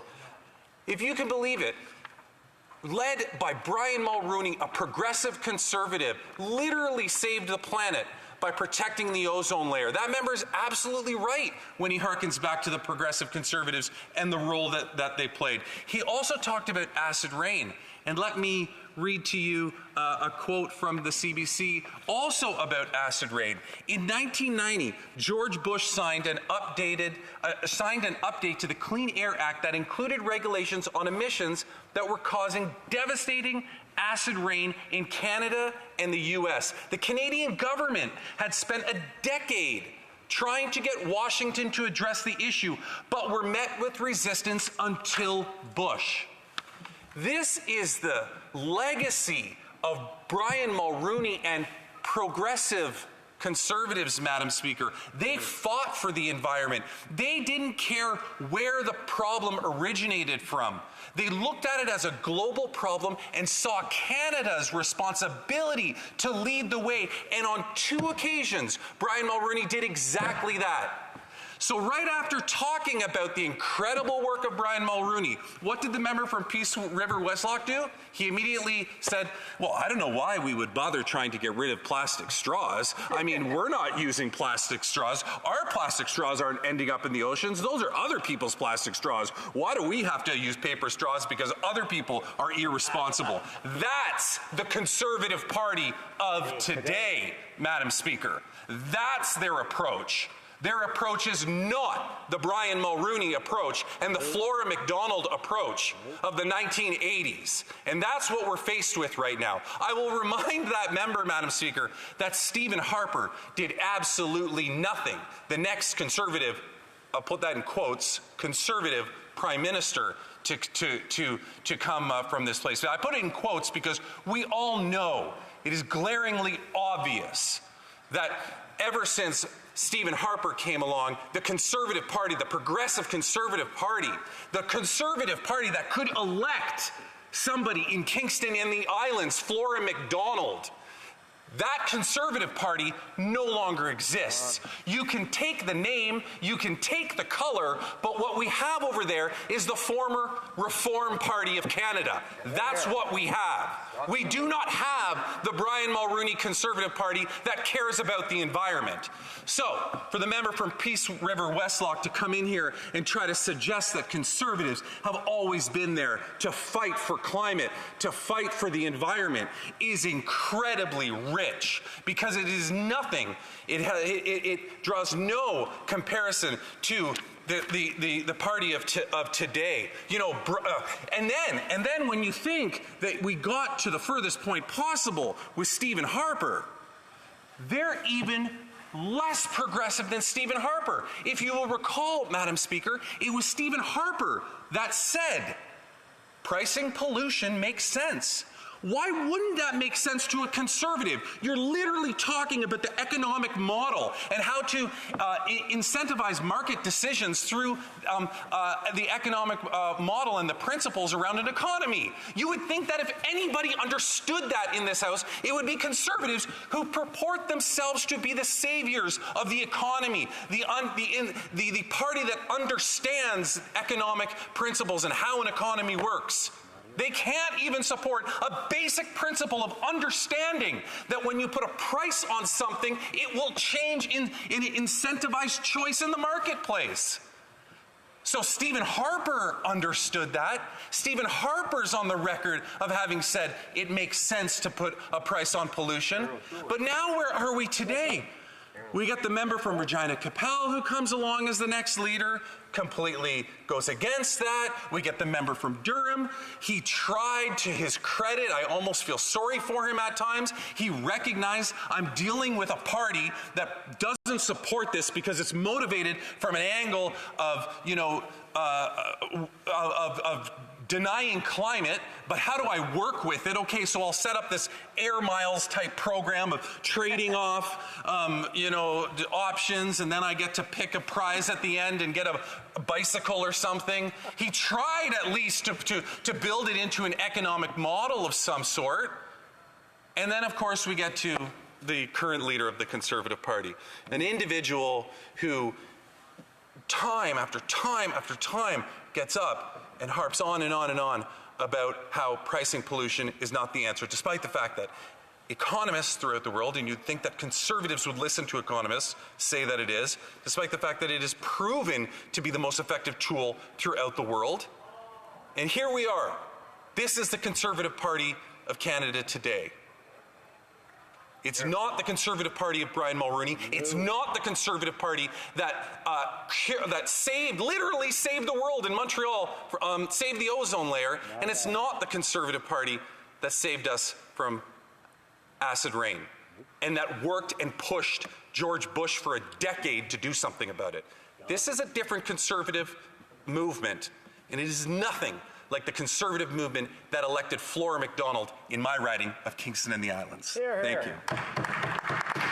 Questions and comments? The honourable member for Cypress Hills Grasslands. Well, thank you very much, Madam Speaker. To hear the member talk so much about how carbon pricing is supposedly the most effective way at dealing with emissions, I'd like him to just put on the record by how many megatons have Canada's emissions dropped since the carbon tax has been put into effect by this government? The Honourable Parliamentary Secretary. To ask that question, Madam Speaker, it trivializes the entire issue. It assumes that every other... Order. He is going to answer the question. He's going to give a response, and I would hope that the honourable members would like to hear that response. The honourable member for Parliamentary Secretary. The irony is I'm being heckled by one of the strongest, biggest climate deniers on that bench, Madam Speaker. But nonetheless, to answer the question, you are assuming that every other variable stays still. There are so many other variables involved in trying to measure this. So it's a very easy talking point. I know the Conservatives love doing it. They're oversimplifying the issue. And the reality is, Madam Speaker, you have to look at this stuff holistically. You have to look at every variable involved. And when you do that, you will land on the same conclusion that every economist does and that every other nation that has put similar practices into place. Questions and comments? The honourable member for Esquimalt-Saanich-Sooke. Madam Speaker, as I said in an earlier intervention, there's no doubt that there's a need to update the Canadian Environmental Protection Act, and there's some very good things in S5. But given that surveys have found that there's lots of toxic substances in ordinary consumer products, and we had a study that found very high levels of lead in products that were being sold in dollar stores, including in canned food and children's toys. So this bill doesn't have any requirement for more transparency from corporations about the presence of toxic chemicals in ordinary consumer products. Why is that left out of this version of the bill? Parliamentary Secretary. Well, it's an excellent question, and I can't give the member the answer, but I can say I would like to know the answer to that. Because I think that people do have the right to know what is in a product, in something that they're buying. In particular, if they're buying for something for a dependent, for an example. If they're buying something for a child. I mean, I think it's very important as a parent that I know that when I'm purchasing something, if there's a potentially toxic chemical in there, that I know about it. So I invite the question. I want to know the answer to it. I really hope that we get the answer to it through the various different, the process that as this bill moves through the House, because I would like to know the answer to it as well. Questions et commentaires? Questions and comments? The Honourable Parliamentary Secretary to the Minister of Justice and Attorney General. Thank you, Madam Speaker, and I'd like to thank my friend and congratulate him on his 7 years in office in Ottawa, and also to wish Kelly, who's an incredible young man, happy birthday. But to his point earlier, in terms of the need for carbon pricing and the history of the Conservative Party, if I recall, in the previous election that concluded in September of last year, the Conservative Party and those who are here elected as a result of their platform did run on a platform of carbon pricing. So I'm wondering if you could elaborate on what that impact has had on Canadians. The Honourable Parliamentary Secretary. Absolutely right, including the member on the Conservative bench who's heckling me, who's a climate denier. Yes, they ran on it. They ran on that. They ran on a platform of putting a price on pollution. It's not the same way that we're pricing pollution. It was done in a different way. It was proposed by their leader, the member from Durham, in a different way. But they ran on it. They ran on the idea of pricing pollution, Madam Speaker. Questions and comments. I would invite the member, instead of yelling across, to ask a question, if he would, to be recognized, as opposed to... no, you didn't get up on this one. Questions and comments. Questions et commentaires. The Honourable Member for Renfrew, Nipissing, Pembroke. Thank you, Madam Speaker. I just want to ask the individual across the way who on this side of the bench is the so-called biggest climate denier, because what historically has occurred is when a scientific basis for a comment or an explanation is not in reach or does not exist, their reaction is to automatically call the person who is questioning the science behind what they're stating some sort of name. The Honourable Parliamentary Secretary has 1 minute to respond. It appears as though there's a bit of jealousy going on, because maybe this member who's asking me the question is indeed the biggest climate denier. Yeah, I mean, you just have to watch Gallant News Network to see that yourself, Madam Speaker. I do want to remind members that he's not to use, the Parliamentary Secretary, he's not to use the name of an individual, either first or last. And I would ask the honourable member to ensure that he only refers, he's careful on how he describes individuals. The honourable member has 50 seconds to finish his response. The honourable member for Renfrew, Nipissing, Pembroke, I would ask, I'm sure she wants to hear the answer. The Honourable Parliamentary Secretary. I do apologize for using the member's first name. I was actually referring to the newscast program. I thought that that was the proper name of that, and I wasn't trying to reference her name. But she's on the record, Madam Speaker, of suggesting that climate change is not real on multiple occasions, not just on social media, but in this House. So if it's going to be a competition as to who's the bigger climate denier, I'll let the Conservatives sort that out on their own, and then they can come back and tell us. Thank you, Madam Speaker. So I went to a woman. Yeah. So hold on here. We got a point of order. The Honourable Member for Renfrew, Nipissing, Pembroke. The record, Madam Speaker, you will find that when he asked that question last time, I replied that that I agreed that the climate has been changing since debate. It's not a point of order. It's not a point of order. It's a point of debate. Resuming debate, reprise de débat, the Honourable Parliamentary Secretary to the Government House Leader. Yes, thank you, Madam Speaker. It's such a pleasure to be able to stand and rise and speak to such an important piece of legislation. I think it's probably one of the more substantive pieces to updating or even possibly modernizing legislation that's, in my opinion, going to have a real impact on Canadians. You know, having a right to a healthy environment is something that we should never take too lightly. I believe that what we're doing within this legislation is establishing a framework that is going to ensure and provide a much higher level of comfort, of confidence to Canadians, that for the first time we have a government in Canada that sees that each and every one of us have a right to a healthy environment, Madam Speaker.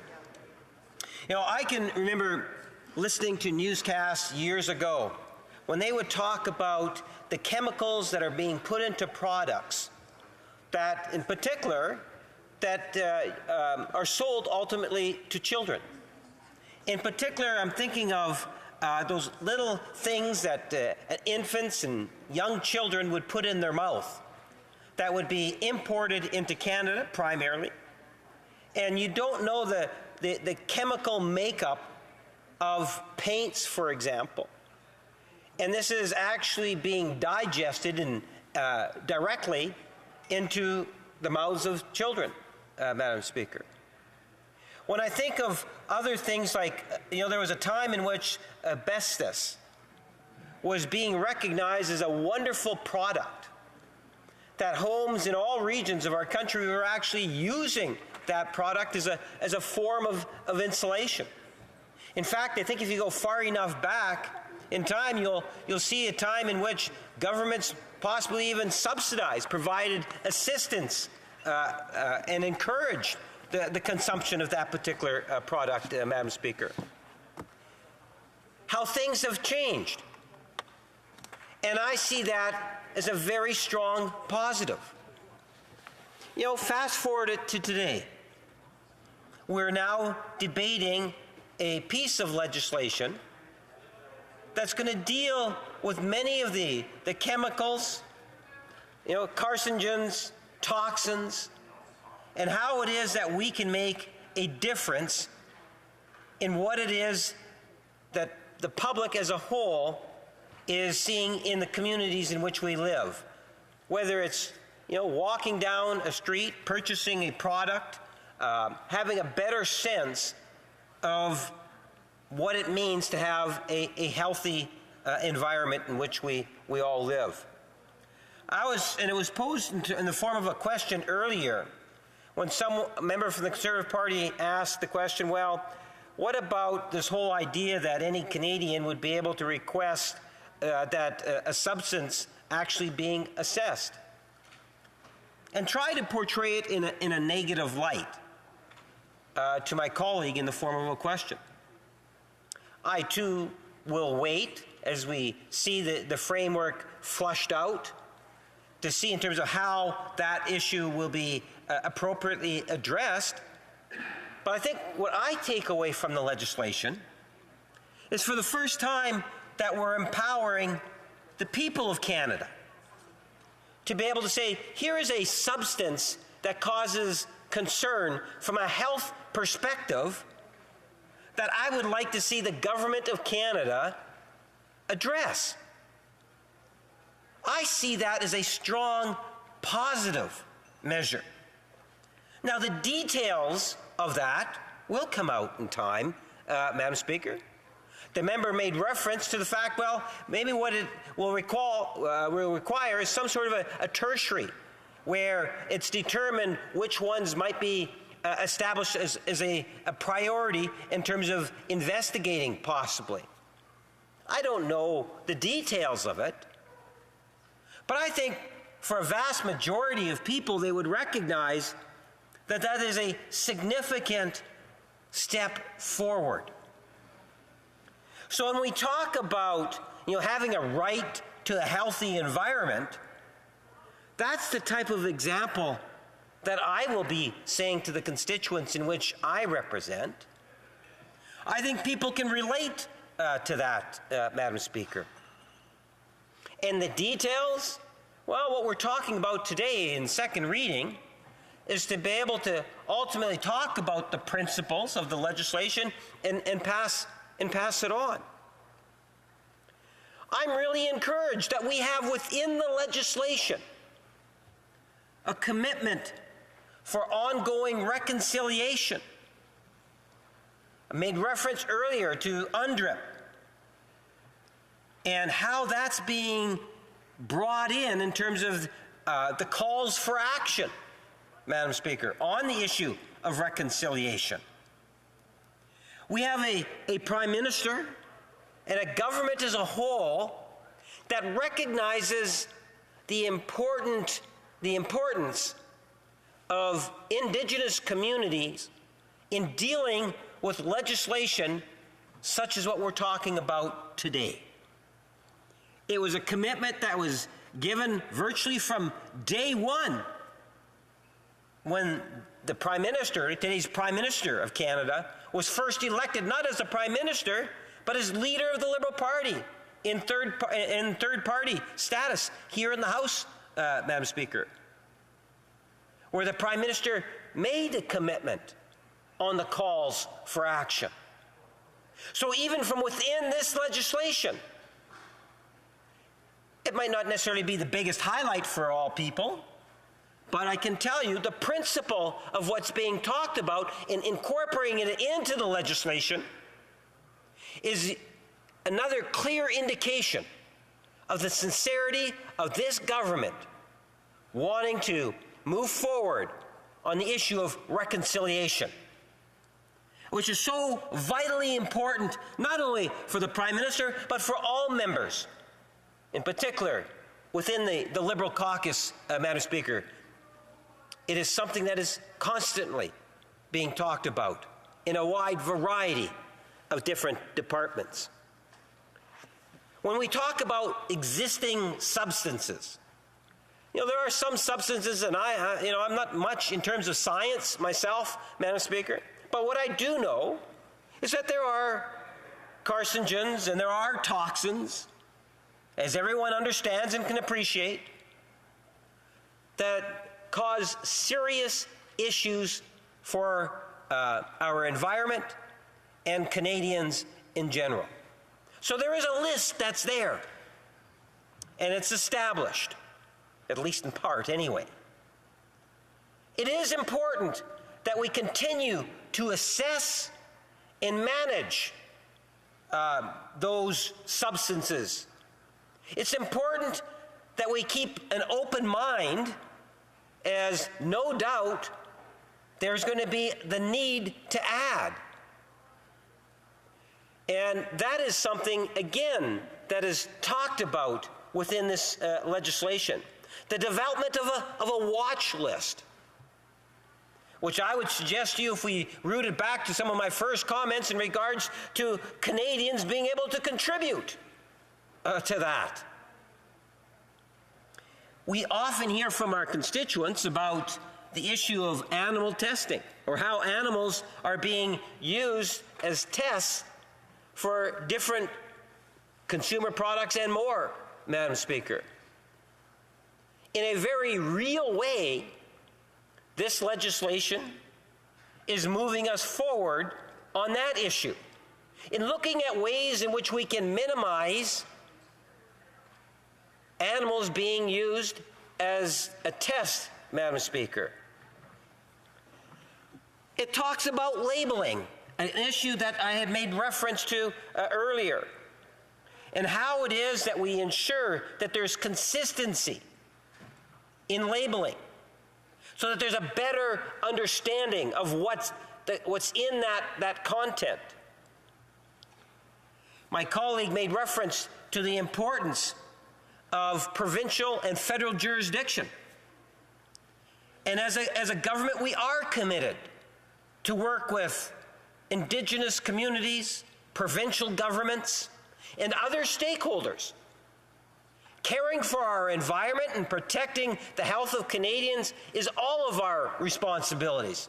We as a national government have a leadership role to play, and I believe S5 is demonstrating that leadership role. Thank you, Madam Speaker. Questions and comments? The honourable member for Renfrew, Nipissing, Pembroke. Thank you, Madam Speaker. I was beginning to think there was a scintilla of hope if this bill went to committee, that there would be some sort of redemption.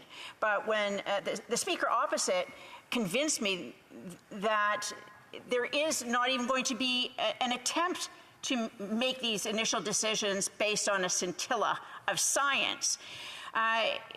When he says that somebody might be afraid or they feel that something might be toxic and it's put on the list, that's not the way we do it. We have a rigorous system for developing the list of toxic chemicals that can be brought into Canada or exist.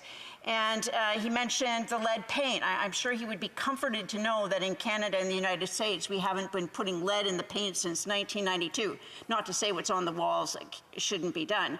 But from what he says, somebody who fears that ground beef could be toxic could have it put on the list and everybody would be denied ground beef and then have a label warning. Actually, that was proposed earlier this year, and I'm glad that the Canadian Food Inspection Agency saw better to change its mind.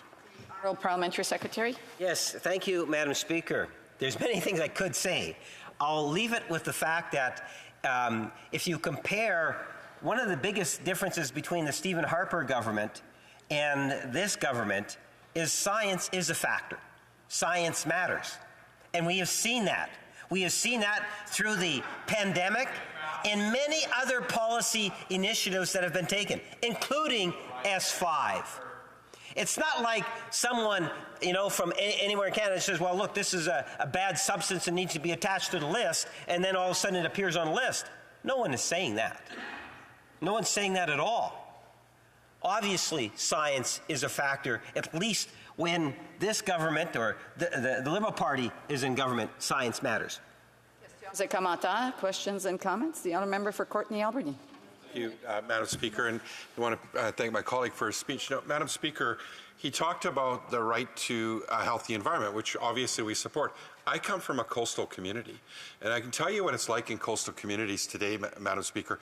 You can't go anywhere without finding polystyrene, expanded polystyrene, littered and broken apart along coastal shores, whether it be in coastal British Columbia or in Atlantic Canada. Now, Madam Speaker, we know there's alternatives to expanded polystyrene that can be used that this government is not enforcing. The same member, Madam Speaker, supported my motion, M151, Madam Speaker, which called on the government to regulate polystyrene in marine environments and reduce it, and they haven't done anything. So, I'm hoping that my colleague will come forward with what this government's going to actually do to tackle polystyrene in marine environments and end this environmental disaster that's taking place, that's impacting our food systems, Madam Speaker, the environment, the ecosystem that absolutely relies on a healthy environment. And I'm hoping my colleague and his government will actually finally take real action in banning polystyrene from being used, especially in industrial use in marine environments. The Honourable Parliamentary Secretary. Yes, thank you, Madam Speaker. Over the summer, whether it was being able to be out at the Pacific Ocean or in our National Caucus, being in the Bay of Fundy, actually the tides were out, and I was on the where the ocean lay, the ocean bed at the Bay of Fundy, to Lake Winnipeg, understanding our bodies of water and the importance of us protecting our waters is of critical importance, and that's one of the reasons why we came up with a list of banned single-use plastics. And you know what? We will continue to look at ways in which we can improve our environments, in particular our bodies of water. For a brief question, the honourable member for Fredericton.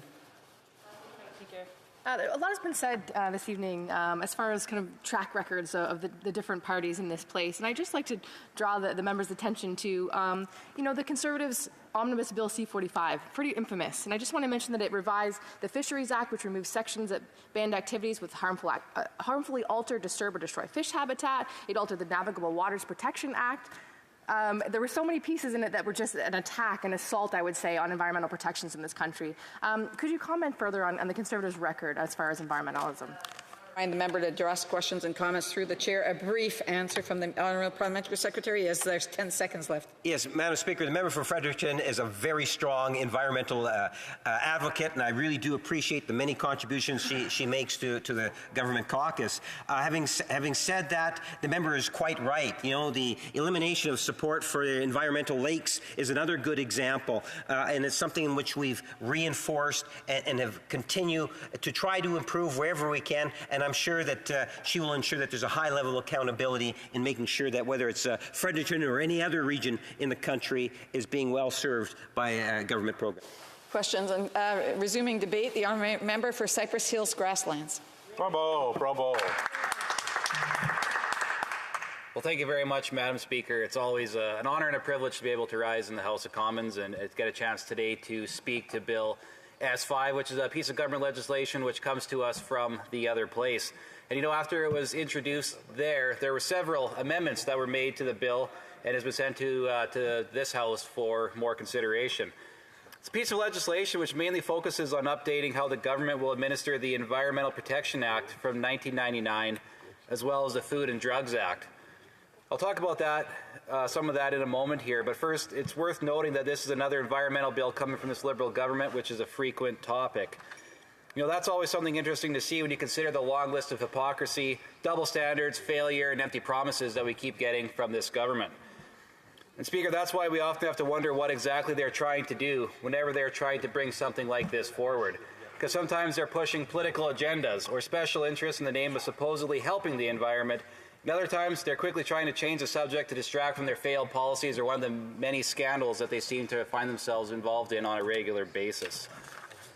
For all we know, that might be why they added a general statement that we should protect the environment without really defining or explaining it any further. Regardless, it is important to remember how the Liberals tend to operate when any bill on this topic comes from their government. You know, Madam Speaker, until recently I was on the Public Accounts Committee. And along with reviewing the Auditor General's reports, we had the privilege to be able to look at the Environment Commissioner's reports on a regular basis as well, too. You know, this gave me and my Conservative colleagues a closer look at this government's record of not keeping its promises or missing its targets. You know, it was remarkable how over the course of time on the committee, I'm sure many other members here who have sat on the committee would agree with me, that there's a reoccurring theme of overall failure of getting things done and accomplished. You know, more than half of the reports that we saw in this particular parliament that we were doing indicated significant failure. And in some cases, the government's not delivering because there was no plan or no effort at all to get it done. The last report from the Environment Commissioner that I worked on had to do with the just transition, as the government supposedly calls it. And Madam Speaker, this is what the Commissioner told us, and I'll quote, "The government has been unprepared and slow off the mark. We found that as Canada shifts its focus to low-carbon alternatives, the government is not prepared to provide appropriate support to more than 50 communities and 170,000 workers in the fossil fuel sector. In 2019, the government identified Natural Resources Canada as the lead department to deliver just transition legislation. We found that the department took little action until 2021, and it did not have an implementation plan to address this significant economic shift. Without a proper just transition plan in place, the risks are comparable to what occurred with the collapse of the northern cod fishery in Atlantic Canada in the 1990s. End quote there. You know, Madam Speaker, why this is important, I represent an area in southwestern Saskatchewan, and my colleague from Souris Moose Mountain in the southeast corner of Saskatchewan, right where our borders meet, is an area that's going to be affected by this supposed just transition by the government. The towns of Rock Glen, Willow Bunch, Coronach, many other communities in that area as well, they are going to be directly impacted by this. And what we've seen repeatedly through the delays is that the government hasn't actually taken any steps yet to help these communities along with this transition, as the government is removing the #1 economic driver in those communities and throughout that entire region, which has only been exacerbated, especially with these last 2 years. But that doesn't give the government the excuse of not being able to deal with something that they have implemented and forced upon these communities. You know, Madam Speaker, whenever the government takes something away from someone, they have to be able to backfill it or replace it with something else. And that's what they're supposedly trying to do with the just transition. But we're not seeing it. We're just not seeing it. And I think it's really important that having gone through so many of these public accounts reports and seeing the failure to not even have a plan in place is doing an extreme disservice to these communities. You know, I'll talk about the town of Coronach as well, especially in, Coronach's in the member from Souris Moose Mountains riding. But I met with the mayor there because he's part of a regional group that is represented both by Rockland and Willow Bunch in my riding. But he was talking about how their town specifically was designed to accommodate a population base of closer to 2,000 people. The town is only around 800 right now, though.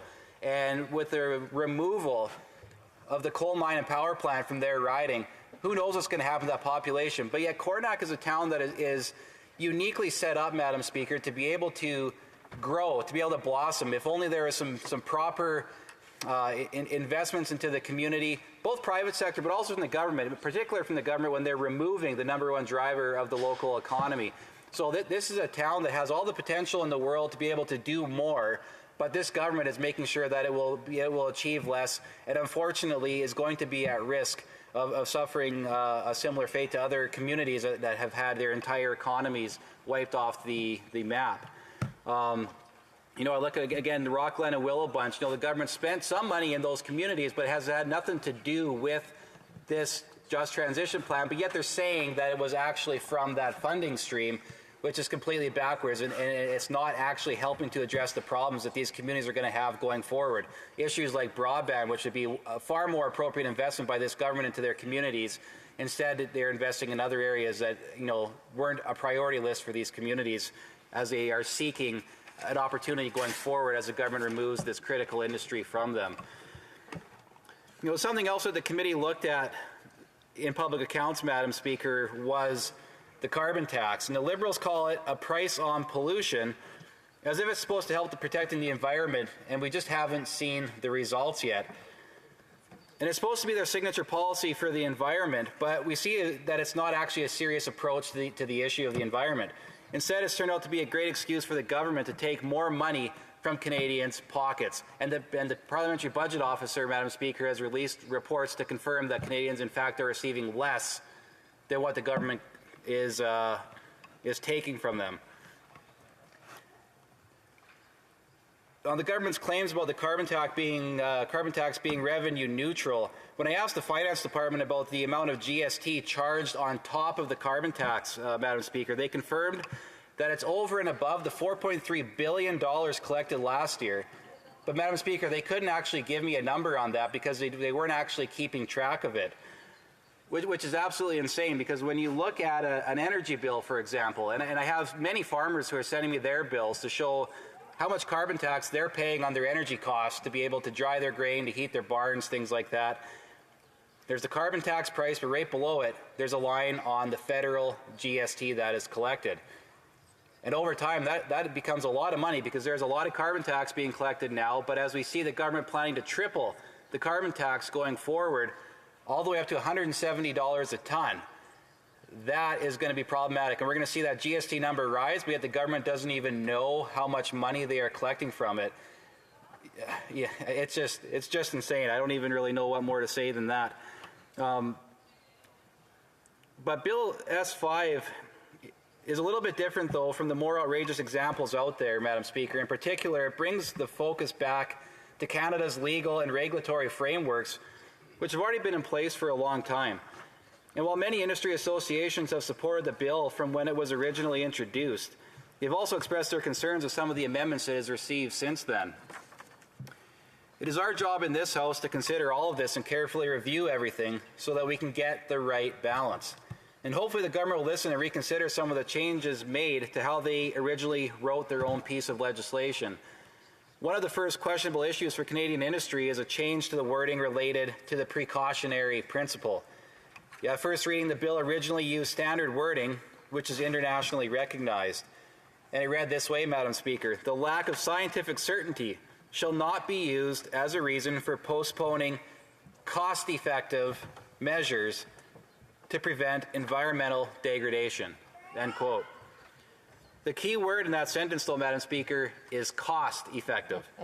It demonstrates that we fully expect a cooperative and responsible approach on the part of our industries to protect the environment. This expectation also includes awareness and respect for the needs and circumstances of those same industries. That is quite clear. However, this statement has been amended to say, and I'll quote, "The lack of full scientific certainty shall not be used as a reason for postponing effective measures to prevent environmental degradation." Such a change is not as small as it might sound. Those two words are clearly different with their emphasis, and it causes a shift in the meaning and the interpretation of that section. And the other problem is that the bill refers to the precautionary principle, which is an international concept of long-standing international recognition. It represents a balanced approach between the environment and industry, and there's no need to move away from it. The wording for it is cost-effective, and our law should faithfully reflect what it is citing instead of creating uncertainty by changing what it says and what it means. I will turn next to another amendment made to this bill, but I wonder, Madam Speaker, if maybe I should wait for another day. If one more minute? Okay, I'll try to get through this amendment here quick. So we'll turn to this other amendment about assessing whether a substance is toxic or not. The original version mentions vulnerable populations, but did not include vulnerable environment as a new term that has been added along with it. It is vague and unclear in Bill S5, which is not helpful and can create regulatory uncertainty for stakeholders dealing with the process of assessment or enforcement. And again, we must not lose sight of the right balance between strong protection for the environment and practical concerns that's been expressed by our industry. In that regard, it is a real possibility for a regulatory regime to become excessive and hostile to development. We have seen a similar situation as unnecessarily blocked natural resource projects across the different regions of the country. The Impact Assessment Act process has not only ruled out new pipelines for oil and gas, but it creates challenges for forestry and even more so for new mining projects, which are needed for the government's green ambitions. Thank you very much, Madam Speaker. Yeah, so the honourable member will have 8 minutes and 45 seconds the next time that this matter is before the House. It being 6:56, the House will now proceed to the consideration of private members' business as listed on today's order paper.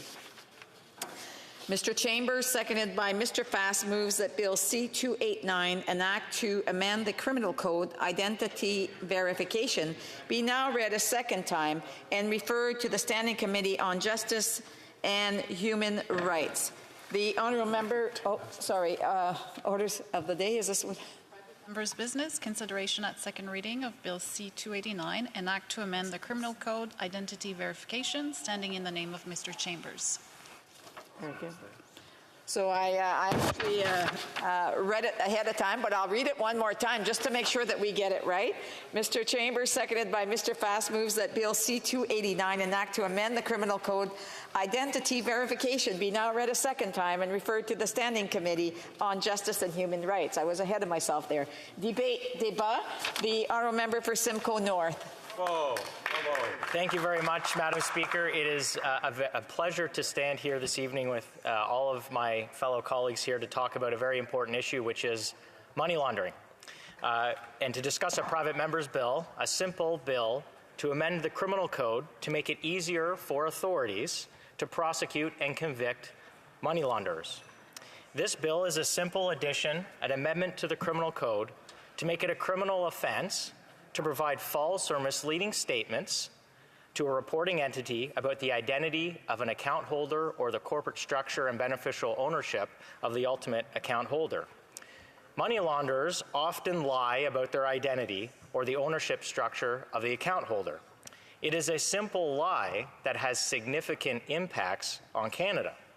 This is because money laundering can impact every community across Canada. This bill comes with penalties of up to 10 years in jail, $1 million fine, or both. It should no longer be free to wash money in Canada. These crimes, simple lies, deserve significant consequences. The secret is that Canada has a far lower rate of prosecution and conviction for white-collar and financial crimes when compared to other countries across the world. The Cullen Commission is a British Columbia inquiry into money laundering.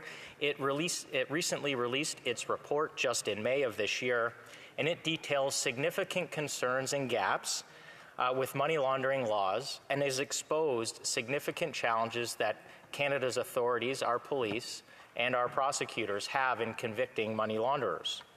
The Cullen Commission heard stories of hockey bags full of $20 bills going into casinos as dirty money to come out washed and clean. This must stop. These are the proceeds of crime in our communities. These are the proceeds of drug trafficking for substances such as fentanyl.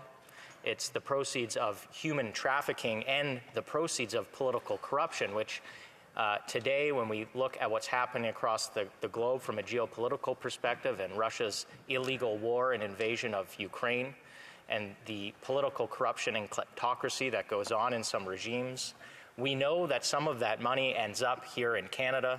And so what we want to do, or what this bill proposes, is to make it easier for authorities to convict money launderers of this crime. We care because it enables crime, of course. We also care about money laundering because about $100 billion is expected every year ends up being laundered in Canada, and much of that money ends up in our real estate. That ends up in real estate all across the country, increasing the demand for housing. And when you increase the demand for something, you also increase the price. Now, of course, the significant rise in house prices isn't related solely to money laundering. That's not what I'm claiming here tonight, Madam Speaker. But money laundering certainly doesn't help the situation. And so this increased real estate activity and demand for real estate in our major urban centers spills over into some smaller communities. As people are pushed out of major urban cores, they end up in beautiful rural parts of this country, just like Simcoe North. In fact, the Bank of Montreal earlier this year singled out Orillia, which is in Simcoe North, as having a 300% increase in real estate prices, the average home, over 6 years. That is a very, very difficult price increase to manage for local residents. It has been a challenge for renters and those trying to find housing in cities like Orillia all across this country.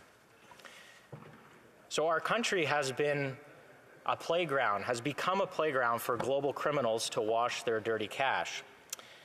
Canada is even being promoted by criminals around the world as a safe haven for the proceeds of crime. So that puts Canada on the map for all of the wrong reasons. The rest of the world has introduced some very stringent and more strict laws than Canada when it comes to money laundering, and that's why criminals are finding their way to Canada. As holes in the dike gets plugged across the rest of the world, criminals will move their money to the jurisdictions with the weaker laws. Unfortunately, right now, that happens to be Canada. At one point, we did actually lead the world in some laws with respect to financial crimes, but unfortunately, we have fallen behind, which means it puts us on the map for these criminals as a safe place to come and wash their money. So, what can we do?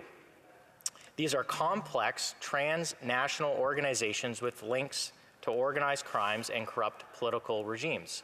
How do we make sure that they cannot use our lax systems to launder their money? Well, in a recent C.D. Howe intelligence memo, expert Kevin Como acknowledged the challenge with Canada's current laws. And he wrote, "Under our present anti-money laundering laws, financial institutions and designated non-financial businesses are legally required to collect and verify the identity of their clients. Clients who provide also beneficial ownership information are often not caught when they lie about these representations. The government can reduce these risks by enacting legislation attaching sanctions to false reports of beneficial ownership. So we need to give authorities the tools to make it easier to catch these criminals." As a rookie MP, I wanted to bring forward an idea that I thought might have cross-partisan support. And of course, money laundering, I'm sure, doesn't have there's not many people who will stand up in this House and advocate that we need to keep our laws week. Money laundering affects us all. It is not a partisan issue, Madam Speaker, but it is one that I think we can all work together on. The government, to its credit, has signaled progress on money laundering. It's actually moved up its commitment to introduce a beneficial ownership registry. That is very important. The original date was 2025. They've actually moved that up. It's supposed to be enacted by the end of this year.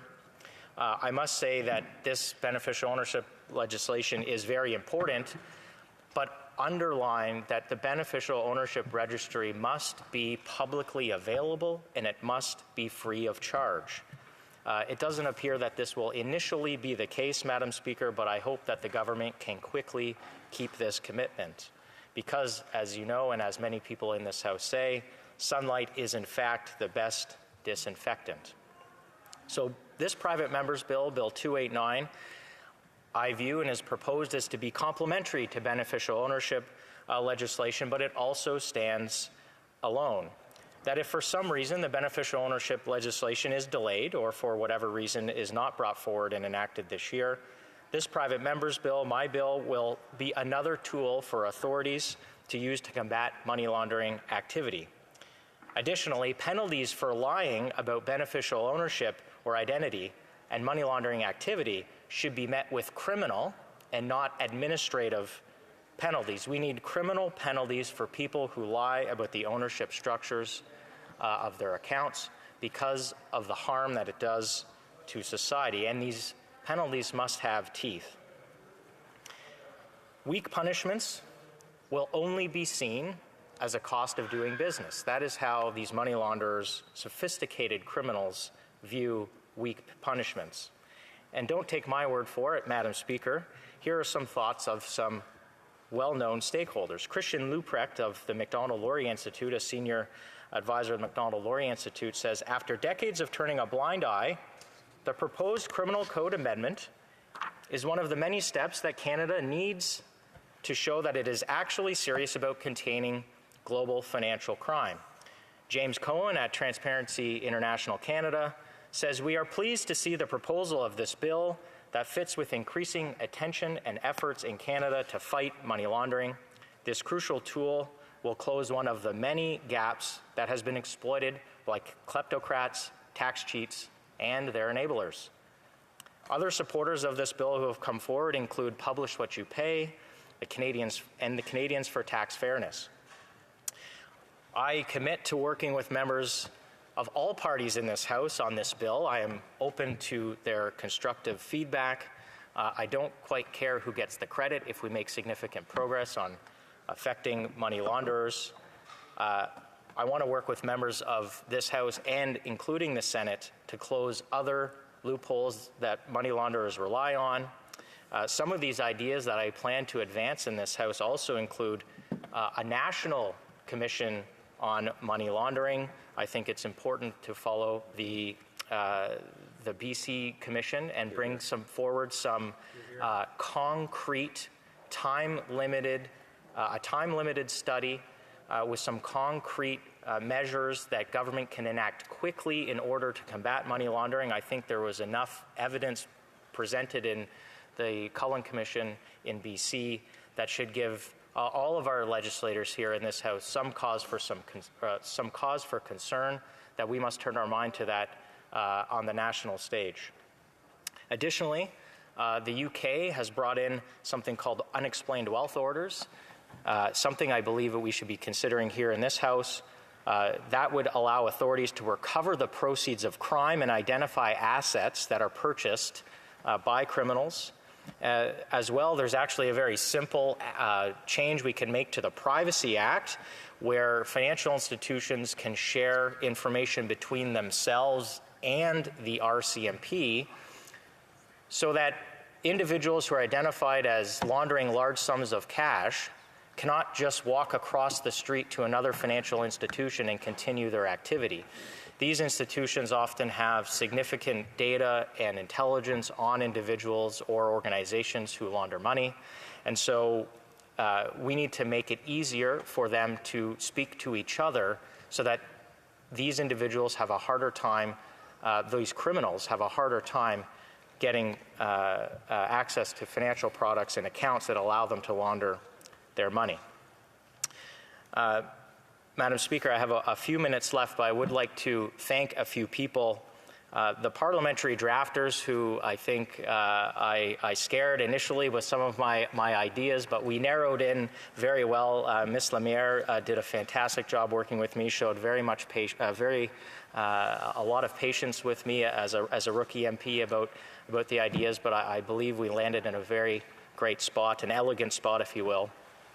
James Cohen from Transparency International Canada, Sachel Caldera from Publish What You Pay. These individuals were with me at the very beginning, talking about some ideas that we could bring forward to close money laundering loopholes.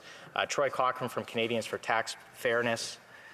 Sam Cooper, who has been a relentless advocate on the money laundering file for years. He was talking about and writing about money laundering and uncovering financial crimes. He still is doing that. Has written a book called Willful Blindness. I think all members of this House should consult. Gives us just a small lens into a very dark world of money laundering.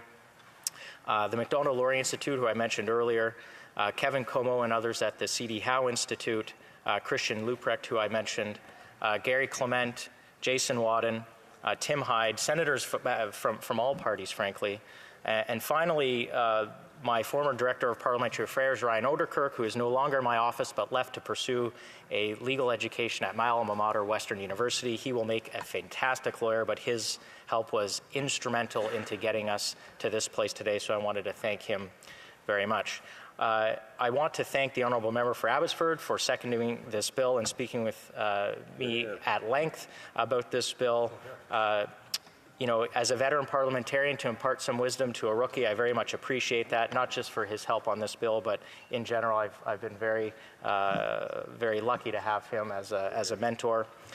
And I will close just by saying I look forward to constructive feedback on this bill, a commitment from all members in this House to take a simple yet necessary step to close a loophole to combat money laundering.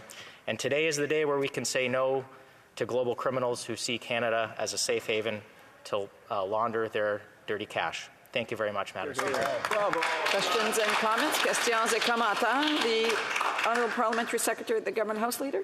Yes, thank you, Madam Speaker. I appreciate the manner in which the member has presented the legislation and his willingness to be open. One of the issues, no doubt, that we as a society have to come to grips with is the issue of things from money, our money supply to the laundering that does take place. And it's a fairly wide spectrum of issues in between. But we also need to recognize, and the member made reference to it in just his last few words when he talked about the global issue, because it is very much a global issue. And it is important that we, as a nation, work together with other like-minded nations to deal with the issue of money laundering. And I'm wondering if he could just provide some more insights on that specific issue. The Honourable Member for Simcoe North. Thank you very much, Madam Speaker. I'd like to thank the Honourable Member for his question, and he is right. On many things we may disagree. On this one, we do agree. It is important that the global community work together to combat money laundering. Unfortunately, in the last number of years, Canada has not kept up pace with other jurisdictions who have enacted more serious penalties and crimes and other regimes. I referenced the UK in my speech about unexplained wealth orders. There are a number of steps that we could take. This is but one small step, and many other countries have done much more. So I'm hoping that this is a positive first step that will support the government's objectives, including the beneficial ownership, which many other countries already have, and Canada still does not have. So yes, we do need to coordinate globally, but this is a small step forward that I believe gets us to a better place. Thank you. Questions and comments? Questions et commentaires? The Honourable Member for Esquimalt-Saanich-Sooke. Thank you very much, Madam Speaker. And I listened with care to the member's introduction of his bill. And I guess I have a fundamental question about the bill, because there are lots of very robust measures that have been suggested for tackling money laundering. And it seems to me that all this bill does is take something which is an administrative penalty now and make it a criminal penalty. It seems like a very small measure, given the very robust recommendations we've had from the Cullen Commission about the things we need to do to combat money laundering. Honourable Member Simcoe North. Thank you very much, Madam Speaker. I'd like to thank the member for the question. If I had the benefit of being in government and significant legislative resources to bring forward additional measures, I most certainly would have done so. But the truth is there actually isn't an administrative penalty right now for it. The beneficial ownership registry doesn't exist today. And so this is a criminal penalty for those who lie about their identity or the the corporate structure of their ownership structure of the account in which the name that they're opening. And so we need a serious penalty for a serious crime, and it needs to be criminal and not administrative. I think that's what you'll see in the beneficial ownership registry. We need a criminal penalty for this, and we must take a step to say no to global criminals. A brief question, the honourable member for King Bonham. Thank you, Madam Speaker. And I listened to my honourable colleague very closely. And coming from the banking world, I have to say there are security measures in the financial institution to watch for money laundering. And I remember it very closely. The thing I would like some clarification on, and if I could ask my honourable member to explain it, is that in the banking system, one bank cannot speak to the other bank, even though we know that there is illegal transactions going on. Can we enhance that to have the ability to speak to one another? Thank you. Response from the honourable member for Simcoe North. Yes, that is most certainly a case. This bill does not do that, but that is something we must work on together. I think that's a simple rule that we could implement, and I look forward to working with all members of this House on simple measures like that. Thank you very much, Madam Speaker. Resuming debate, the Honourable Parliamentary Secretary, the Government House Leader. Yes, thank you, Madam Speaker. And as I indicated to the member in my question, I do appreciate the manner in which the member has presented his private member's bill and his openness to ultimately hear what it is that other members will have to say on what is a very important issue, Madam Speaker. Money laundering and the false information that is out there has very significant impacts and ramifications, not only here in Canada, but around the world. When we think of some of those ramifications, we can talk about the speculation of the costs of housing, in which I think a lot of people can appreciate. We can talk about issues such as the financing and funding of terrorist acts that take place around the world, Madam Speaker. It's virtually unlimited in terms of the amount of harm that is caused as a direct result of money laundering. One of the things that I think that we need to take into consideration is actions that have already been taken, because there have been some substantial things that have been taken. The member, for example, just made reference to the ownership registry. And I think having an ownership registry that is publicly searchable is something that is absolutely critical. And within the budget, we have made movement towards it. But I would recognize the Canada Business Corporation Act is something that is going to have to ultimately be changed. And in making those modifications, one of the things that we need to do as government is to work with other provincial entities and gain some support in taking some of the necessary actions to ensure that this ownership registry that the member talks about is in fact materializes in such a way that it is as effective as possible, Madam Speaker. So I do recognize the member makes reference to that, and that is a very important aspect. It is something that we've referenced in the budget 2022. And we didn't stop there. When you think in terms of the importance of our financial markets, I talk about money supply and so forth, you have to take into consideration the institutions such as FINTRAC. FINTRAC is there to protect the interests of Canadians. It has a very close established, or it's very close to, if not already established, a financial intelligence unit where there was a commitment from the federal budget of just under $90 million in order to support it and in order to be able to advance it, Madam Speaker. FINTRAC has an incredible record, and there is ways in which we can use the FINTRAC's record to assist in dealing and broadening and looking at ways in which it can possibly help out on the money laundering issues and the issues related to false information, which is actually quite rapid. And it is something that's not just unique to Canada. It is becoming a larger issue from a global perspective. And that's why I posed the question to the member in regards to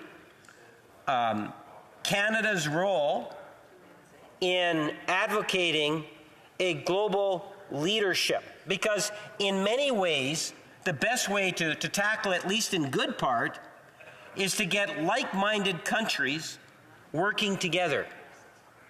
And I know the Deputy Prime Minister and Minister of Finance is very much concerned about that issue and does in fact make efforts to try to ensure that there is more of a global approach at dealing with money laundering. We have actually taken steps to establish a new Canada Financial Crimes Agency within this budget. And again, it's a move to try to address the issue right up front, Madam Speaker, in a very direct way that I think people can really appreciate. When we talk about legislative reviews that are necessary, we have made a commitment to look in terms of how money has been digitized. And that is such a critical issue. We heard the current leader of the Conservative Party talk about cryptocurrency. Members will recall his commitment to cryptocurrency. And I wonder to what degree the leader of the Conservative Party actually took into consideration how cryptocurrency or the possibilities of laundering can take place in that digital atmosphere, Madam Speaker. Digital currency, digital money and the markets that it's getting into continues to expand. So as a government, we have made a commitment, Madam Speaker, to move forward on that issue. The coming of the internet and the things that take place digitally has expanded 100+ fold over the years, Madam Speaker. And the manner in which large sums of money travels the world is quite significant. And it is having an impact in many different ways on our currency, on issues such as money laundering. And that is one of the reasons why that review, legislative review, is in fact being taken into consideration, Madam Speaker. There's a combination of actions that the government has put in place just from the 2022 budget, and I would encourage the member opposite to maybe meet with representatives, different possible ministers that all contributed to the budget, dealing with an issue that obviously he is very much concerned with. And I would suggest, Madam Speaker, that this isn't the first time, in terms of the budget, where the Government of Canada has expressed an interest in ensuring that we have, and we're doing whatever it is that we can in regards to the issue of whether it's money laundering or people trying to avoid paying their fair share. You know, we've had at least 2 budgets that I can think of right offhand where there was a commitment of literally hundreds of millions of dollars, a commitment that was given to CRA, and looking at ways in which people or corporations are in fact using, I would suggest to you, loopholes and other mechanisms to avoid paying taxes.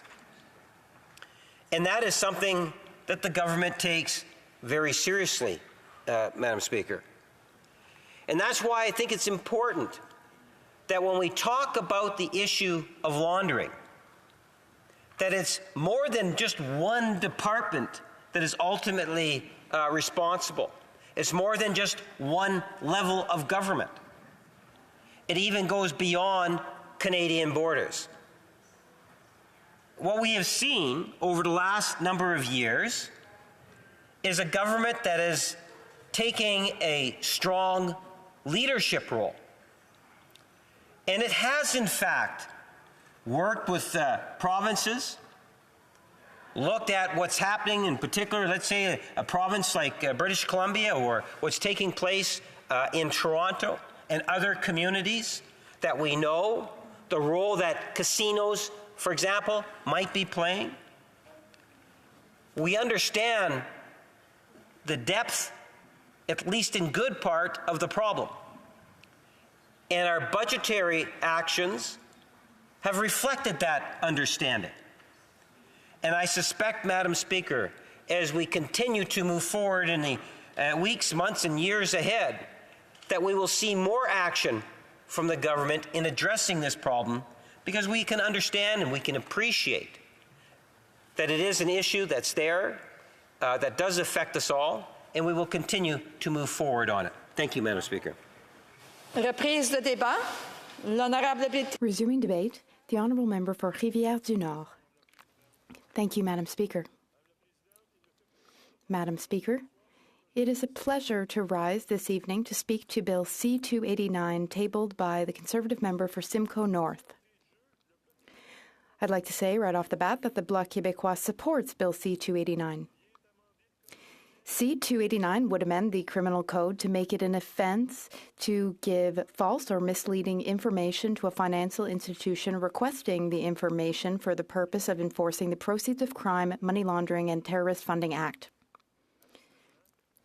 Currently, the Proceeds of Crime, Money Laundering and Terrorist Funding Act asks financial institutions to ensure the true identity of their clients and the source of funds in some circumstances.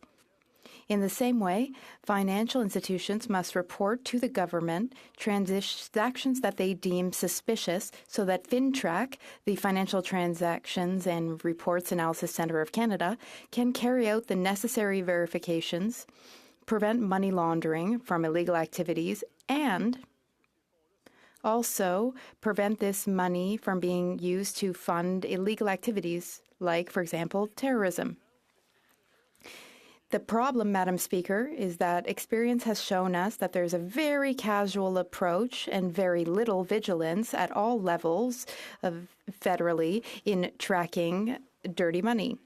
If a banking client files a false declaration, they'll probably get away with it because follow-up is lacking. And currently, making an intentionally false or incomplete declaration doesn't lead to any criminal consequences, so it can easily fall through the cracks. FINTRAC thus has incomplete information and is less effective. That's how, through negligence and omissions, dirty money is recirculated into our economy. C-289 would fix this issue. It won't fix everything, of course, but it's a good step in the right direction to root out money laundering. In May, the Italian consulate in Montreal organized an event to highlight the 30-year anniversary of Operation Clean Hands. It was a massive anti-mafia, anti-money laundering operation during which, you may remember, 2 judges were killed. The Italian judge, a retired judge, Roberto Scarpinato, came to Montreal for the event, and he warned us that, in his opinion, Canada had become a haven for the mafia and for money laundering. He said that we had to do something. Judge Scarpinato suggested that we develop something he calls antibodies. He advised that we not be naive, that we heighten our vigilance, and that we not be afraid to enforce our laws and acts in the full. Because money laundering in Quebec and in Canada, Madam Speaker, is a scourge. According to the organization Transparency International, the amount of money laundered per year in Canada could be between $43 and $113 billion. Yes, $113 billion a year in money that comes from criminal activity here or abroad, which is then recirculated into our economy. This allows criminals to benefit from their own crimes with total impunity. This also causes distortions in our economy, for example, the explosion of real estate prices. In fact, British Columbia put together a commission of inquiry on money laundering, the Cullen Commission. The Cullen Commission is, I believe, the most comprehensive study done this far to better understand money laundering in Canada, its effects, its causes, and the best ways to prevent it in the future. After 2 years of work and hundreds of witnesses heard, the Commission published its report in June. The Commission singles out the RCMP and FINTRAC for not taking money laundering seriously enough. The Commission's report lambasts banks, which sometimes look the other way. In a nutshell, the report and the Commission criticize everyone for being just a bit too lax. It gives examples of what money laundering looks like tangibly. For example, the case of Run Kai Chen. He was a Chinese immigrant who came to Vancouver in 2006.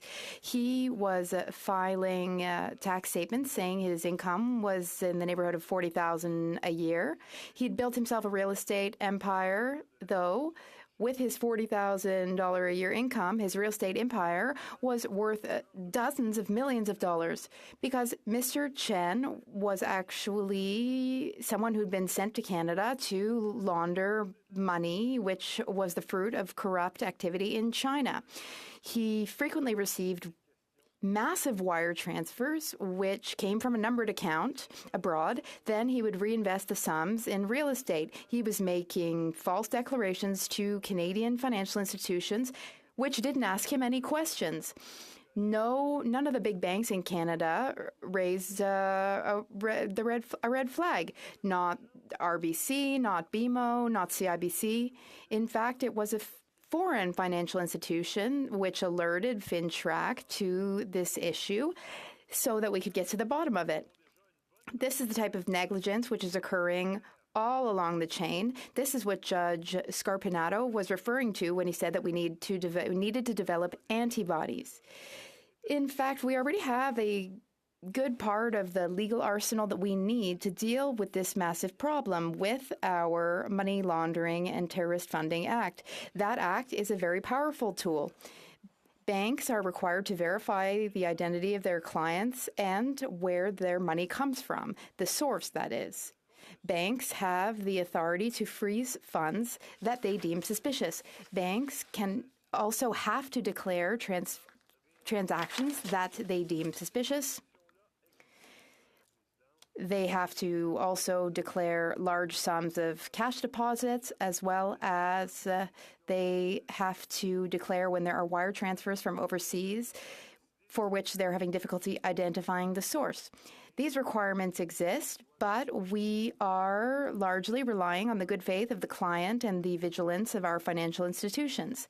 Moreover, when the government decided to invoke the Emergency Measures Act, and it wasn't warranted, in our opinion, the Finance Committee held hearings on the financial aspect of the emergency orders. During these hearings, representatives of from the Department of Finance weren't able to say whether the funds frozen by financial institutions had actually been frozen through the Emergency Measures Act or through the Proceeds of Crime, Money Laundering, and Terrorist Financing Act, the act we're discussing today, which we would strengthen through this bill, C-239.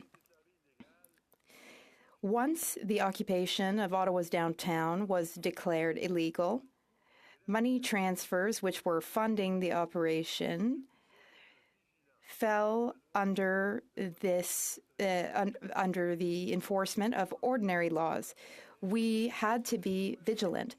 We need to force banking clients to make truthful, complete declarations to banks under threat of criminal penalties. Bill C-289 would be a very good first step. It would implement criminal penalties, and it would, in fact, be very helpful in verifying the identity of the client and the source of funds.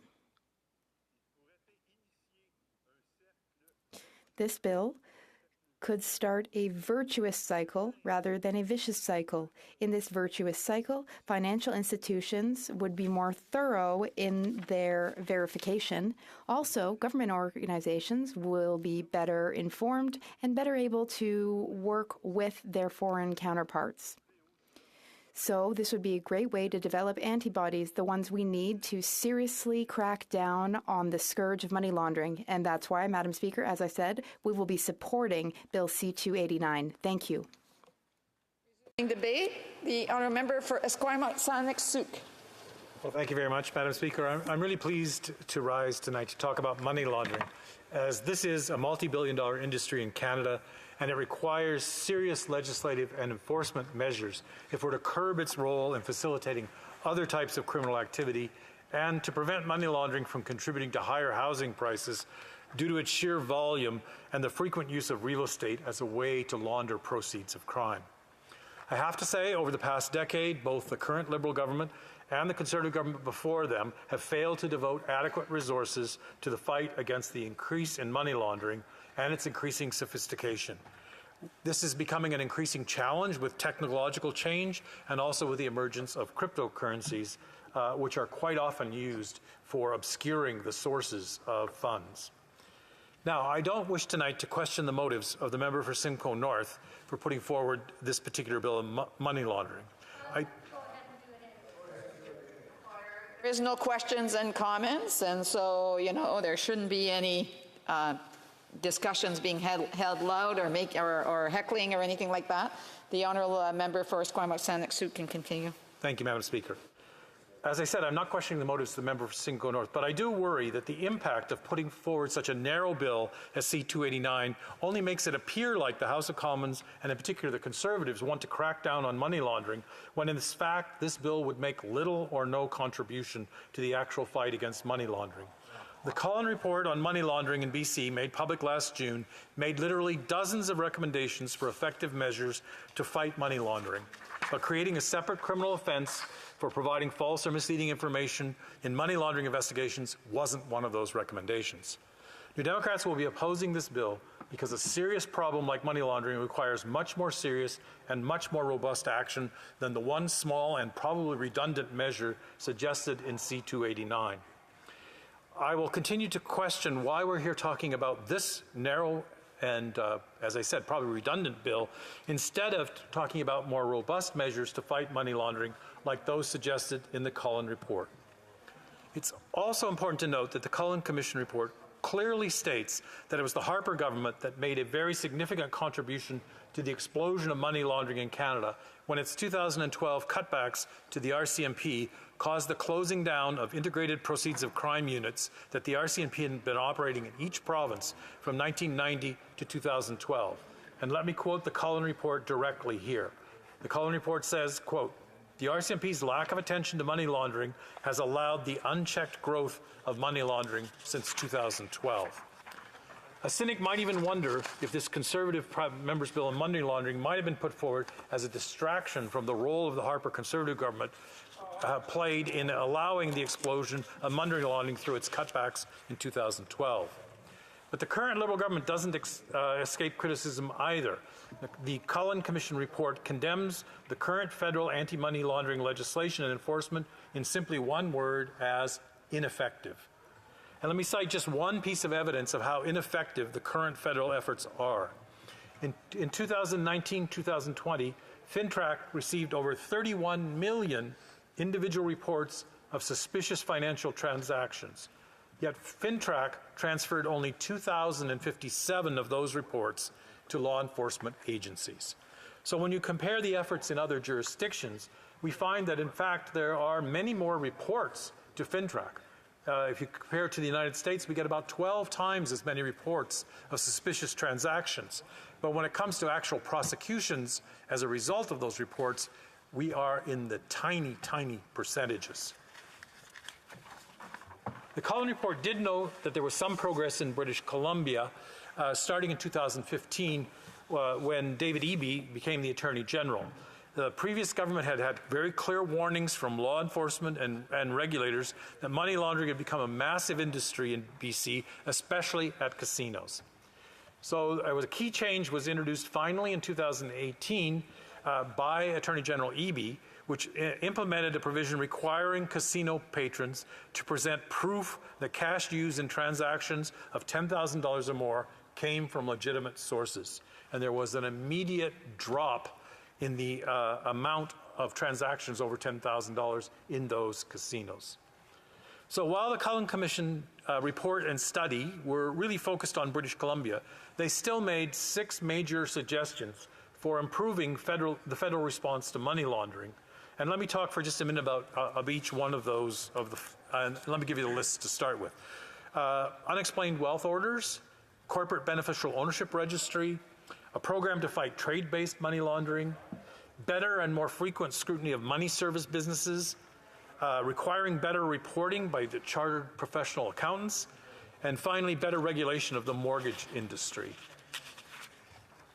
So all of those are not things that we normally talk about in our daily lives. So let me talk for a minute about unexplained wealth orders. This has been used very successfully in the United Kingdom, where either FINTRAC or possibly the Canada Revenue Agency would be given the power to go to court where criminal activity is suspected and require those suspected to produce information about where the money used to purchase assets has come from. For instance, what was the source of funds to purchase real estate? And if it can't be explained and can't be proven this came from legal sources, then the court can order property forfeited to the government. This is essentially what happens in British Columbia through the civil forfeiture process. So that's a power we don't have.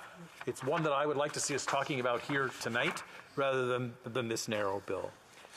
And the second major recommendation is for a corporate beneficial owner registry. What does that mean in common language? We have numbered corporations, which mean we can't figure out who actually owns them. And we can't figure out their links to other corporations that take place in the darkness of those numbered corporations. So we are told now that legislation is coming, and I'm interested to hear tonight the Conservatives saying that they're now in favor of public access to a corporate beneficial ownership registry. But I do have to say that in 2018, when New Democrats put forward this kind of idea, neither the Liberals nor the Conservatives were enthusiastic about proceeding with this. Shame. This is a recommendation that's already been made in the Fisheries and Oceans Committee as a way of getting at another problem on the West Coast in British Columbia, and that's the problem of not being able to find out who actually owns fishing licenses, because a great number of them are numbered corporations. So I'm happy to see, we appear to have a consensus growing here that we need such a corporate beneficial ownership registry, and I'd like to see the government come forward very soon with legislation to implement that proposal. Here, here.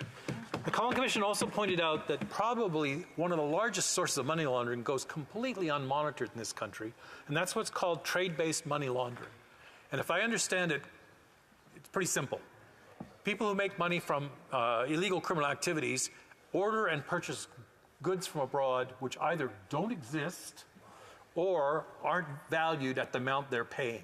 And that money goes to a company they own offshore and now comes back as clean money as a result of selling products into Canada. Nobody's monitoring this. Nobody at all. And so the Cullen Commission said very clearly the federal government should set up a program that would combat trade-based money laundering, and they should set up the power to share information with other governments about suspicious trade transactions, which apparently are simply money laundering. So that's another good thing we could be talking about tonight instead of this very narrow bill. I know we don't have a lot of time here, so let me just name briefly the problem with chartered professional accountants. And that is in the period from, I'm losing my date here and the print's too small because I'm getting very old, but in a 5-year period, only one professional, chartered professional accountant was ever prosecuted for participating in money laundering. I'd like people to raise their hands if they think that only happened once in 5 years in Canada. And so the Cullen Commission pointed out that we need better reporting regulations for chartered professional accountants, and we need better monitoring of their activities. It's not casting aspersion on all CPAs. It's saying what the lack of monitoring allows is for those who are unscrupulous to take advantage of that and to get involved in money laundering. Fifth one of those is better and more frequent scrutiny of what are called money service businesses. That's where you transfer money back and forth abroad or back and forth around the country. And there's a peculiar regulation that allows most of those businesses to avoid scrutiny from FINTRAC by changing their name and reconstituting themselves every 2 years. And finally, better regulation of mortgage industry. And I know I'm getting a signal from the speaker that I'm just about out of time. So let me just close by repeating what I said. Money laundering is a very serious problem, and we need serious measures, both in terms of legislation and enforcement, to crack down on money laundering. I don't believe that Bill C-289 is one of those measures. I don't think it makes a major contribution. But both the Liberal and Conservative governments before, and both Liberal and government policies before, have prevented us from taking the actions we need to actually take on money laundering on a serious basis. Thank you, Madam Speaker. Resuming debate, the honourable member for Abbotsford. Well, thank you, Madam Speaker. It gives me great pleasure to engage in this debate and to support this bill from my colleague, the member for Simcoe North. Now, my colleague actually suggested that he was a rookie, but I think a lot of us know that he's one of the rising stars here on the Conservative side, and has brought forward a bill that is perhaps the first step in addressing the issue of money laundering. And for me, as a British Columbian, as a member of Parliament from the West Coast, this is especially important because this is an issue that has now been thoroughly canvassed by the Cullen Commission, and I'll get into that in a moment.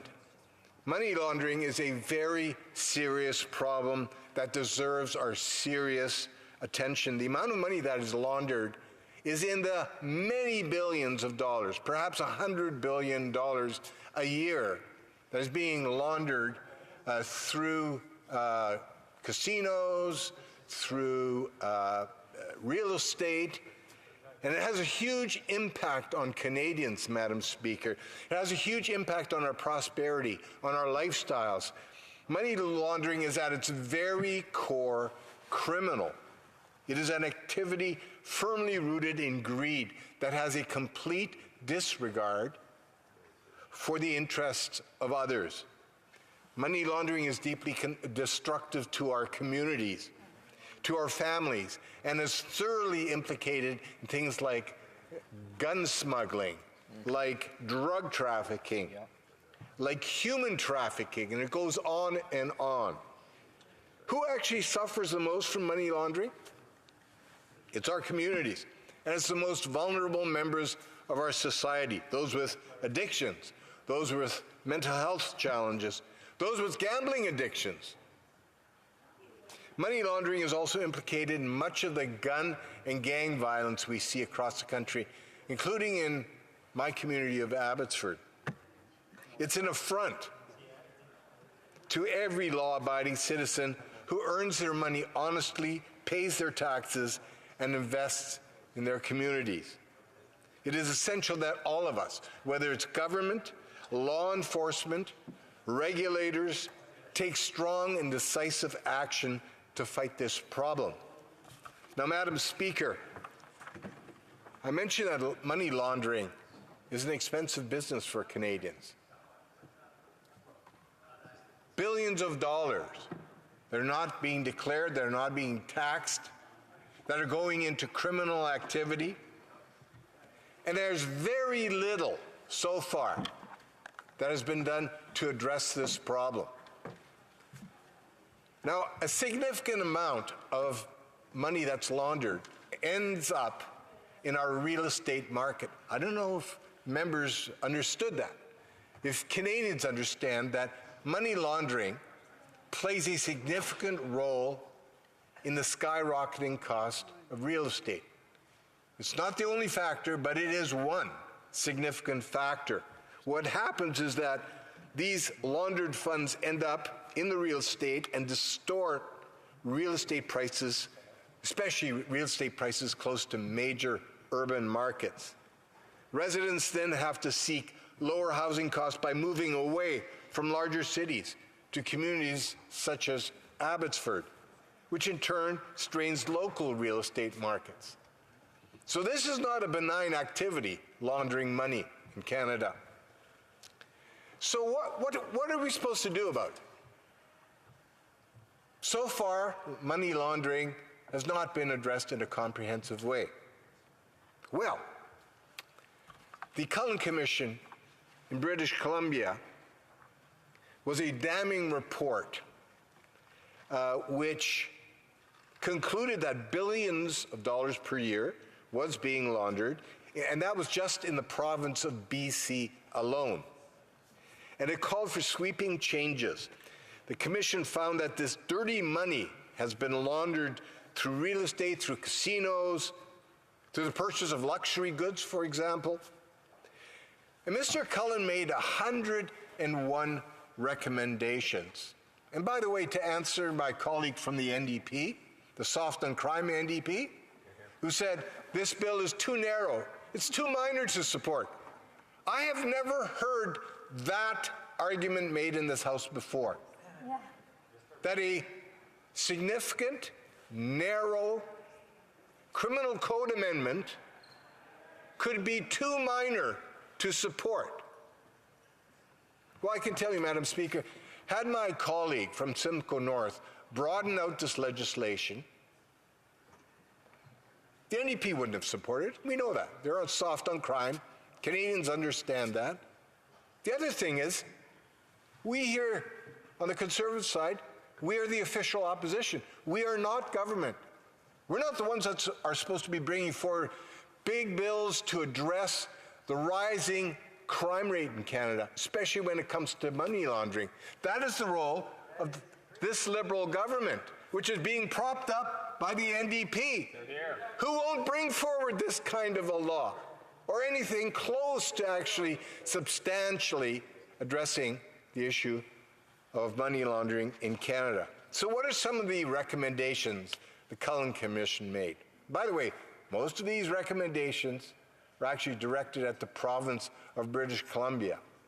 So when my NDP colleague says, well, you know what, there's all these recommendations and this isn't one of them, well, I can tell you, Madam Speaker, my colleague from Simcoe North did his research, he did his homework, and this bill before us, where individuals who lie to reporting authorities and organizations can go to jail for up to 10 years and can be fined $1 million, is a big step. It's not a minor step. It's not a narrow step. It's a big step in the right direction. And when I said at the beginning of my remarks that this is a step, someone has to take the first step. So it's up to Conservatives usually to do that, right? Yeah. And that's what we're doing. And I'm really saddened to see that the NDP has decided not to support this legislation. It's not on its merit. It's because it's too narrow. They think it's too insignificant, so we're just going to push it aside and we're going to vote no. Canadians have to understand that that's the perspective that the NDP comes from when it comes to addressing crime in Canada. So what are these recommendations that Justice Cullen made? Some of them were the following. There was a suggestion that it should be a dedicated provincial money laundering intelligence and investigation unit.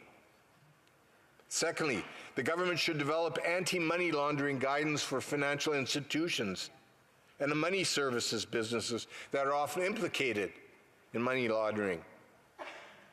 He recommended that a corporate beneficial ownership registry should be established, and we see that the Liberal government has now included that beneficial ownership registry in its budget. Has it actually been implemented, this public beneficial ownership registry? No. In fact, they said, well, we'll get it done by the end of 2023. Quite frankly, we could have an election by then. You know that, Madam Speaker. By the end of 2023, we could have an election because the marriage between the NDP and the Liberals will likely break up before that. And we'll be in the middle of divorce proceedings between the two. Well, here's another recommendation, that cryptocurrencies should be regulated because this is the next frontier in which money laundering will take place if it isn't taking place already. There was a recommendation that the threshold for the proof of the source of funds for casino transactions conducted in cash should be reduced. The suggestion that all cash transactions for the purchase and sale of luxury goods over $10,000 should be reported. There was also suggestions that professional bodies like lawyers and accountants should be regulated more strictly. So these 101 recommendations, many of which were directed at the province of British Columbia, I think provide us with a lot of fodder, a lot of support.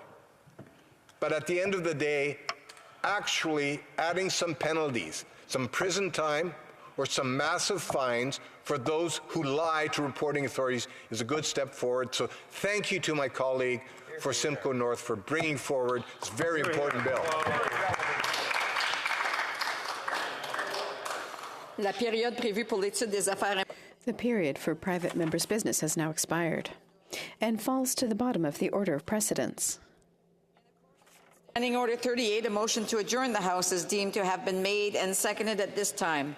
Therefore, the question is that this House do now adjourn. The honourable member for Bow River. Thank you, Madam Speaker.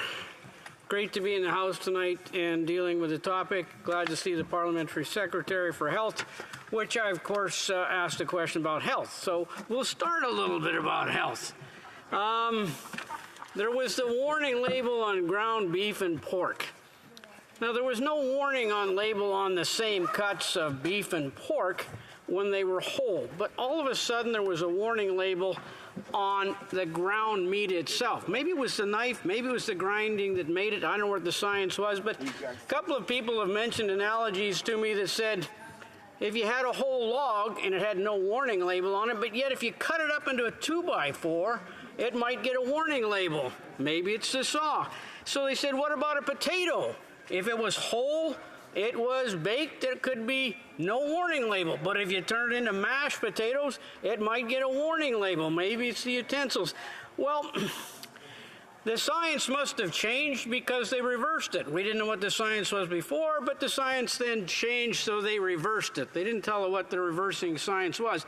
But let's go to a little bit more about health in the ag sector.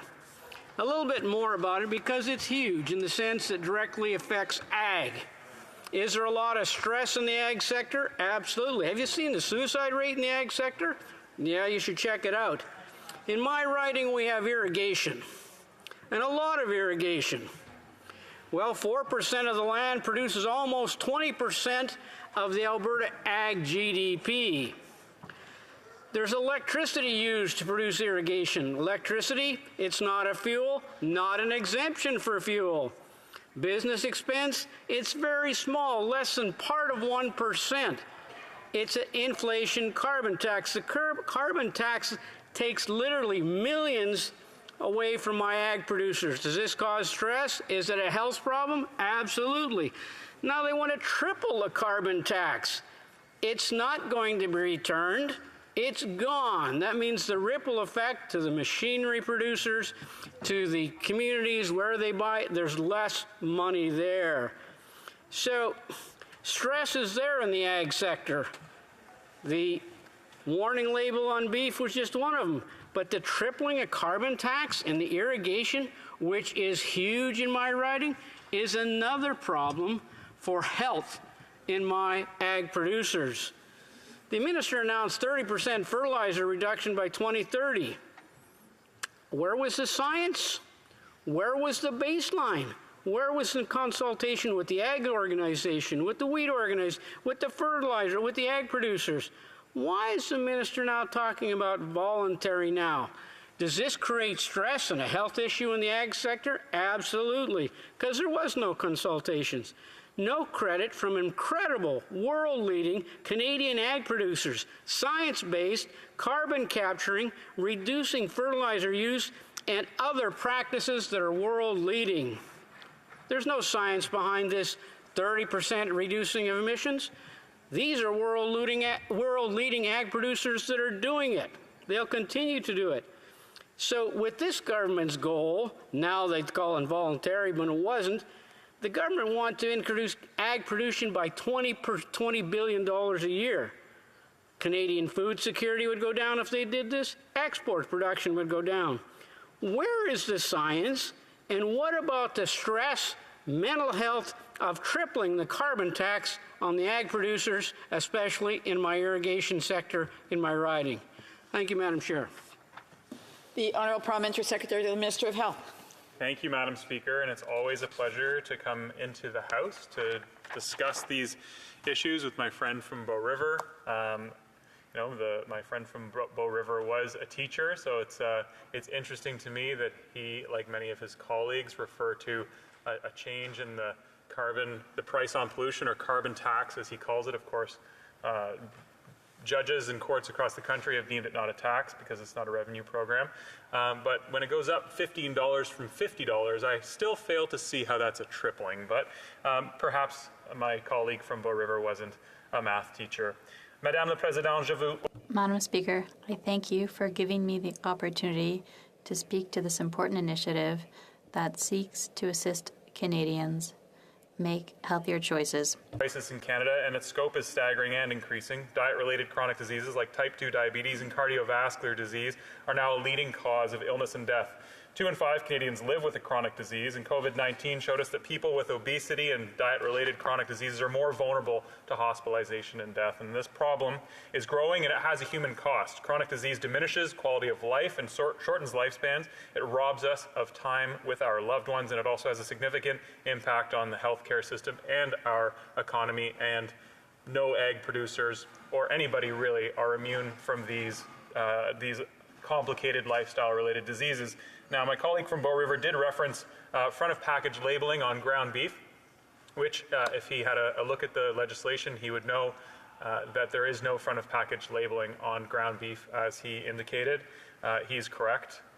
The vast majority of single-ingredient foods, including butter, milk, even a bag of sugar, is not front-of-pack labeled as a product that contains a lot of sugar, because of course it contains a lot of sugar. It is sugar.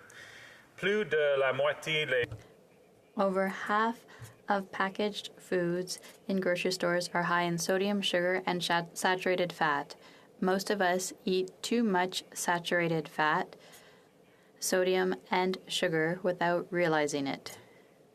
The average intake of Canadians exceeds the recommendations set by authoritative bodies such as the World Health Organization. Symbol will signal to consumers to look more closely at nutrition facts on the label. It will only be required on foods that meet or exceed certain thresholds for saturated fat, sodium, and sugar, and the symbol will give consumers more information about what's in their food and will help them quickly and easily make healthier choices. Several countries have advanced similar regulations, and evaluations clearly show the symbols are effective, and it helps people make better decisions when they're at the grocery store. More information, Madam Speaker, is always a good thing, and as a teacher, I'm certain that my friend from Bow River would agree. To ensure that policy will be effective, exemptions are only provided in specific circumstances, such as when there is evidence that the food provides a protective effect on health, like fruits or vegetables or healthy oils.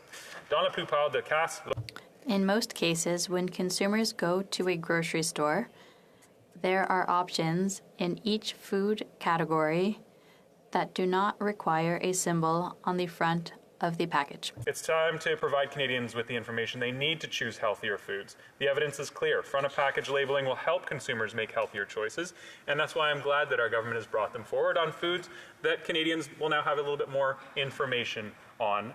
Madam Speaker, I look forward to the rebuttal because my colleagues' questions didn't and weren't only focused on front of package labeling, so I look forward to the rebuttal. Thank you, Madam Speaker. Honourable member for Bow River. Thank you, and I always appreciate being in the House with the Parliamentary Secretary in his response to what I might say, which might be slightly different than what he may have been expecting.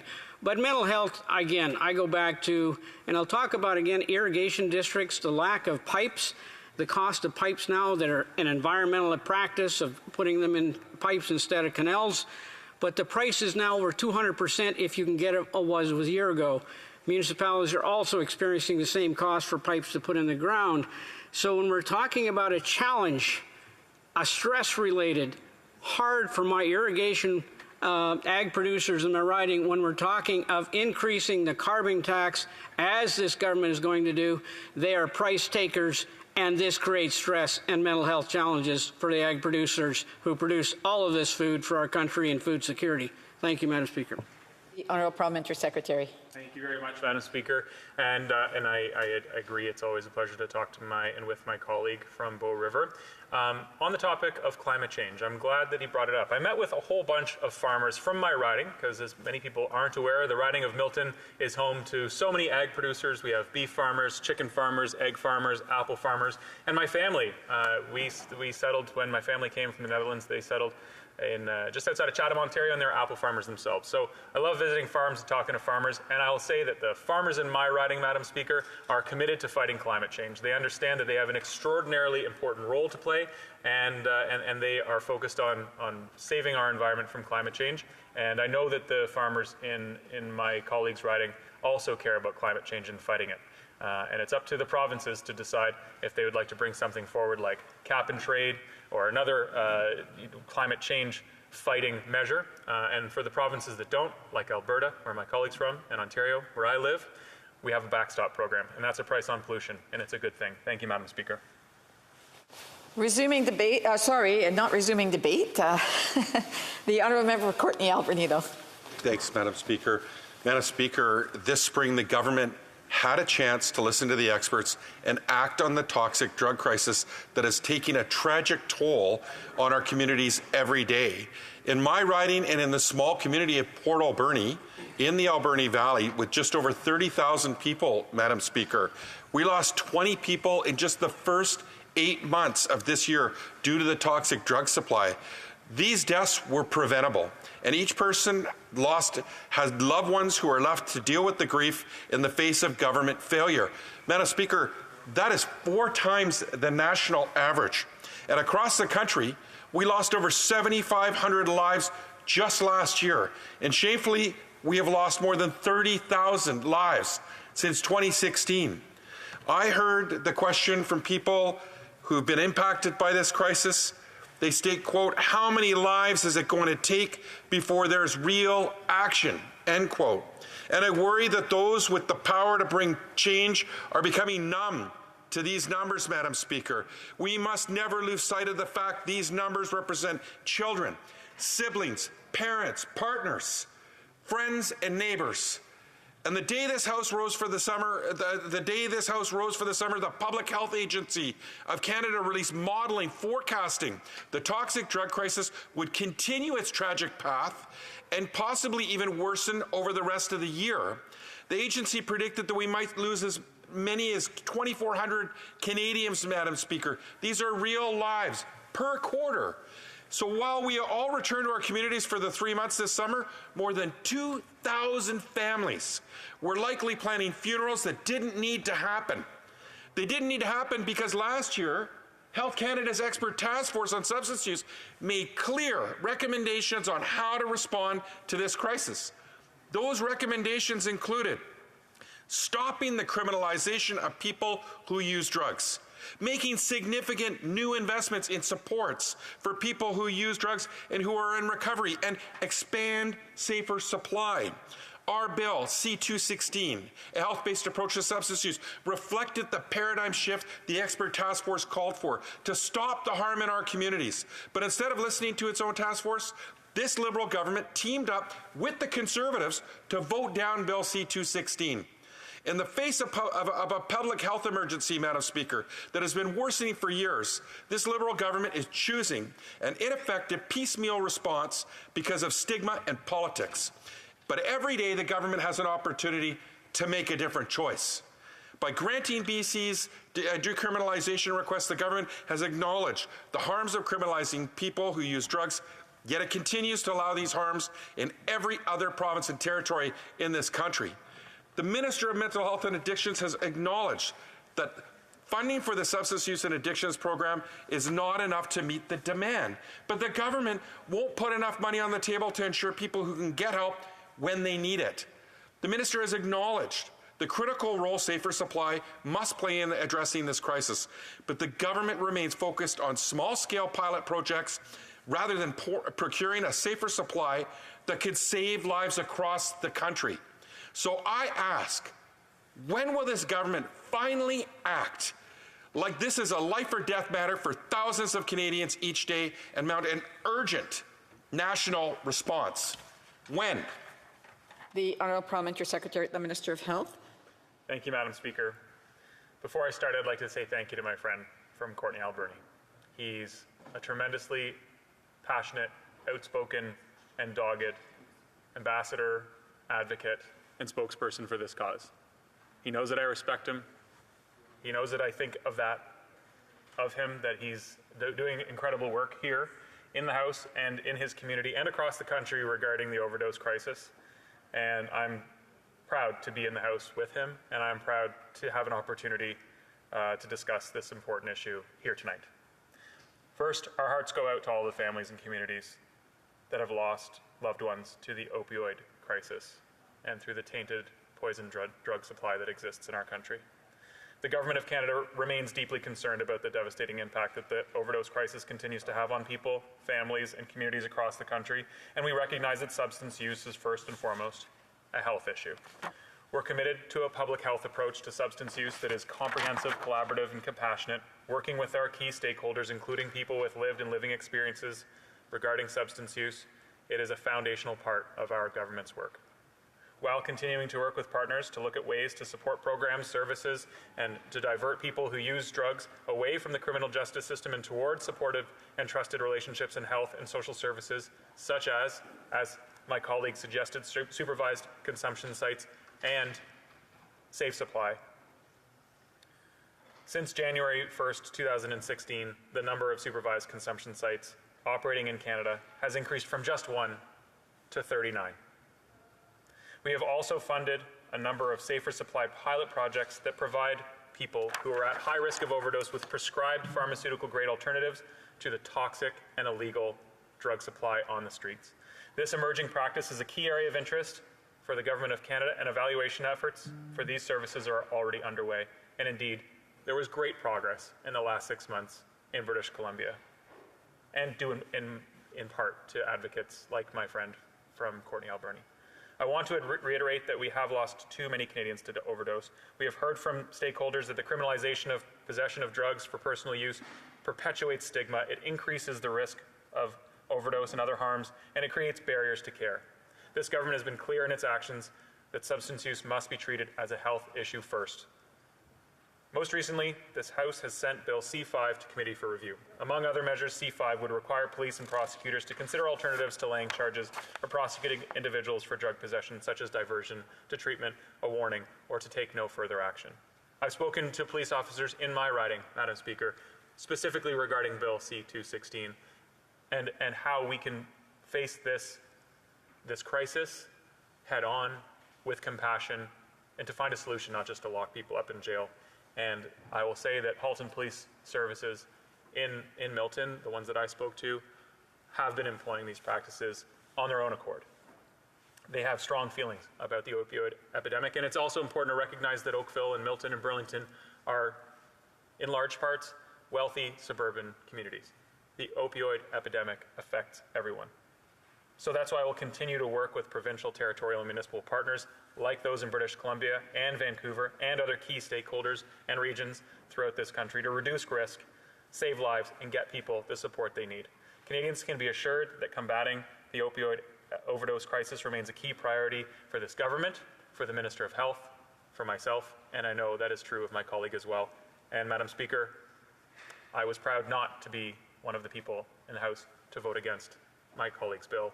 I believed in it, I continue to, and I'm thrilled to be working together on it. Thank you, Madam Speaker.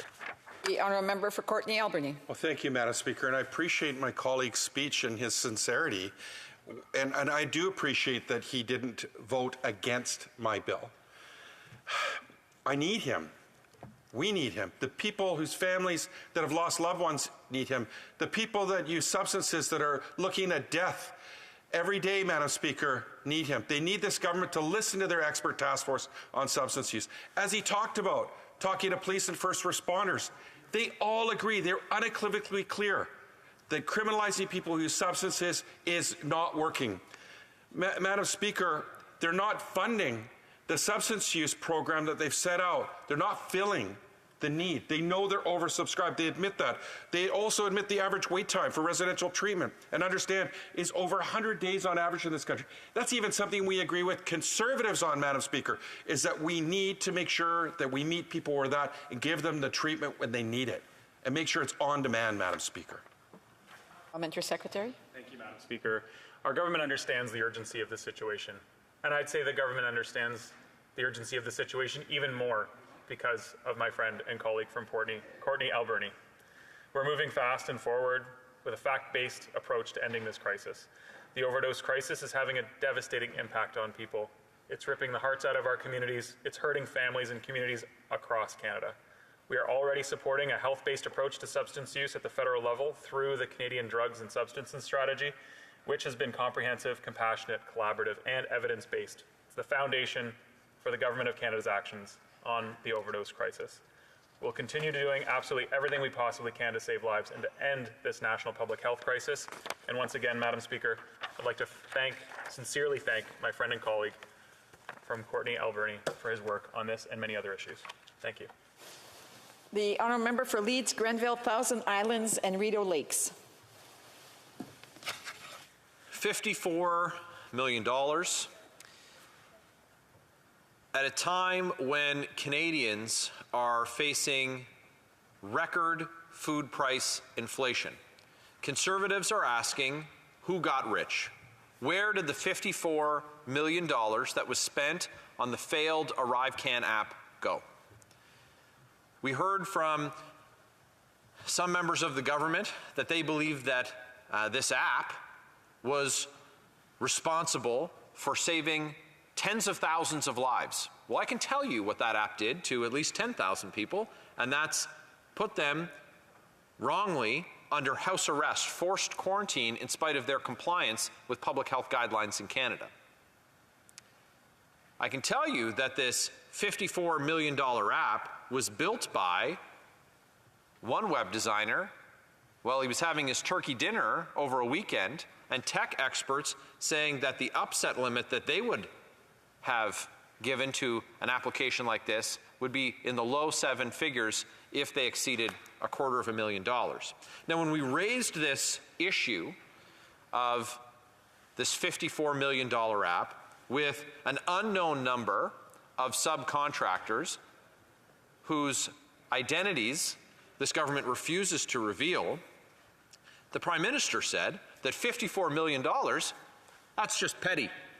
He's not worried about $54 million at a time when Canadians are having to choose between nutritious food for their children or putting gas in their vehicle to be able to get to work. And they're just dreading the day that they know they're going to need to turn the thermostat on as the mercury plunges. $54 million can heat a lot of homes, feed a lot of families with that kind of cash. But we heard that it was petty. Well, we disagree. And what we want from this government is transparency. They've rescinded the mandatory use of this app for now, but still left in place 7 figures of fines for Canadians who used an app that we know didn't work correctly, that we know saw thousands of people punished because of errors in what is one of the most expensive apps going. Now, we saw the wonderful app reviews that ArriveCan had in the App Store. And so you wonder how much of that money went to pay for fake reviews for an app that was, by most accounts, terrible and demonstrably unjustified. So what we're looking for from this government isn't the assertion by the Prime Minister that $54 million is some petty sum of money. What we're looking for is transparency. We're looking for the names of the vendors and details of the services that they provided for $54 million. Canadians deserve that kind of transparency, and if we're going to ask Canadians to have confidence in their institutions, to be able to trust government, then this government needs to do the right thing, be transparent. Will the parliamentary secretary stand today and commit to providing Canadians with the details of those contracts? Madam Speaker, who got rich? Secretary. Thank you, Madam Speaker. And before I answer the question from the honourable colleague from Leeds, Grenville, Thousand Islands, and Rideau Lakes, I would like to talk for just a minute about adjournment debates. As a parliamentary secretary, I'm happy to come in to this place and discuss important issues, resolve questions that were not fully answered during debate or in question period, and to be accountable. But occasionally, and in this case I'd posit, the adjournment debates are abused.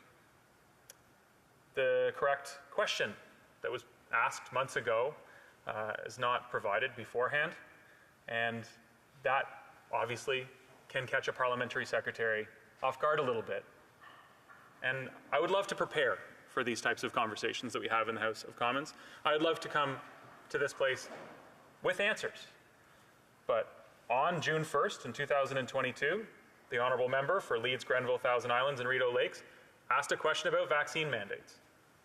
And for months and months and months, all of the members opposite on the Conservative side questioned the efficacy of vaccines, of vaccine mandates, and of many of the public health restrictions that were put in place, which saved countless Canadian lives. Countless. Some estimates say that without some of these public health restrictions, 800,000 Canadians could have perished from COVID-19. That's a high estimate. Tragically, 45,000 Canadians have perished from COVID-19, and still many people get COVID and suffer, undue consequences, particularly if they're unvaccinated, and many are still dying. And I find many of the arguments in this House against vaccines, against the efficacy of public health measures, against mandatory vaccination in some cases, and restrictions on our normal lives when there's a global pandemic that's killed millions of people around the world, to be cheap. Supporting Canadians and keeping them healthy over the last couple of years has not been cheap. But the debate has sunken to a cheap level. And I find that really, really disgusting. We have an obligation in this House to make prudent decisions, not always the most popular ones. And it's the obligation of a responsible government to make decisions and choices that are going to keep people healthy and safe. And I'm proud of those decisions, even the ones that will continue to receive criticism. And that's fine, because that's why we're here, to receive criticism and to be accountable. And I'm happy to stand in this House and be accountable and discuss errors that were made in the last 2 years or so in trying to support Canadians, trying to make prudent decisions, not leading with the popular thing or the populist thing, not bending to the will of people who arrive on Wellington with a manifesto to overthrow the government. We don't bring them coffee and donuts. We question their motives. And we say, hey, wait a second, you want to have a civil conversation, then don't arrive saying you ought to all lose your job. I agree, Madam Speaker. There are questions about the ArriveCAN app. There are questions that must be answered. There are questions that will be answered. I'd ask my colleague, if he wants to have a conversation about these things in the House of Commons, send the correct question to our office so that I can come prepared with facts and figures and commitments on the future of how we will address some of these accountability measures, because that's what I want to do here. The question asked 6 months ago was on the topic of vaccine mandates, and I'm proud of those, because 45,000 dead Canadians is no trivial matter. It could, if we had the same outcomes as Spain or France, be 90,000 dead Canadians, and if we had the same death rate as our neighbors to the south or across the Atlantic in the UK, it would be more like 125 or 135,000. And those 80,000 Canadian lives are priceless. And no dollar that we spent was a waste in saving those lives. The honourable member Leeds Grenville, Thousand Islands. Madam Speaker, the question is very simple. Will the parliamentary secretary furnish this House with the list of vendors who received contracts for the $54 million ArriveCAN app? What's the secret? I don't know how much prep that needs to be done for him to say that transparency is important. It's what this government's promised to do in the past and what they seem unwilling to do today. So if he wants advance notice of me asking him and his government, through you, Madam Speaker, to do the right thing and be transparent, consider this notice in perpetuity. I will always come to this place and demand answers for Canadians, demand accountability. $54 million to design an app that arbitrarily and wrongly quarantined Canadians, forced them under house arrest. That's unacceptable. We want to know who got rich. So before I go to the minister, I just want to advise that generally I just want to advise that when it comes to late shows, they are a follow-up to a question that was asked in the House, particular on a particular occasion. So we will double-check, because it appears that there may have been some confusion as to what topic was being discussed today, and so we will double-check that and follow up. And so, yeah, so I just wanted to clarify that when we do late shows, they are to follow up on questions that were asked at that particular time when the late show request was filed. The Honourable Parliamentary Secretary, I'll give him a minute to respond. Thank you very much, Madam Speaker, and I appreciate that clarification. I'll be honest, it wasn't a mistake. It happens all the time. It's an effort to catch parliamentary secretaries with a speech or a response that has nothing to do with the question, so that the member opposite can stand up and say, oh, but the parliamentary secretary is not answering my question. If I were to answer the question that he asked in June, it might not be as interesting now because there's no vaccine mandates anymore. So I think that's why we've pivoted to a new question. Now, the member opposite continually referred to the $54 million as the cost to build the app, which is of course not true, because he's read the same articles as I have. There was cost to maintain the app. There was cost to upgrade the app over the last 2 years. It required all the necessary work to do the work that the ArriveCAN app did. And the member opposite can continually reference the glitches or the errors, but what it did do is provide people at the border with an ability to demonstrate that they indeed got a vaccine, which was a requirement to enter this country.